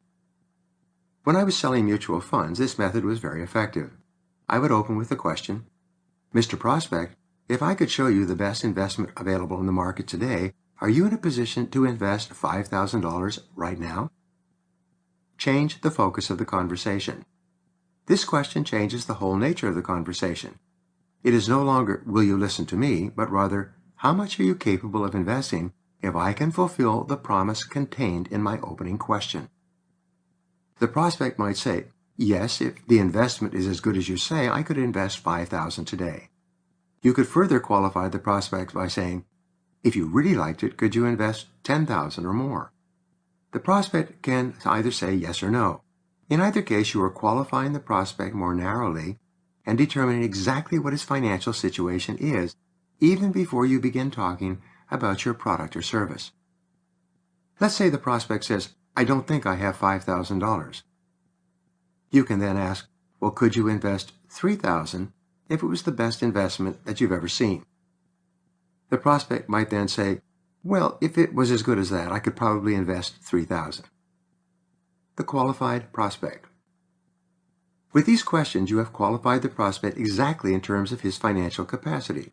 By answering your question, he has now given you permission to give your presentation and to prove whether or not you have the best investment or the best deal or the best offer or the best combinations of features and benefits or the best of whatever it happens to be that you offered him in your opening question. You can then give your presentation and demonstrate that what you are offering is absolutely excellent for him right now, all things considered. At the end of your presentation, he cannot say that he can't afford it, or that he doesn't have the money right now, or that he has to talk it over with someone else. He has already agreed that if your product or service is an excellent choice for him, he's in a position to buy it at this time. It works with any product. You can use this demonstration close to begin the sales process for virtually any product or service. You can use it to sell software and systems, business opportunities, or financial investment advice, insurance, or business services. If you're selling life insurance, for example, you could ask, Mr. Prospect, if I could show you the most comprehensive insurance policy available to protect yourself, your family, and your home at perhaps the lowest available price on the market today, would you be in a position to make a decision right now? When I was selling sales training to businesses, I would ask, Mr. Prospect, if I could show you a way to increase your sales by 20 to 30% over the next 6 to 12 months, are you in a position to go ahead with it right now? If the prospect says, well, yes, if you can show me a way to increase my sales by 20 to 30%, I could make a decision immediately. Your job then is to show the prospect that your product or service will definitely deliver on the promise you made in your opening statement. You can demand an answer. The beauty of the demonstration close is that it forces the prospect to give you an answer at the end of the presentation. Instead of saying that he needs to think about it or talk it over with someone else or check his finances or some other excuse, he has promised to give you an answer immediately, one way or another. Buyer personality types. There are 6 basic personality profiles that you will run into every day in selling. It's important that you recognize these different personality styles and that you learn how to deal effectively with each one. 1. The apathetic buyer. The first personality type you will meet in selling is the apathetic prospect. This type of buyer represents about 5% of the total. He's the kind of person who's never going to buy anything, no matter how good it is. He is usually pessimistic, cynical, and often depressed or uninterested. The apathetic buyer doesn't care how good it is, how cheap it is, or how successful it is for other people. He's not going to buy, even if you give it away. You run into apathetic buyers occasionally. They usually have a lot of problems in their own personal and business lives. They are down on themselves, down on life, and down on you. They have so many problems that they just don't care what you have to offer. Even if you're offering an apathetic buyer a $100 prize for $5, he wouldn't take it. They waste your time. A friend of mine was once selling an excellent product for $295. The person with whom he was speaking was perfectly qualified to buy it and use it. He needed it and he could afford it. But he was an apathetic buyer. No matter what my friend said, this customer replied by saying, "It's too expensive, it's too expensive, it's too expensive." Finally, in exasperation, the salesperson asked him, "What if I gave it to you for $200? "It's still too expensive." My salesman friend said, "How about $100? The apathetic buyer said, "I still couldn't afford it." Finally, my friend said, "How about $5? I still wouldn't buy it." This is the typical apathetic buyer. They just don't care. They are negative and indifferent. When you meet these people, you will recognize them right away. Instead of tiring yourself out with them, extricate yourself as politely as you can and leave. Go and talk to someone else who will be more likely to buy. 2. The self-actualizing buyer. On the other end of the scale of buyer types, you find the self-actualizing buyer. The self-actualizing buyer is exactly the opposite of the apathetic buyer. These buyers also represent about 5% of the customer market. The self-actualizing buyer knows exactly what he wants, exactly the features and benefits he is seeking, and exactly what price he is willing to pay for it.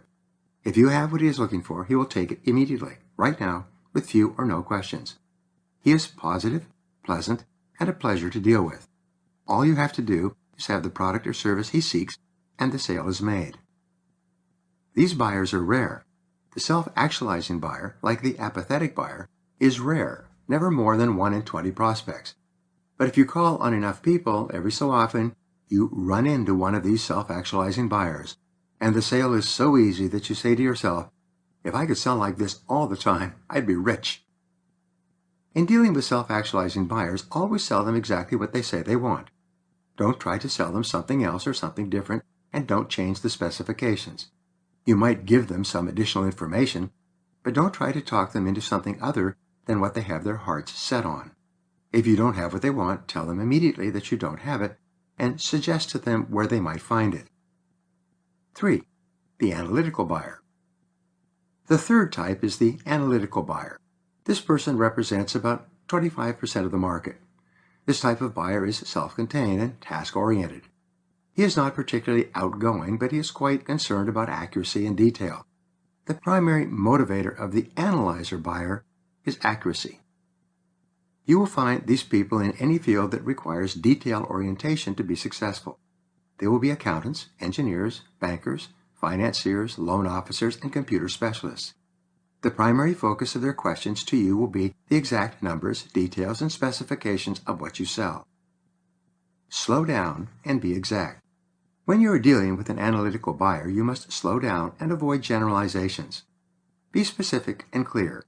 Be prepared to prove on paper everything you say. The more precise you can be about the benefits of your product or service and how this customer can acquire them, the easier it is for this person to eventually make a buying decision. The more detail you give him about how your product works, what it costs, how it performs, how it will be serviced, and so on, the happier he will be. These buyers love details. They can sit and study details, charts, and graphs for hours.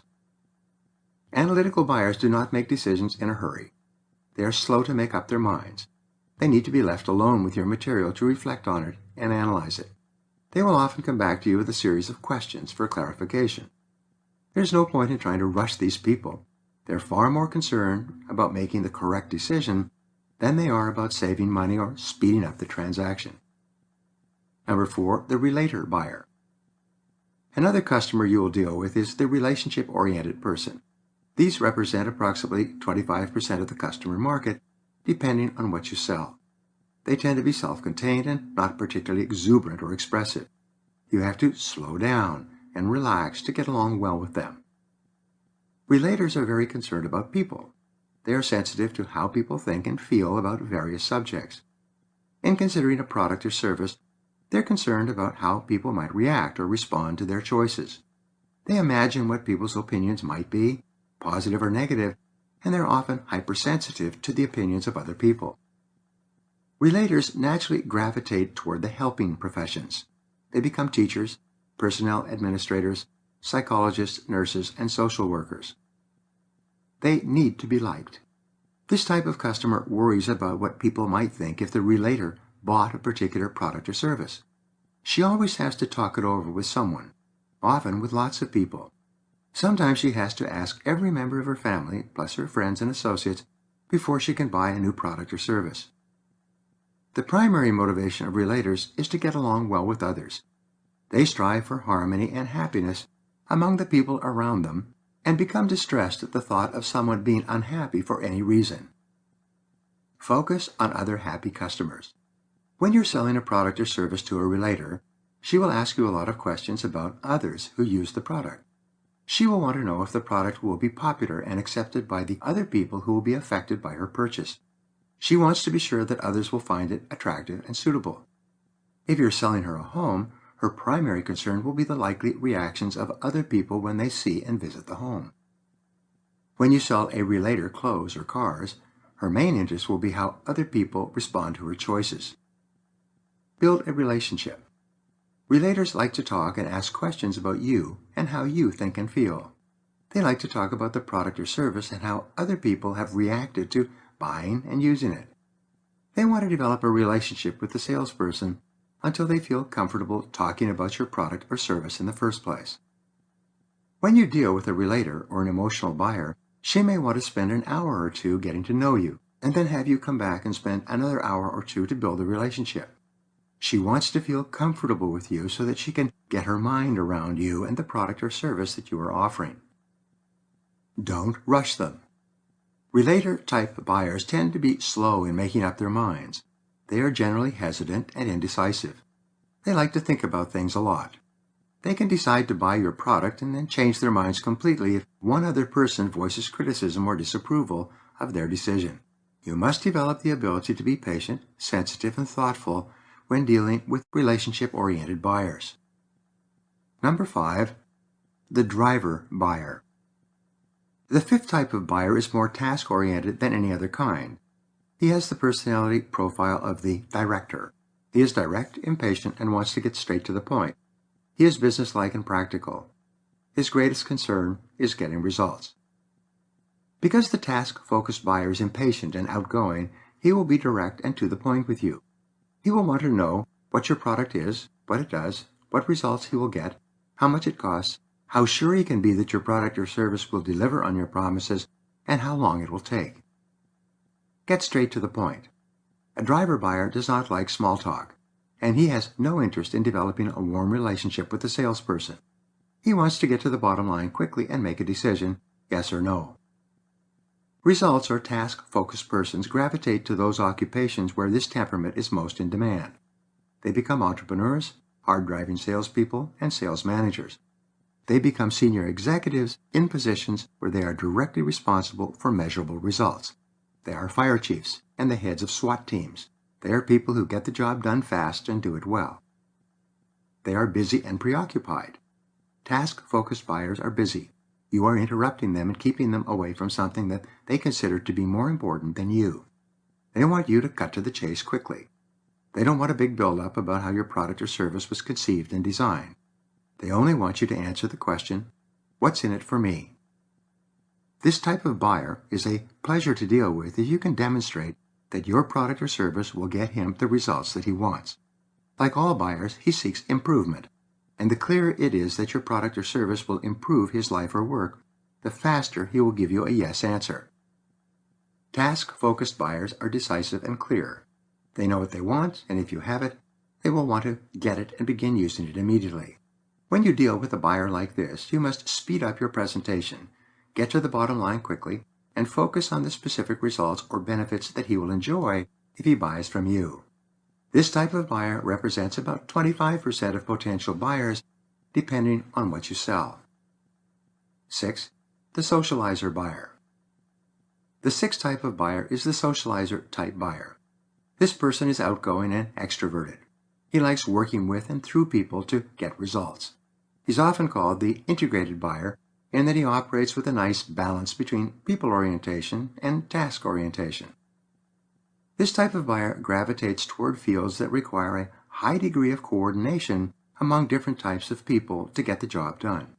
They become supervisors, managers, and executives, as well as orchestra conductors, senior administrators in large professional firms, presidents of nonprofit organizations, and other positions where the ability to coordinate a variety of people to accomplish goals is necessary.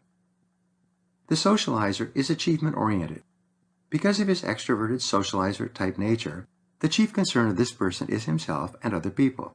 He likes to talk about you as well as himself. He likes to talk about achievement and results. He enjoys telling you what he has done in the past and is very interested in knowing about you and what you have accomplished. Sometimes the socializer buyer agrees too quickly and does not remember details. He might agree to do something with you or buy something from you, and a few days later forget about it completely. Or even worse, he will remember the conversation differently and will be surprised at your interpretation of your meeting with him. Put it on paper. When you deal with this kind of extroverted, outgoing buyer, as soon as you reach an agreement of any kind, you should write it down and get a copy off to him. Send him an email. Remember, with this type of buyer, understandings prevent misunderstandings. This type of buyer represents about 25% of the customer market. You can always tell when you meet a socializer-type buyer because he will be warm, friendly, outgoing, interested in you, and will ask a lot of questions. Different strokes for different folks. Most successful salespeople tend to be either socializers or directors, or a combination of these two styles. A relator-type salesperson would usually be too sensitive to the opinions of others to ever ask for the order or try to close the sale. An analyzer-type salesperson would be so concerned about details and information gathering that he would never call on a prospect. If he did call on a prospect, he would be far too concerned about getting more information for the prospect than he would be in asking for the order. The great problem in sales is that we all tend to see the world through our own eyes. As a result, we tend to treat everybody else as if they are the way we are. If you're a socializer, you will treat everyone else as if they are also socializers. If you're a director-type salesperson, you will be blunt and to the point and expect people to make quick decisions once you have shown them good reasons to buy. Personal flexibility. To achieve success in sales, you must develop personality flexibility. This requires that you take a few moments to assess the type of prospect you are talking to and adjust your personality accordingly. If you're talking to a relator, slow down, ask a lot of questions, and focus on the relationship. Take the time to help the prospect understand how your product or service will be appreciated and accepted by others who will be affected by it. Don't rush the person or try to get her to make a quick decision. By going slowly and patiently, you will eventually succeed with a relator-type buyer. When dealing with an analyzer, again you must slow down and concentrate on details. Take time to answer every question, preferably in writing. Be specific with regard to your claims. In your conversation, allow silences, and give the prospect an opportunity to think about what you have just said. Be patient, polite, and persistent. Give the customer what he wants. In dealing with a director-type buyer, you must get straight to the point. Even if you are a socializer and you like to talk and get to know people, you must hold this tendency in check while dealing with the driver. Instead, answer his questions directly and focus on the bottom line result that he will get from using your product or service. The more convinced the driver is that your product or service will help him in a short period of time, the faster he will make a buying decision. When dealing with a socializer, be positive and open. When the prospect begins talking about personal or business matters that have nothing to do with your product, gently bring the conversation back to focus on the reason for your visit. When the prospect agrees to go ahead, write the sale up quickly and get a signature as fast as you can. Otherwise, he might forget or misremember. Take time to observe and analyze others. Before you begin to sell, figure out what type of person you are talking to, and then structure your answers and your presentation in such a way that it satisfies their needs rather than yours. Even better, develop 4 separate sales presentations: the analyzer thinker, the relator people person, the director driver, and the socializer achievement type of buyers. Be prepared to slip in and out of different sales roles as you find yourself dealing with different types of customers. Moving right along. The true beginning of the sales process is after the salesperson has established a certain degree of trust and rapport with the prospect. Trust is the major factor in the sales process today. Until a person likes and trusts you, he is not open to what you are selling or how good it can be for him and his company. Trust is everything. The bigger the product or service, the longer it usually takes to develop this feeling of trust and rapport. With large products or services, the entire first meeting can be taken up with feeling each other out and sensing whether or not there's a good fit between a salesperson and the company. The way to build trust. The very best way to build trust in a sales relationship is to ask the prospect questions and listen carefully to the answers. The more you show that you are genuinely interested in the prospect and his situation, the more the prospect will be open to giving you information and accepting your recommendations. And never even start talking about your product or service until you have activated the friendship factor. You have to develop a bond of friendship before you can bridge into the development of a customer relationship. Customers are careful. In selling expensive, sophisticated products with a long life and installation time, it will often take 3 or 4 visits just to reach the point where the relationship is strong enough that you can talk business seriously. It's not uncommon for the sales process to require 6 months or more of meetings and proposals before the customer feels comfortable enough to make a large, long-term commitment. Be patient. There's a good reason for this caution and delay. In many cases, the prospect's reputation and even career can be on the line. If he makes the wrong buying decision for his company, it can cost him his job. He can be demoted or even fired. For this reason, he cannot afford to make a mistake. Begin qualifying early. Use the approach close or the demonstration close in your first interaction with the customer. This enables you to qualify him immediately. The answer to one or both of these questions tells you at the beginning whether or not he is in the market for your product. If I could show you exactly the car you are looking for at perhaps the best price in the city, would you be interested in taking it for a drive? If the prospect says, "No, I just bought a car and I won't need another one for a few years," then you know that this person is not a prospect.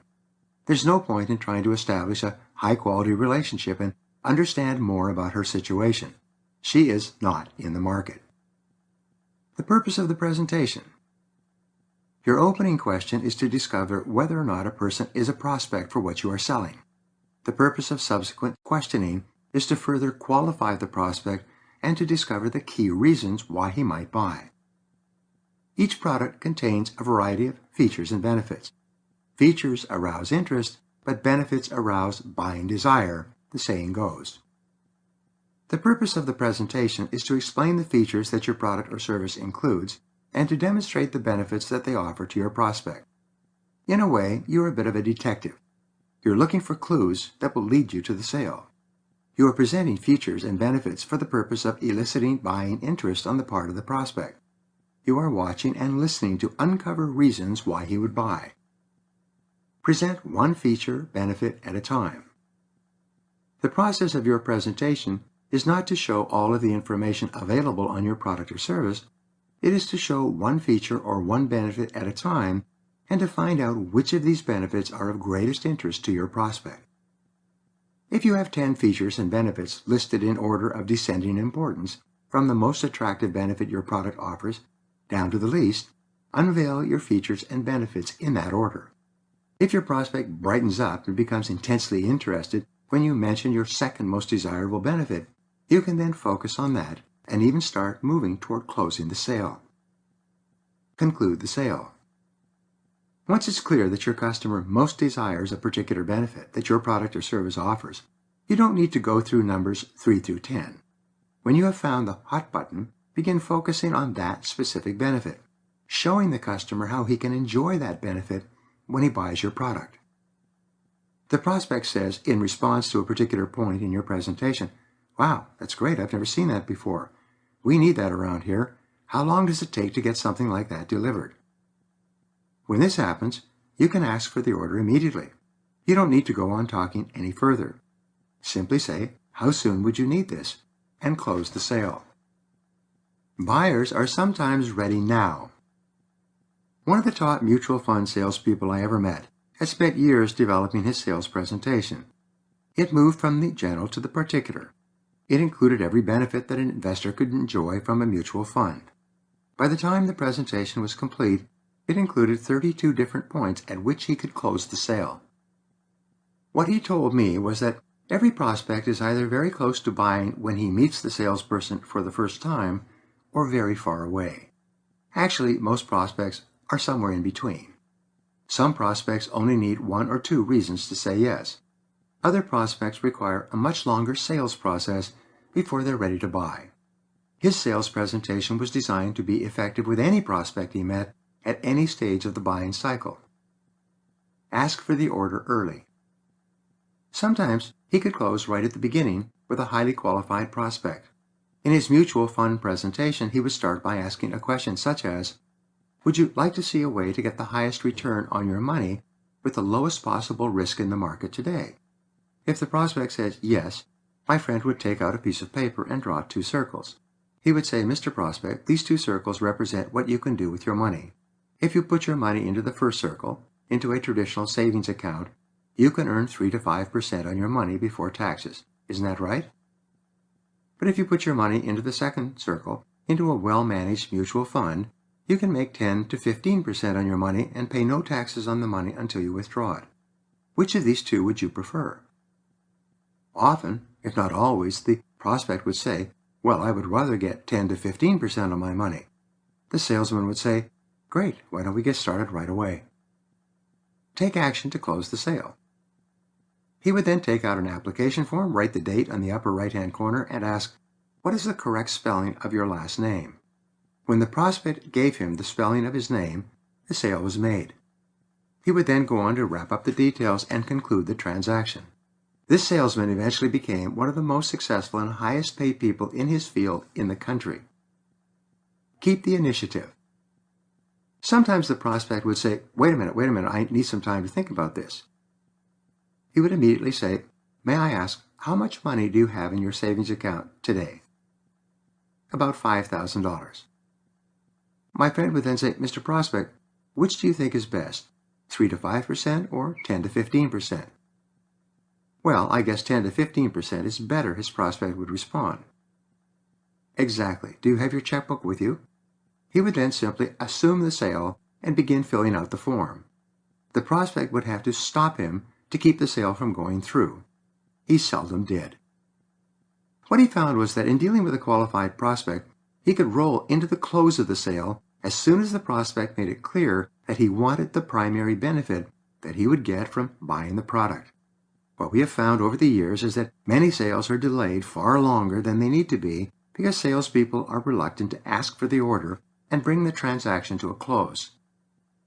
Selling tangibles versus intangibles. Closing the sale on a tangible product requires a different method than closing on an intangible product.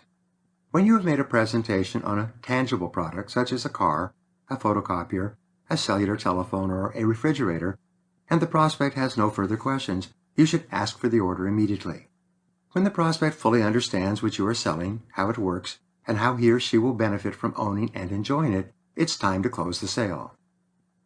When you've completed your presentation, the prospect knows everything that he will ever know about buying and enjoying your product or service.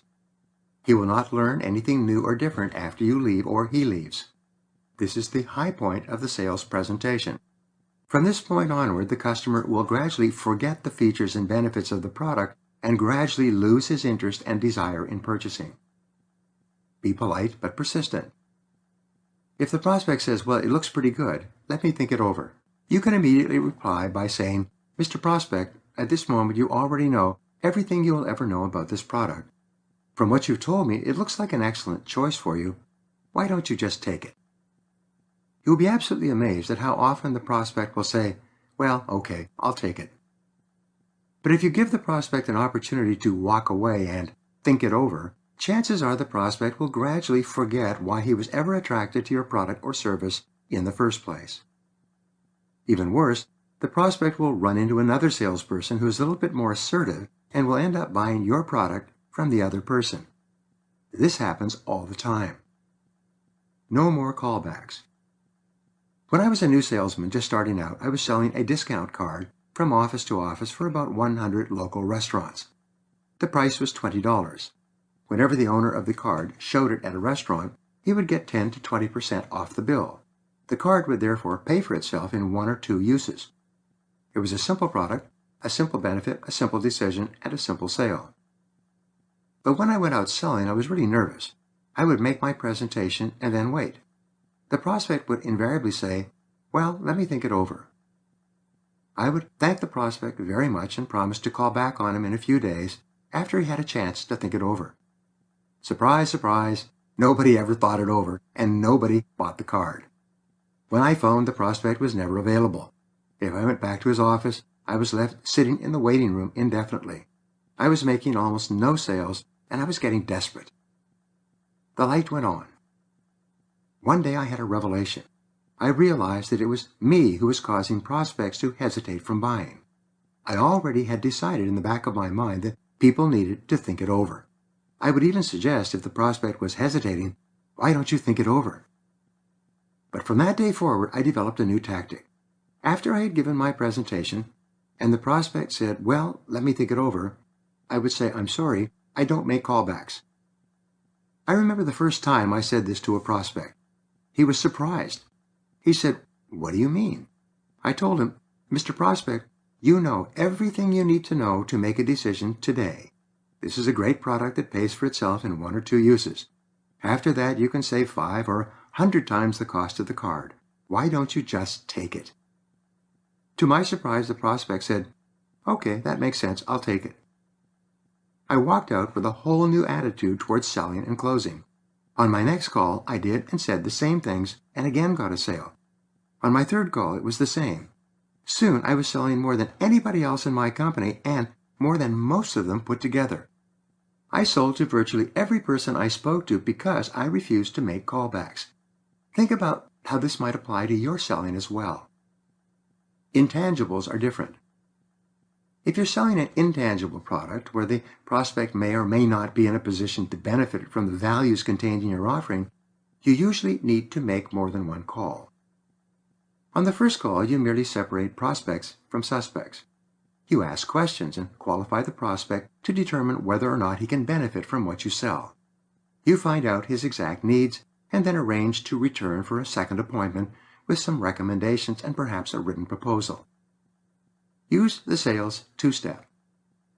In selling an intangible product such as an insurance policy, an investment, or any kind of service that requires customizing and tailoring to the specific needs of the customer, use the two-step sale. On your first call, you ask questions to determine if the prospect can benefit from your product or service. On the second call, you return with a proposal or recommendation, complete with prices and terms, and show the prospect how he or she can most benefit from what you are selling. The reason you use a two-step sale when selling a more complex service is because you're not in a position to make a buying recommendation in the first call. You do not have enough information, nor do you have sufficient rapport and trust to ask for the order. Prior planning prevents poor presentations. One behavior that separates highly paid professionals from poorly paid amateurs in the sales profession is the planned presentation. The planned presentation is 20 times more powerful than the spontaneous presentation. All sales professionals in the top 10% use a planned presentation. The low money earners, those in the bottom 80% of salespeople, simply say whatever comes out of their mouths when they meet with customers. This is not the path for you. The planned presentation is a step-by-step process of learning and teaching. It begins with your opening question. From your opening question, you move through the process of learning the situation and needs of the prospect, to teaching the prospect what your product does and what it can do for him. You move from the general to the particular, from the known to the unknown. Show, tell, and ask questions. The simplest process is a feature and benefit presentation. A simple format you can use for every feature and benefit is the 3 parts: show, tell, and ask questions. For example, if you were selling a new piece of computer software, you would show the prospect the software loaded onto the computer. You would then tell the prospect how the software can improve his business. Finally, ask a question. Would this be helpful to you in your business? 3-part presenting. Another 3-part method of presenting your product uses the structure, because of this, you can, which means. These 3 parts are the product feature, the product benefit, and then the customer benefit, which is the real reason why the customer will buy. For example, if you were selling a flat-screen television that hangs on the wall, you could say, because of this flat screen, the product feature, you can see from every angle, product benefit, which means that you can turn your living room into a theater for your family and friends, the customer benefit. List every feature and benefit of your product or service, and then write out both types of presentation.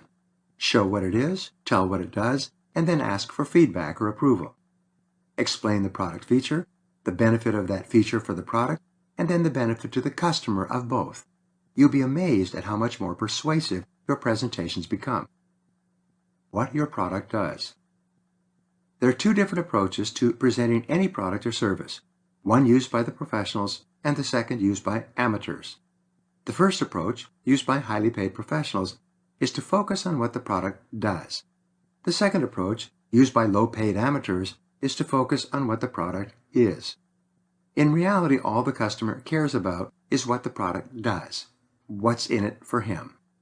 In selling to businesses, The primary reason that anybody buys anything is to either make or save time or money. These are the answers to what your product or service does. When you speak to business people, they are only concerned with the end result, the direct, measurable outcome that they will get from giving you money for your product or service. 4 questions you must answer. Business people ask themselves 4 questions. You must answer these questions clearly and distinctly if you're going to make the sale. The questions are: 1. How much do I pay? 2. How much do I get back? 3. How soon do I get these results?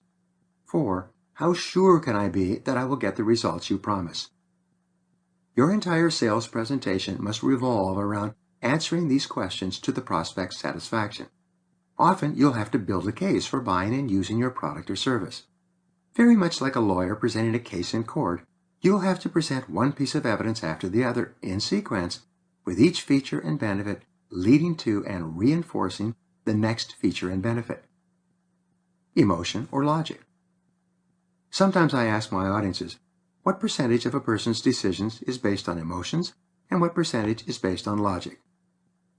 Almost everyone will say that people are 90% emotional and only 10% logical. But the correct answer is that people are 100% emotional. Thinking takes time and effort, but emotions are instantaneous. As I discussed earlier, this is why in sales, prospects decide emotionally and then justify logically. If a prospect feels good about you and your company, if he likes you and respects you, if you have a good relationship, then the power of liking will very often lead to the sale. Logic makes sales. Nonetheless, no matter how much the prospect wants your product emotionally, he still must be convinced logically that he will get the emotional benefits that he desires. As the saying goes, logic makes sales.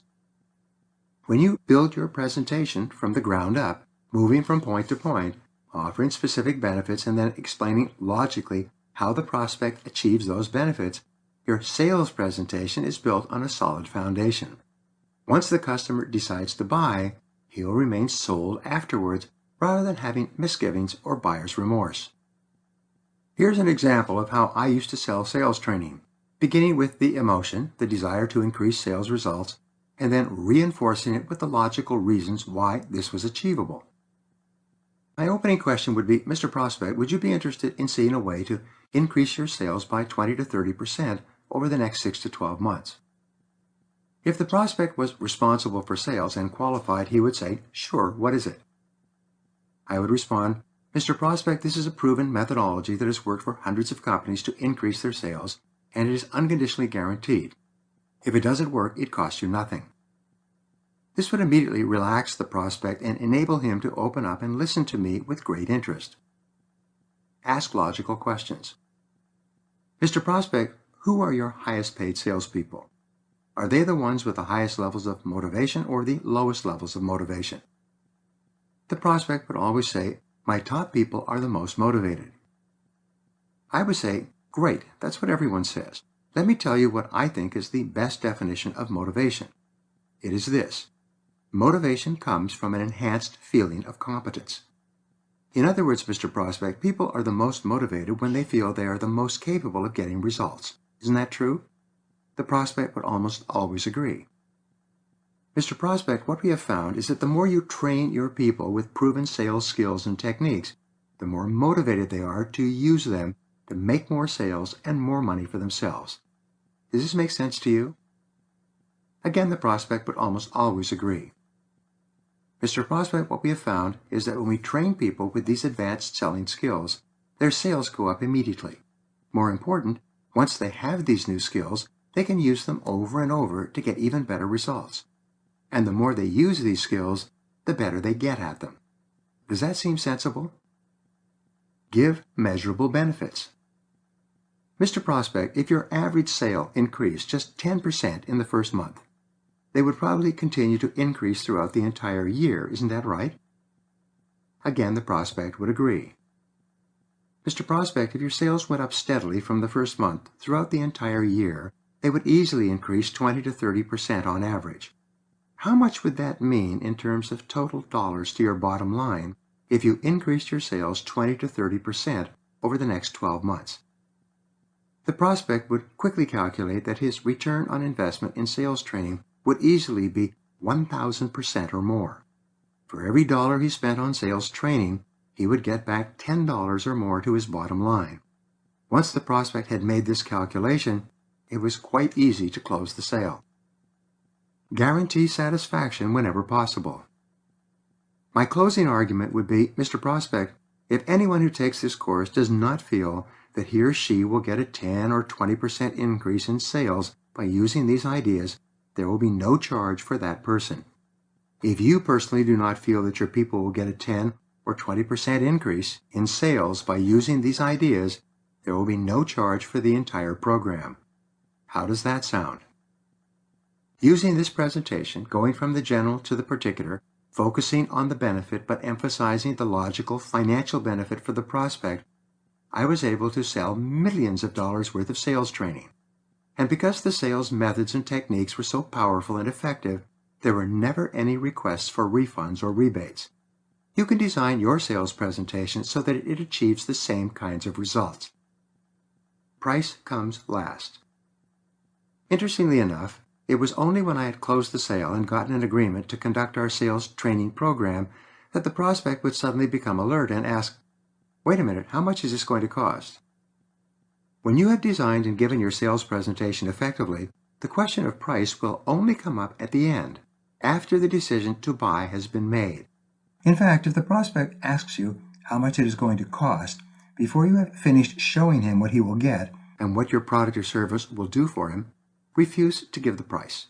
Put off the question. Say, "That's a good question. I'm going to get to that in a moment."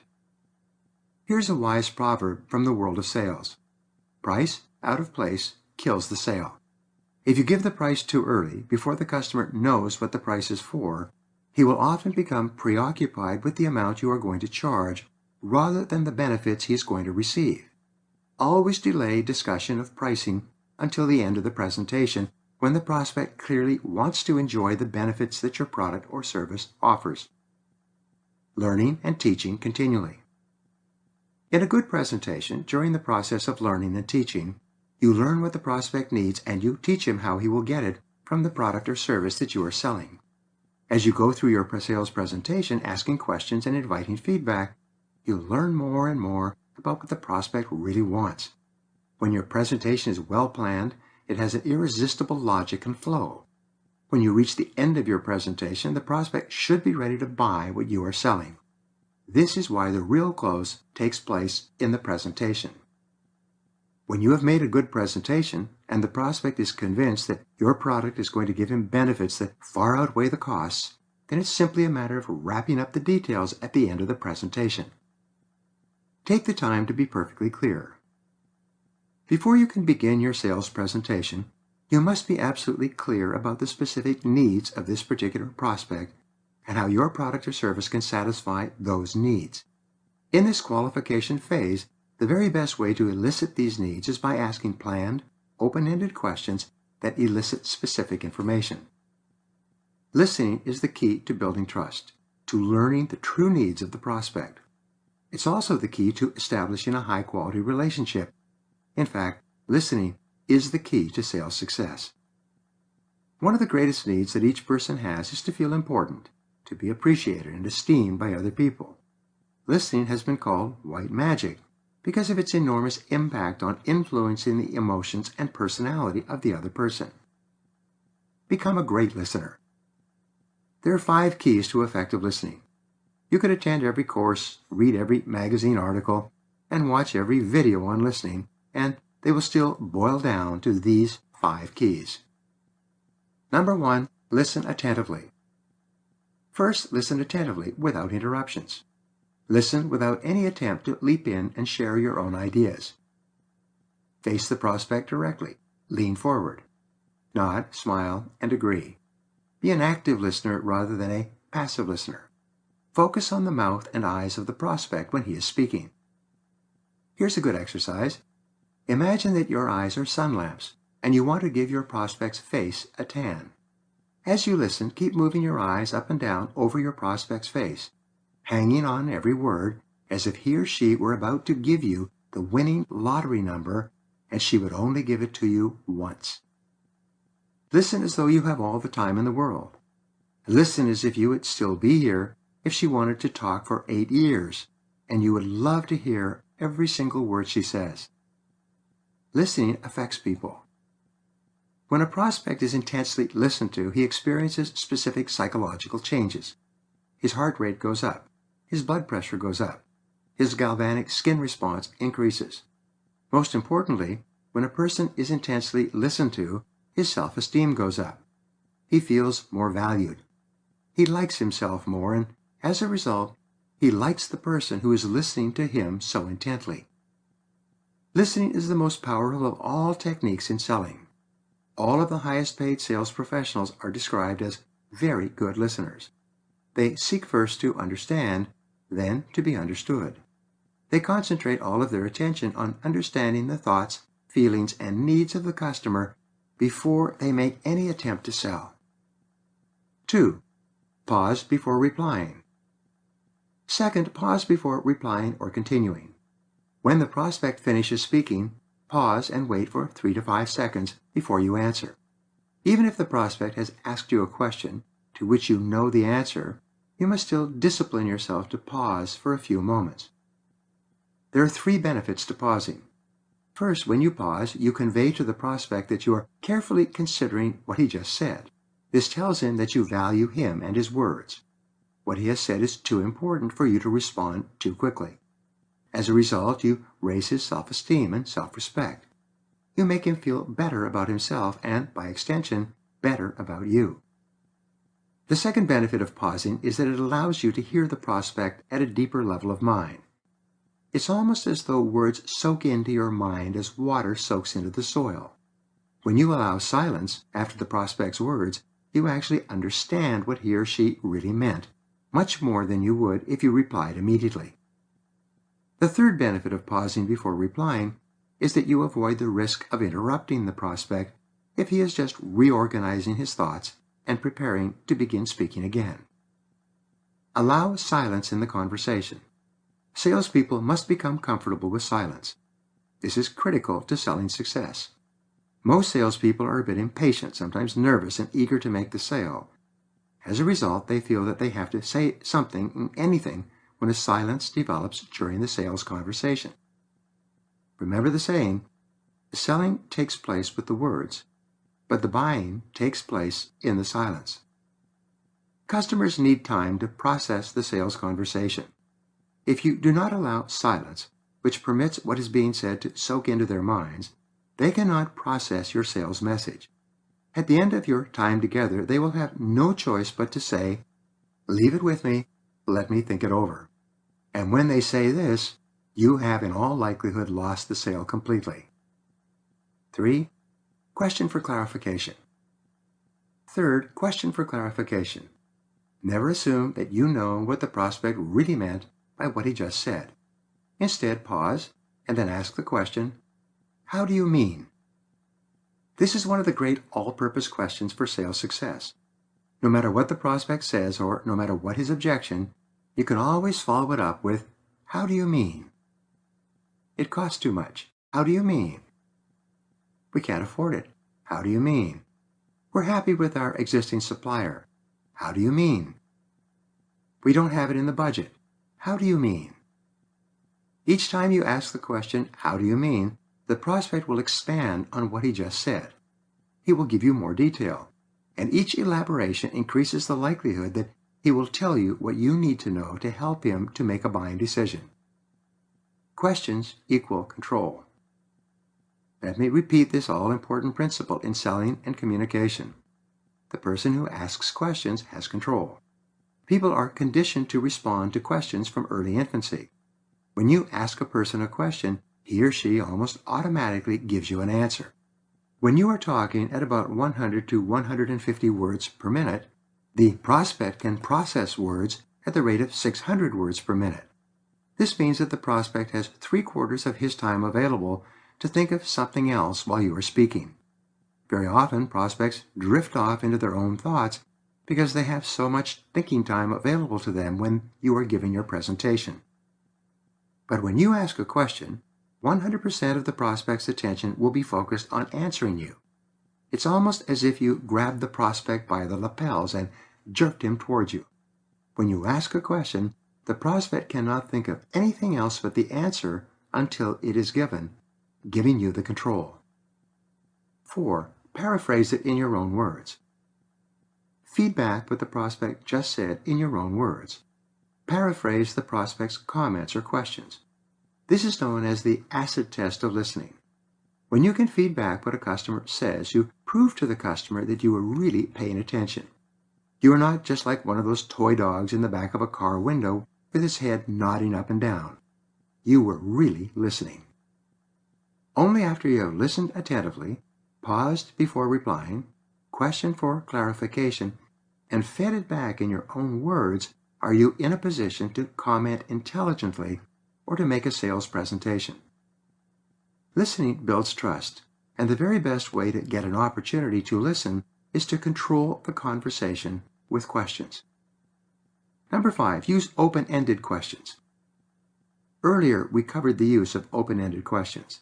These are questions that cannot be answered with yes or no.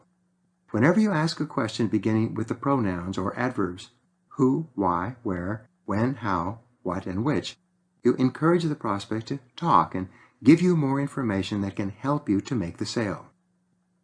Closed-ended questions. Use closed-ended questions to bring the conversation to a conclusion.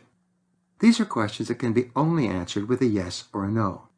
Closed-ended questions always begin with verbs, such as are, is, and do. Are you ready to make a decision today? Is this what you are looking for? Do you want to get started right away?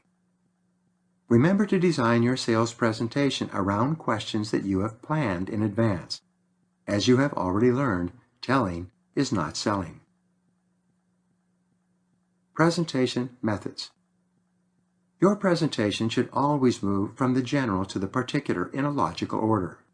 Use what is called the ascending close. With this, you present your product features and benefits in the order of importance from the most to the least. Usually, your most powerful benefit will arouse buying desire, but this is not always the case.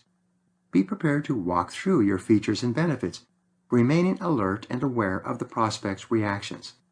Sometimes your third or fourth benefit will be what interests your prospect more than anything else.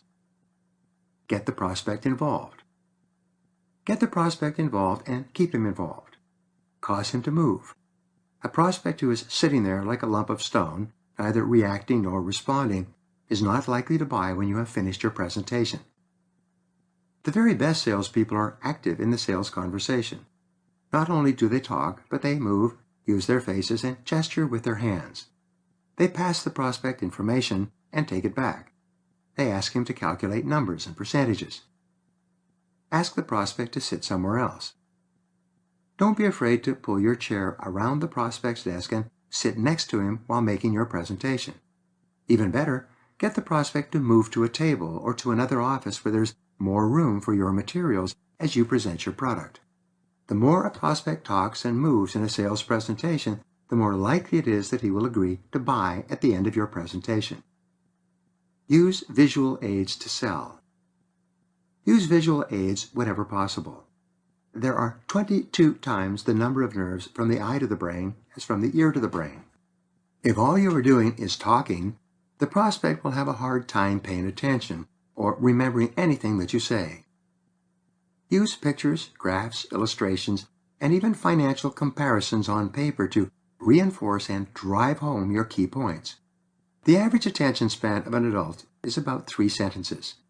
Once you have spoken 3 sentences in a row, without asking a question, showing a picture, or giving an illustration, the prospect becomes lost in his own world. He will be busy thinking about what he will do when you leave. But as soon as you ask a question, you jerk the prospect awake and force him to focus his entire attention on your presentation. When you use illustrations combined with questions, you keep the prospect totally involved throughout your presentation. Telling is not selling. There's that adage again. That's because your most effective way of presenting is by taking every important piece of information that you have to convey and rephrasing it as a question. Instead of saying, "This costs $2.95 per person," you say, Do you have any idea how much something like this normally costs per person? Once you have asked it as a question, you will have the prospect's complete attention when you answer. The trial close. Begin using the trial close very early in the presentation. It's one of the most powerful of all closing techniques, and it can be used throughout your selling work. Sometimes it is called the signpost close or the check close. You use it to find out if you are on the right track or to check if what you are talking about is important to the prospect. It's a wonderful way to get feedback continually throughout the presentation. The beauty of the trial close is that it can be answered with a no without stopping the presentation. You, do you like this color? Prospect, no, I hate it. It's the worst color I've ever seen. You, no problem. We've got lots of other colors that you would like better. Ask for feedback. Some of the most popular trial closing questions that you can ask are, does this make sense to you so far? Is this what you had in mind? Do you like what I've shown you up to now? Would this be an improvement on your current situation? Are we right so far? This new photocopier will produce 150 copies a minute versus the standard of 100 copies per minute. Would this be important to you in your business? No, I don't think so. We never need to produce a large number of copies in a short period of time. No problem. This machine has several other features that I think you will really like. And then you go on with the presentation. Feedback is essential. When the prospect says no to a particular feature or benefit, he is giving you valuable feedback. He is not saying no to the entire offer, he is only saying no to that particular feature.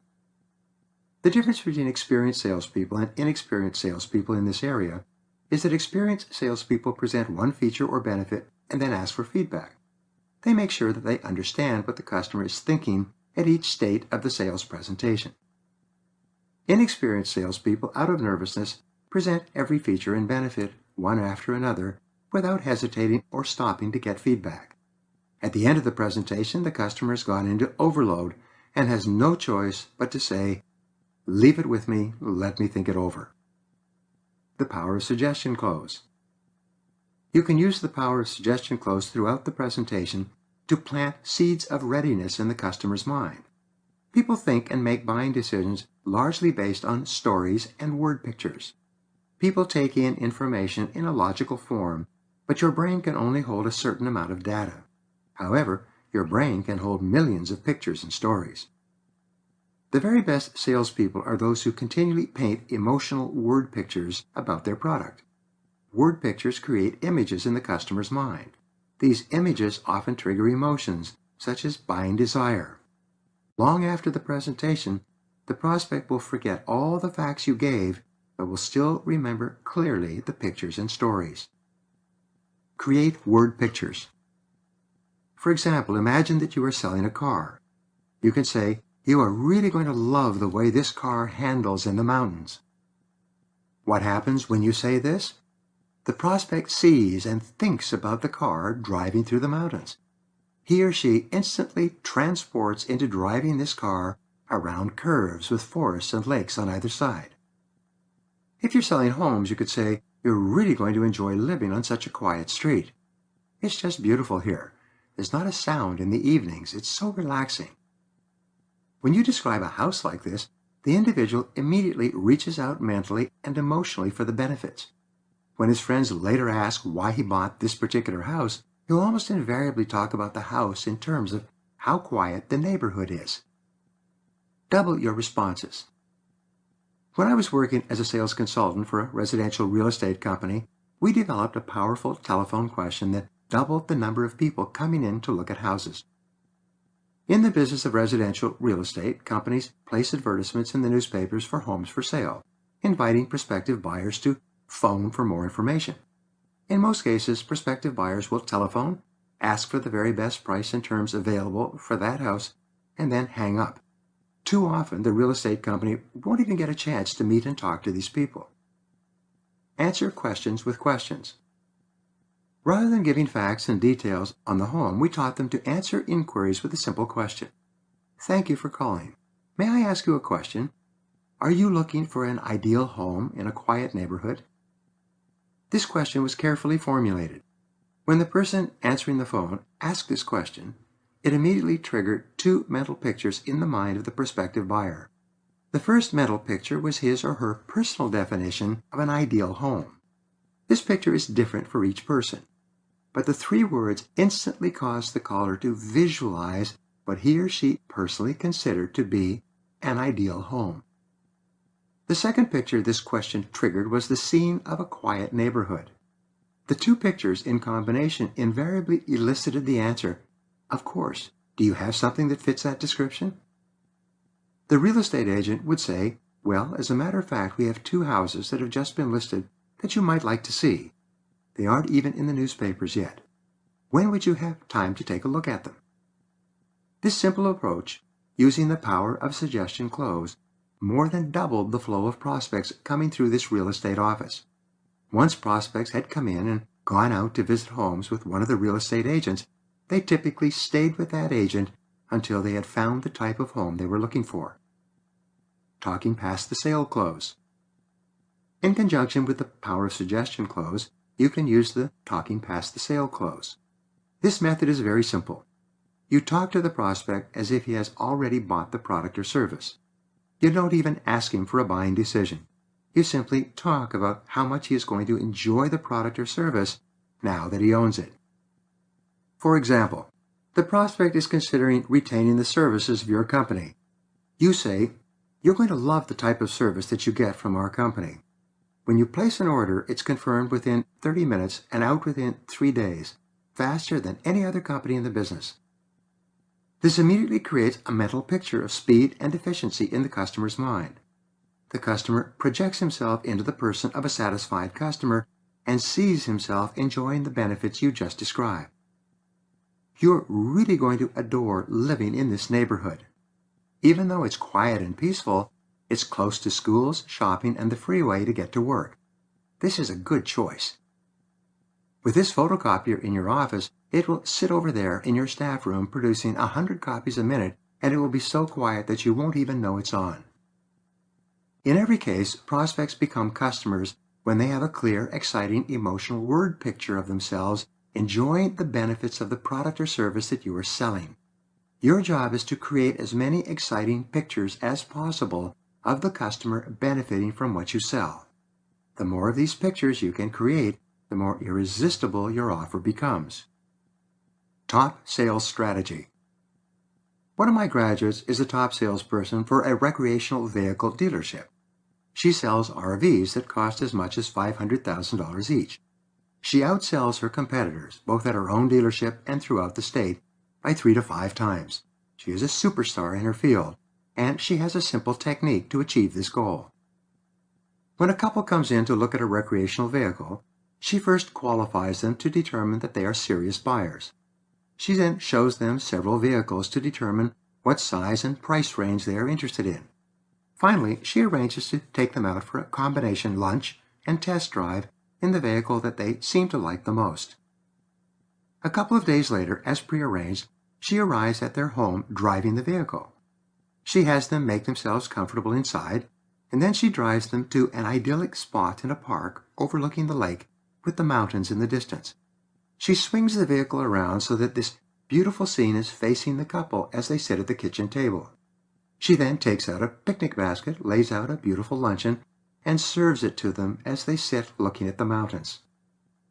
After lunch and after answering all their questions, she says, "Isn't this a beautiful way to live? Wouldn't you just love to be able to get away in this vehicle any time you wanted?"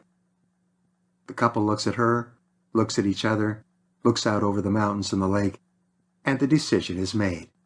She sells more recreational vehicles than anyone else in her industry, and for good reason. Now, here are 7 action exercises for you. Number 1. Plan every sales presentation in advance. Design it so that it moves from the general to the particular, from the known to the unknown, starting with your most attractive benefit. 2. Ask trial closing questions throughout. Invite feedback and responses after every feature or benefit. 3. Take the time to determine the buyer personality style of the prospect you are talking to. Make note of the questions he or she asks. These are good indicators. Number 4, practice flexibility with your prospects and customers. Speed up or slow down. Be general or specific so that you can sell to more diverse people. 5. Create emotional mental pictures of how happy your prospect will be while owning and using your product or service. 6. Design each part of your presentation to show, tell, and ask questions about each feature and benefit you present. Keep the prospect involved and active. 7. Become an excellent listener. Ask good questions, listen without interrupting, pause before replying, and feed it back in your own words to prove that you fully understand the prospect's situation. Og Mandino wrote, "The only certain means of success is to render more and better service than is expected of you, no matter what your task may be."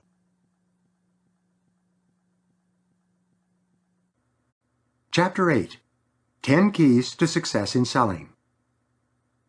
H.W. Dresser wrote, "Be true to the best you know. This is your high ideal. If you do your best, you cannot do more." The top 20% of salespeople earn 80% of the money. The top 5% or 10% of salespeople earn vastly more than that. Your goal is to become one of the very best and highest paid people in your profession. Fortunately, this is easier than you might think. Success is predictable. One of the turning points in my life was when I learned about the law of cause and effect. This law says that for every effect, such as high income, there is a specific cause or causes. If you do what other successful people do, you will eventually get the same results that they do. In the remaining part of this program, I would like to pass on to you some of the causes or reasons for great success. The more of them you practice, the better results you will get.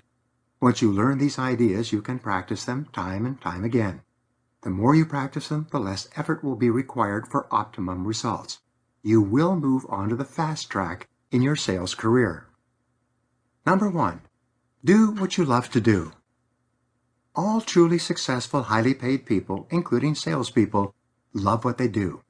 You must learn to love your work and then commit yourself to becoming excellent in your field. These two go together like a hand and a glove. Invest whatever amount of time is necessary. Pay any price. Go any distance. Make any sacrifice to become the very best at what you do. Commit to excellence. Join the top 10%. Excellence is a decision. Sadly enough, the majority of people will often spend their entire lives in selling, and it will never occur to them that they should commit themselves to becoming excellent in doing it. The good news is that you do not have to be the best in the world to live an extraordinary life. Success in sales goes to the person who's just a little bit better in the critical areas of selling. If you take the time and make the effort, if you really put your whole heart into what you're doing and learn to love the profession of selling, you will move into the big money ranks of sales professionals. Self-esteem and success. We spoke earlier about the importance of self-esteem and success. Psychologists have discovered that you can never really feel happy about yourself until you know that you are good at what you do. You can never genuinely like yourself and accept yourself as a worthwhile person until you have become very good in your chosen field. The reason many people are unhappy is because when they wake up in the morning and look at themselves in the mirror, the person who looks back at them is not very good at anything that makes much of a difference. Men especially get their sense of self-worth from knowing that they are competent in their fields. If a man is not particularly good at what he does, and is not recognized by others for his competence and ability, he feels unhappy and unfulfilled. You can be the best. Every single person has the ability to be good at something. Everyone has the ability to excel. It's almost as though nature has built an excellence gene into each person, and it is up to each person to discover what his or her area of excellence is, and then to put his or her whole heart into becoming really good in that area. Michael Jordan was once complimented on his skills as a basketball player. The journalist said to him, "You were lucky to be born with such tremendous athletic ability." Jordan replied, "Everybody has ability, but talent takes hard work." Many people make the mistake of thinking that if they have the ability to excel in a field, it will come naturally. But the fact is that excellence is the result of years of hard, dedicated effort in a single direction. There is no substitute for hard work. 2. Decide exactly what you want. Don't be wishy-washy or vague. Decide exactly what it is that you want in life. Set it as a goal, and then determine what price you're going to have to pay to get it. Most people never do this. According to the research, only about 3% of adults have written goals. And these are the most successful and highest paid people in every field. These are the movers and shakers, the creators and innovators, the top salespeople and entrepreneurs. Almost everyone works for them. The goals formula. Here is a simple 7-step formula for setting and achieving goals. I teach it everywhere I go, and it has often been life-changing for my seminar participants. First, decide exactly what you want. If you want to increase your income, be specific about the exact amount that you want to earn. Second, write it down. A goal that is not in writing is merely a fantasy. It has no power or energy behind it. It is like a cartridge with no powder, or like cigarette smoke in the air. Third, set a deadline on your goal. Your subconscious mind loves deadlines. It requires a forcing system to activate all its powers. If it is a large enough goal, set sub-deadlines. If it's a 10-year goal, set a goal for each year and then for each month of the coming year. Continually measure your progress against your goal and your deadlines. Fourth, make a list of everything you can think of that you can possibly do to achieve your goal. When you think of new activities, add them to your list. Keep working at it until your list is complete. The more individual steps you write down on your list, the more excited you become about achieving your goal, and the more motivated you will be. Henry Ford said any goal, no matter how large, can be achieved if you break it down into enough small steps. Fifth, organize the list by sequence and priority. When you organize by sequence, you decide what has to be done before something else has to be done. You determine what comes first, what comes second, and so on. When you organize by priority, you determine the most important item on your list, and then the second most important, then the third, fourth, and fifth, and so on. Once you have a list of steps, organized by sequence and priority, you have a plan. A person with a goal and a plan will run circles around a person with only a wish and a hope. Sixth, take action on your goal, whatever it is. The primary reason that people succeed greatly is because they are action-oriented. The primary reason that people fail is because they do not take action. Failures always have an excuse to procrastinate, until finally their energy and desire are gone and they are back to where they started. And seventh, do something every day that moves you towards your most important goal, whatever it is at that time. Do this 365 days per year.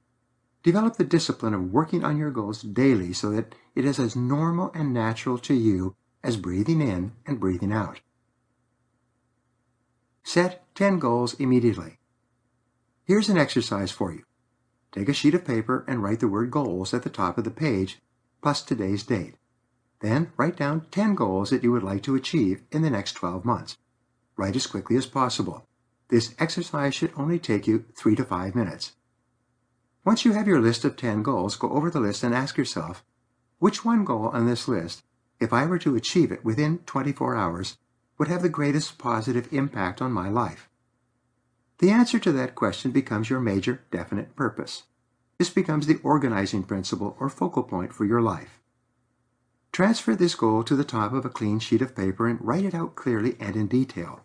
Make it measurable. Set a deadline for when you intend to achieve it.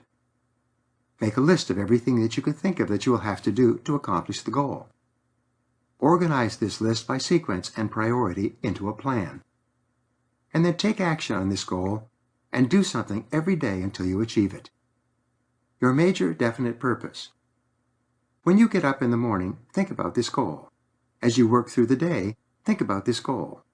Discuss this goal with the important people in your life. In the evening, before you go to sleep, think about this goal and what it will look like when you achieve it. Continually visualize your goal as if it were already a reality. Resolve in advance that you will never quit until you achieve this goal. Failure is not an alternative. Change your life. This exercise will change your life.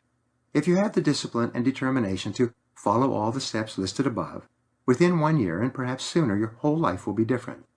Both your sales and your income will increase dramatically. You will feel terrific about yourself. You will start to make rapid progress in every area of your life. You will attract people and circumstances into your life that can help you. Miracles will happen. At the end of a year, you will look back and be speechless at what has happened over the past 12 months. All it takes is a pad of paper yourself and less than 10 minutes. Give it a try. Write down 10 goals, select one, make a plan, and see what happens. Number 3, back your goal with persistence and determination.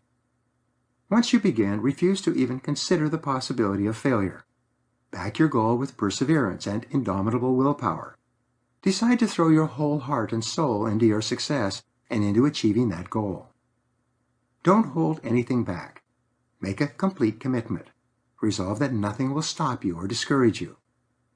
You can tell where you're going to be in 1, 2, or 3 years by how well you respond to the inevitable adversities, objections, and disappointments that you experience each day. Your level of persistence in the face of setbacks is your measure of your belief in yourself. The Greek philosopher Epictetus once said, "Circumstances do not make the man, they merely reveal him to himself." Adversity shows you what you are made of. As my friend Charlie Jones said, "It's not how far you fall, but how high you bounce that counts." You can always tell how successful you are going to be by how quickly you bounce back. Your degree of resilience is the mark and measure of your character. Your ability to take the hard work and rough shocks of selling and to keep on keeping on is the ultimate determinant of your success. Number 4, commit to lifelong learning. Your mind is your most precious asset, and the quality of your thinking determines the quality of your life. Commit yourself to lifelong learning. I cannot emphasize this too often. Not long ago, a college student sent out a 39-point questionnaire to all the presidents of Fortune 500 companies. 83 of those presidents completed the questionnaire and sent it back. This is an extraordinary number of responses from such a busy group of people. The student went through the questionnaires to find out what these business leaders considered to be the reasons for their success. Perhaps the most common piece of advice from these top people, repeated over and over again, was never stop learning and getting better. This applies to you as well. Your mind can appreciate in value. Read, listen to audio programs, attend seminars and courses, and never forget that the most valuable asset that you will ever have is your mind. But your mind can be made to appreciate in value. If you purchase a car, it begins to depreciate, to lose its value as soon as you drive it off the dealer's lot. If you buy any kind of a physical object, it begins to deteriorate immediately. You can increase the value of your mind by continually feeding it new information that you can use to get better results. Increase your value. Each person starts off in life with a limited amount of practical knowledge that he can use for the benefit of other people. As you learn, you become more valuable. The more knowledge you acquire that can be applied to practical purposes, the greater will be your rewards and the more you will be paid. As you go through life, gaining additional experience, reading more books and articles, and upgrading your skills, your knowledge grows and your rewards in life increase. As you move forward in the line of life toward the success that is possible for you, the law of cause and effect applies. In success, the law of cause and effect is summarized by learn and do. Every time you learn and practice something new, you move ahead in the line. When you stop learning and doing, you stop moving forward. When you start once more learning and applying what you've learned, you start moving forward again. The more you learn and do, the faster you move toward the front of the line. Keep filling your bucket. Imagine that your current quantity of knowledge and skill is like water in a bucket. The water level determines your income. When you start off in life, your bucket has very little knowledge and skill in it. Your results and rewards are minimal as well. As you increase your level of knowledge and skill, your bucket gets fuller. Your level of rewards and recognition increases. Over the years, your bucket gets fuller. This level increases and your income goes up. But here's the problem. There's a hole in this bucket. If at any time you stop learning and practicing new skills or adding new knowledge and ideas, you don't stay in the same place. Your water level drops. You actually begin to fall back in the line of life. People start to pass you. If you do not continually upgrade your knowledge and skill, you lose your edge. Your current knowledge and skill becomes increasingly obsolete and of less value. Never stop learning. An enormous number of adults do not understand this. They get their basic education and then they try to coast on their minimal knowledge and skill for many years. They're flabbergasted and angry when younger people pass them in the race. They become frustrated. No one has ever told them that continuous learning is as essential as bathing or brushing their teeth each day. If you don't do it for any period of time, it soon becomes evident to everyone around you. If you are not continually learning and growing, the knowledge you have is actually diminishing. The incompetent person of tomorrow is the person who has stopped learning today. The illiterate person is the person who is no longer learning, growing, and increasing his value every single day. The person who does not read is no better than the person who cannot read. Resolve that you are going to learn and practice something new each day. Read every morning. Listen to audio programs in your car. Take all the training you can get, and continually put your new knowledge into action. 5. Use your time well. Your time is all you have to sell. It is your primary asset. How you use your time determines your standard of living. Resolve, therefore, to use your time well. Because of the 80-20 rule, some things you do are worth vastly more than other things, even though they take the same number of minutes and hours. Your goal is to focus on those activities that contribute the very most value to your life and your work. Begin every day with a list. The best time to make up your work list is the night before, prior to wrapping up for the day. Write down everything that you have to do the next day, starting with your fixed appointments, and then moving on to everything you can think of. Never work without a list. Time management experts say that you will increase your productivity by 25% or gain 2 extra hours per day by the very act of planning your day in advance. Your list becomes the key to your time and life management system. Set clear priorities. Once you have a list, set priorities on your list. Determine what is more important and what is less important. Ask yourself, if I could only do one thing on this list before I was called out of town for a month, which one thing would it be? Whatever your answer, put a circle around that item. Then ask yourself, if I could only do 2 things on this list before being called out of town for a month, what would the second item be? Circle that item as well. Then ask yourself this question one more time. This exercise forces you to think about what is really important, rather than what is merely urgent or busy work. Once you've determined your highest priority task, you know where to start and what to work on. Select your most important task. A good time management question for you to ask is, what one thing, if done in an excellent fashion, would have the greatest positive impact on my work? There's always one thing that you can do that, if you do it well, can have a significant influence on your results and your rewards. A variation of this question is, what can I and only I do that if done well will make a real difference? Every hour of every day, there's only one answer to this question. There is something that only you can do that will make a real difference. This is something that no one else will do for you if you don't do it. But if you do it and you do it well, it can make a real difference. What is it? The final question you ask in setting priorities is, what is the most valuable use of my time right now? Again, ask this question every hour. There's always a single answer to this question. Your job is to make sure that whatever you are doing, it is the most valuable use of your time at the moment. Focus and concentrate. The final key to time management, once you have made a list and set priorities, is for you to begin on the most important task before you, and then to concentrate on it fervently until it's complete.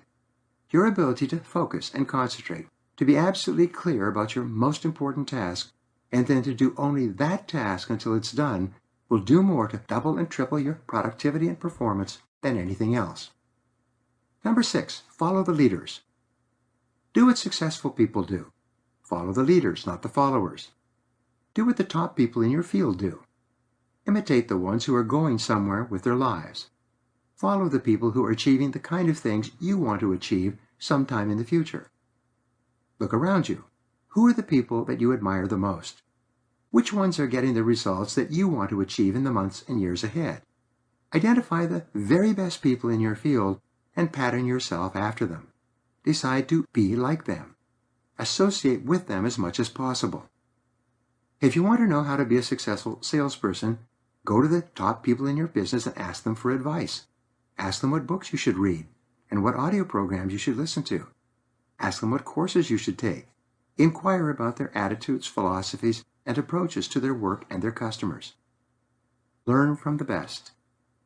Successful people will always help other people to be successful. People who are extremely busy with their own lives and work will always find time to help you if you genuinely want to be successful. When you ask for advice from a successful person, take that advice. Do what the winner encourages you to do. Buy the book and read it. Get the audio program and listen to it. Attend the course and practice what you learn. Then go back to that person and tell him or her what you have done. That individual will want to help you even more. Choose your role models. At a seminar for more than 1,000 sales professionals not long ago, a salesman came up to me at the break and told me an interesting story. I knew immediately that he was successful because of his appearance. He was well-dressed, well-groomed, confident, positive, relaxed, and easygoing. He had the feeling of success about him. He told me that when he started out, he hung around with the junior salespeople. Over his first 6 months, he noticed that there were 4 top salespeople in his company who seemed to associate mostly among themselves. They did not spend time with the junior salespeople. He observed the junior salespeople, himself, and the top salespeople, and noticed one thing immediately. The higher-paid salespeople were dressed far better than the lower-paid salespeople.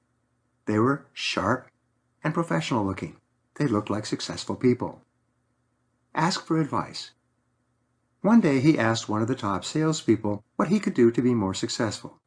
The salesperson asked him if he used a time management system. As it happened, this young fellow had never been introduced to a time management system. The successful salesperson told him the system he used and showed him where to get it. And he did, and he used it, and he began to use his time more efficiently. After that, he began to model himself after the top salespeople. Not only did he ask them for advice about what to read and listen to, but he observed them and made them his role models. Each morning, before he started out, he would stand in front of his mirror and ask himself, "Do I look like one of the best salespeople in my branch?" Look the part. He was critical of himself, especially with regard to his dress and grooming. If he did not feel that he looked like a top salesperson, he would continue to make changes until he did. Only then would he go off to work. Within a year, he was one of the top salespeople in his branch. He only associated with the other top salespeople. He had become like them. Moving up. As a result of his high level of sales, he was invited to the National Sales Convention. At the convention, he made a point of going to each of the top salespeople from around the country sometime during the convention and asking for their advice.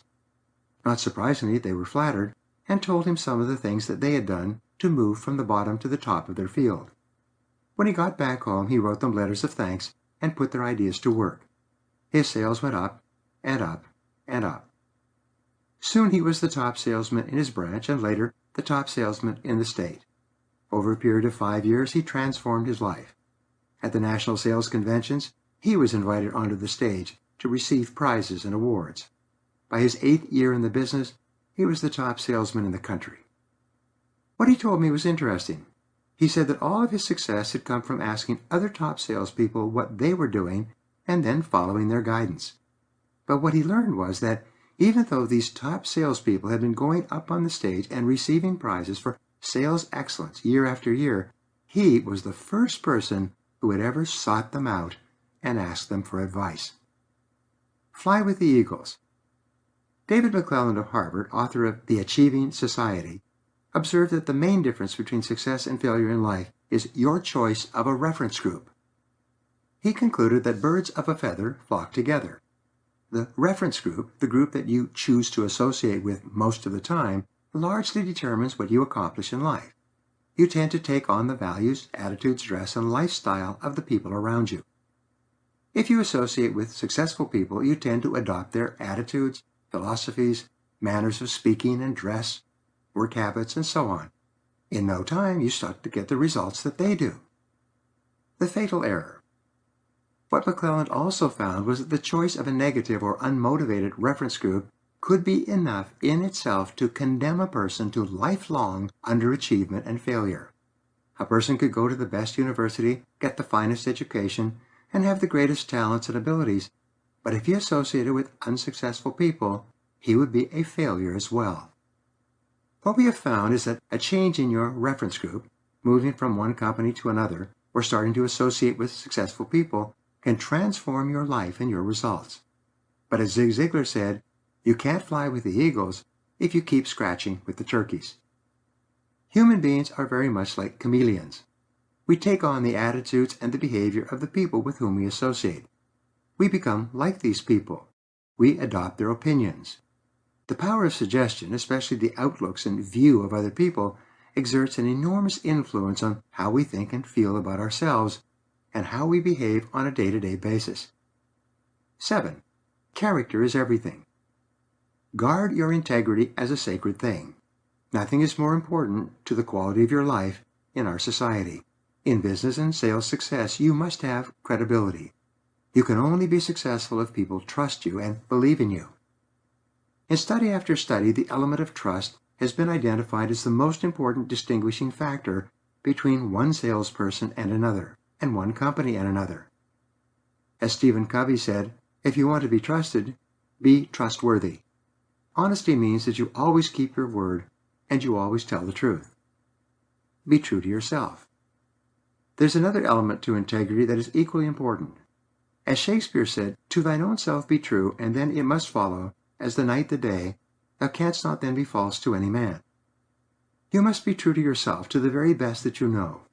You must live in truth with yourself and refuse to engage in self-delusion. You must be perfectly honest and not wish that things could be or would be other than they are. Develop the ability to face the world and see life as it is, not as you wish it would be or could be. Most people are pretty honest. They don't lie, cheat, or steal. They do their work, pay their taxes, and deal straightforwardly with others. But even the most honest people sometimes wish and hope and want to believe things that are not true. Practice the reality principle. Jack Welch, president of General Electric, said that the most important principle in leadership is the reality principle, and that this principle is based on the need to seek the truth wherever it may lead. Deal with the world as it is, he said, not as you wish it would be. Whenever he had to deal with a problem or difficulty at General Electric, his first question would be, what's the reality? In your life, it's absolutely essential that you be true to yourself and that you live in truth with yourself. It is vital that you be true to the best that is in you. You must do the things every day that lead to the goals you have set for yourself. Face the reality of your life, whatever it is. This is the mark of the truly honest person. Number 8, unlock your inborn creativity. Think of yourself as a highly intelligent person, even a genius. Recognize that you have great reserves of creativity that you have never used. Say aloud over and over, I'm a genius. I'm a genius. I'm a genius. This may sound like an exaggeration, but it isn't. The fact is that every person has the ability to perform at genius levels in one or more areas. You have within you right now the ability to do more and be more than you ever have before. You have the inborn capacity to exceed all your previous accomplishments. You have enormous reserves of creativity and intelligence. As Dennis Waitley says, you have more potential than you could use in 100 lifetimes. Use your inborn talents. One of your foremost aims in life must be to identify your special talents and then to develop those talents to a high level. This is where your intelligence shines through.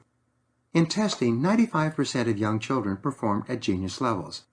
But when those same children were tested as adults, only 5% still performed with high levels of creativity and imagination. In the intervening years, they learned that If you want to get along, you have to go along.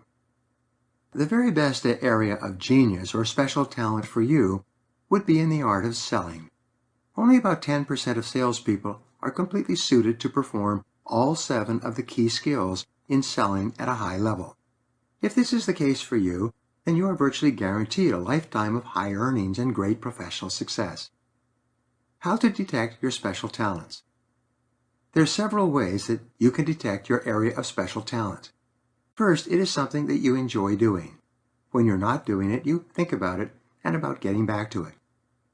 Second, it's something that absorbs your attention completely. When you are doing what you are uniquely suited to do, you lose track of time. You often forget to eat, drink, or rest when you are doing what you are meant to do. Third, you love to learn about it and become better at it throughout your life. You are hungry for books, audio programs, and courses that give you ideas to be even better in your area of special talent. Fourth, you love to talk about it, discuss it, hear about it, and associate with people who are doing what you are ideally suited to do yourself. Sometimes you hear people say, "When I'm at work, I do my work, but when I leave, I don't think about it at all." This type of person has a limited future in whatever he is doing. A person who does not think about his work when he is away from it is a person who is not suited to that line of work. If you are doing the right work for you, your work and your personal life are interwoven, with only a thin dividing line between the two. Fifth, and perhaps the best indication of your natural talent, is that it is something that is easy to learn and easy to do. In fact, you forget how you learned it in the first place. It was so easy for you. It seems to be a natural expression of your personality. You do it easily and well, almost without effort. One of the reasons for underachievement is that many people consider themselves to be average rather than exceptional. They look at other people who are doing better than they are, and they assume that those other people are better than they are. But if they think in that way, their logical conclusion is that if someone else is better, they must be worse. If someone else is worth more, they must be worth less. This feeling of worthlessness and mediocrity can lead to an acceptance of average performance, even when they are really capable of superior performance. Number 9, practice the golden rule. Practice the golden rule in all your interactions with others. Do unto others as you would have them do unto you. Think about yourself as a customer. How would you like to be treated? Obviously, you would want a salesperson to be straightforward with you. You would want her to take the time to thoroughly understand your problem or need, and then show you step by step how her solution could help you improve your life or work in a cost-effective way. You would appreciate honesty and straight dealing. You would want the salesperson to explain the weaknesses as well as the strengths of her product. You would then want the salesperson to follow through on her promises and to fulfill her commitments to you. If this is what you would want from a salesperson selling to you, then be sure to give this to every customer you talk to. The universal maxim. Practice the universal maxim of Immanuel Kant, the Dutch philosopher. He said, "Conduct your life as though your every act were to become a universal law for all people." Imagine that everyone in your world was going to behave and treat every other person the way you did. When you set this as your standard for behavior, you will find yourself practicing the golden rule and treating each person like $1 million client. Ask yourself, what kind of a company would my company be if everyone in it were just like me? Imagine that each person who meets you is going to judge your entire company, management, products, services, guarantees, and warranties, and follow-up support based on how you treated him or her one-on-one. The mark of superior people is that they set high standards for themselves and they refuse to compromise their standards. They imagine that everyone is watching them, even when no one is watching. You can tell the character of a person by what he does and how he carries himself when he is alone. And number 10, pay the price of success. Finally, and perhaps more important than anything else, resolve to work hard. This is one of the great keys to success in life. In the background research for The Millionaire Next Door, Drs. Stanley and Danko interviewed thousands of self-made millionaires, asking them to what they attributed their success. An astounding 85% of self-made millionaires in America admitted that they were no more intelligent or talented than others, but that they worked much harder than anyone else for a much longer time. The key to success in selling is for you to start a little earlier, work a little harder, and stay a little later. Do the little things that average people always try to avoid doing. When you begin your workday, resolve to work all the time you work. Don't waste time. Get going, move fast. Develop a sense of urgency, a bias for action. Give it full throttle. Hard work and life success can be compared to taking off and flying an airplane. When you get into the plane and taxi to the end of the runway, you call the tower and request clearance for takeoff.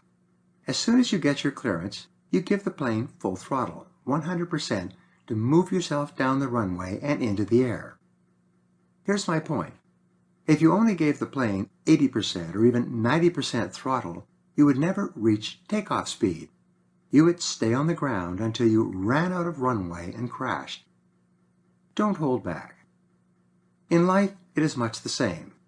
Many people work hard, but they do not work all out, with 100% commitment. As a result, they never reach the point of takeoff that puts them in the top 10% in their field. They always stay aground among the average. They remain in the 80% of salespeople who only earn 20% of the money that's available. The good news is that if you push your throttle on full and barrel down the runway, gaining speed and lift, you soon take off. By keeping your throttle wide open, you will climb and climb until you finally reach cruising altitude. Once you reach cruising altitude, you can pull back on the throttle. Take it a little easier, and you'll remain at that high altitude throughout your journey. In your sales career, especially at the beginning, you must work all out, with 100% of your energy to get free of the Earth's gravity and break out of the pack of mediocrities. But once you reach your cruising altitude and get into the top 10% of money earners in your field, you can pull back on the throttle, spend more time with your family and friends, and still maintain your income and results at high levels. Your future is unlimited. You have within you right now the ability to be more, do more, and have more than you ever have in your life. By becoming absolutely excellent in your chosen field of selling, you can achieve all your goals and fulfill all your dreams. You can create a wonderful life for yourself and your family. You can become one of the most valuable people in your company and industry. You can earn the respect and esteem of all the people around you. You can make a significant difference in the lives of your company, your customers, and your community. By learning and practicing the psychology of selling, you can reach the stars. And there are no limits. Action exercises.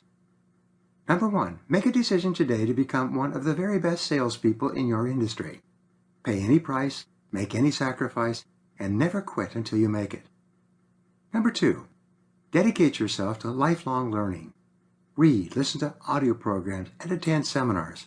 Your life only gets better when you get better. Number 3, manage your time well. Plan carefully in advance and resolve to make every minute count. 4, do what you love to do. Throw your whole heart into your work and never stop getting better. 5, resolve in advance that you are going to be a big success in life and that you are never going to quit until you achieve your most important goals. 6, sit down immediately and make a list of 10 goals you would like to achieve in the next 12 months. Select the most important goal on that list and work on it every day. And 7, work all the time you work. Live at full throttle. Start early, work harder, and stay later. Pay the price of success in full, in advance. As Napoleon Hill said, nature cannot be tricked or cheated. She will give up to you the object of your struggles only after you have paid her price. Thank you so much for tuning into this audiobook. If you enjoyed, consider subscribing to the channel for more.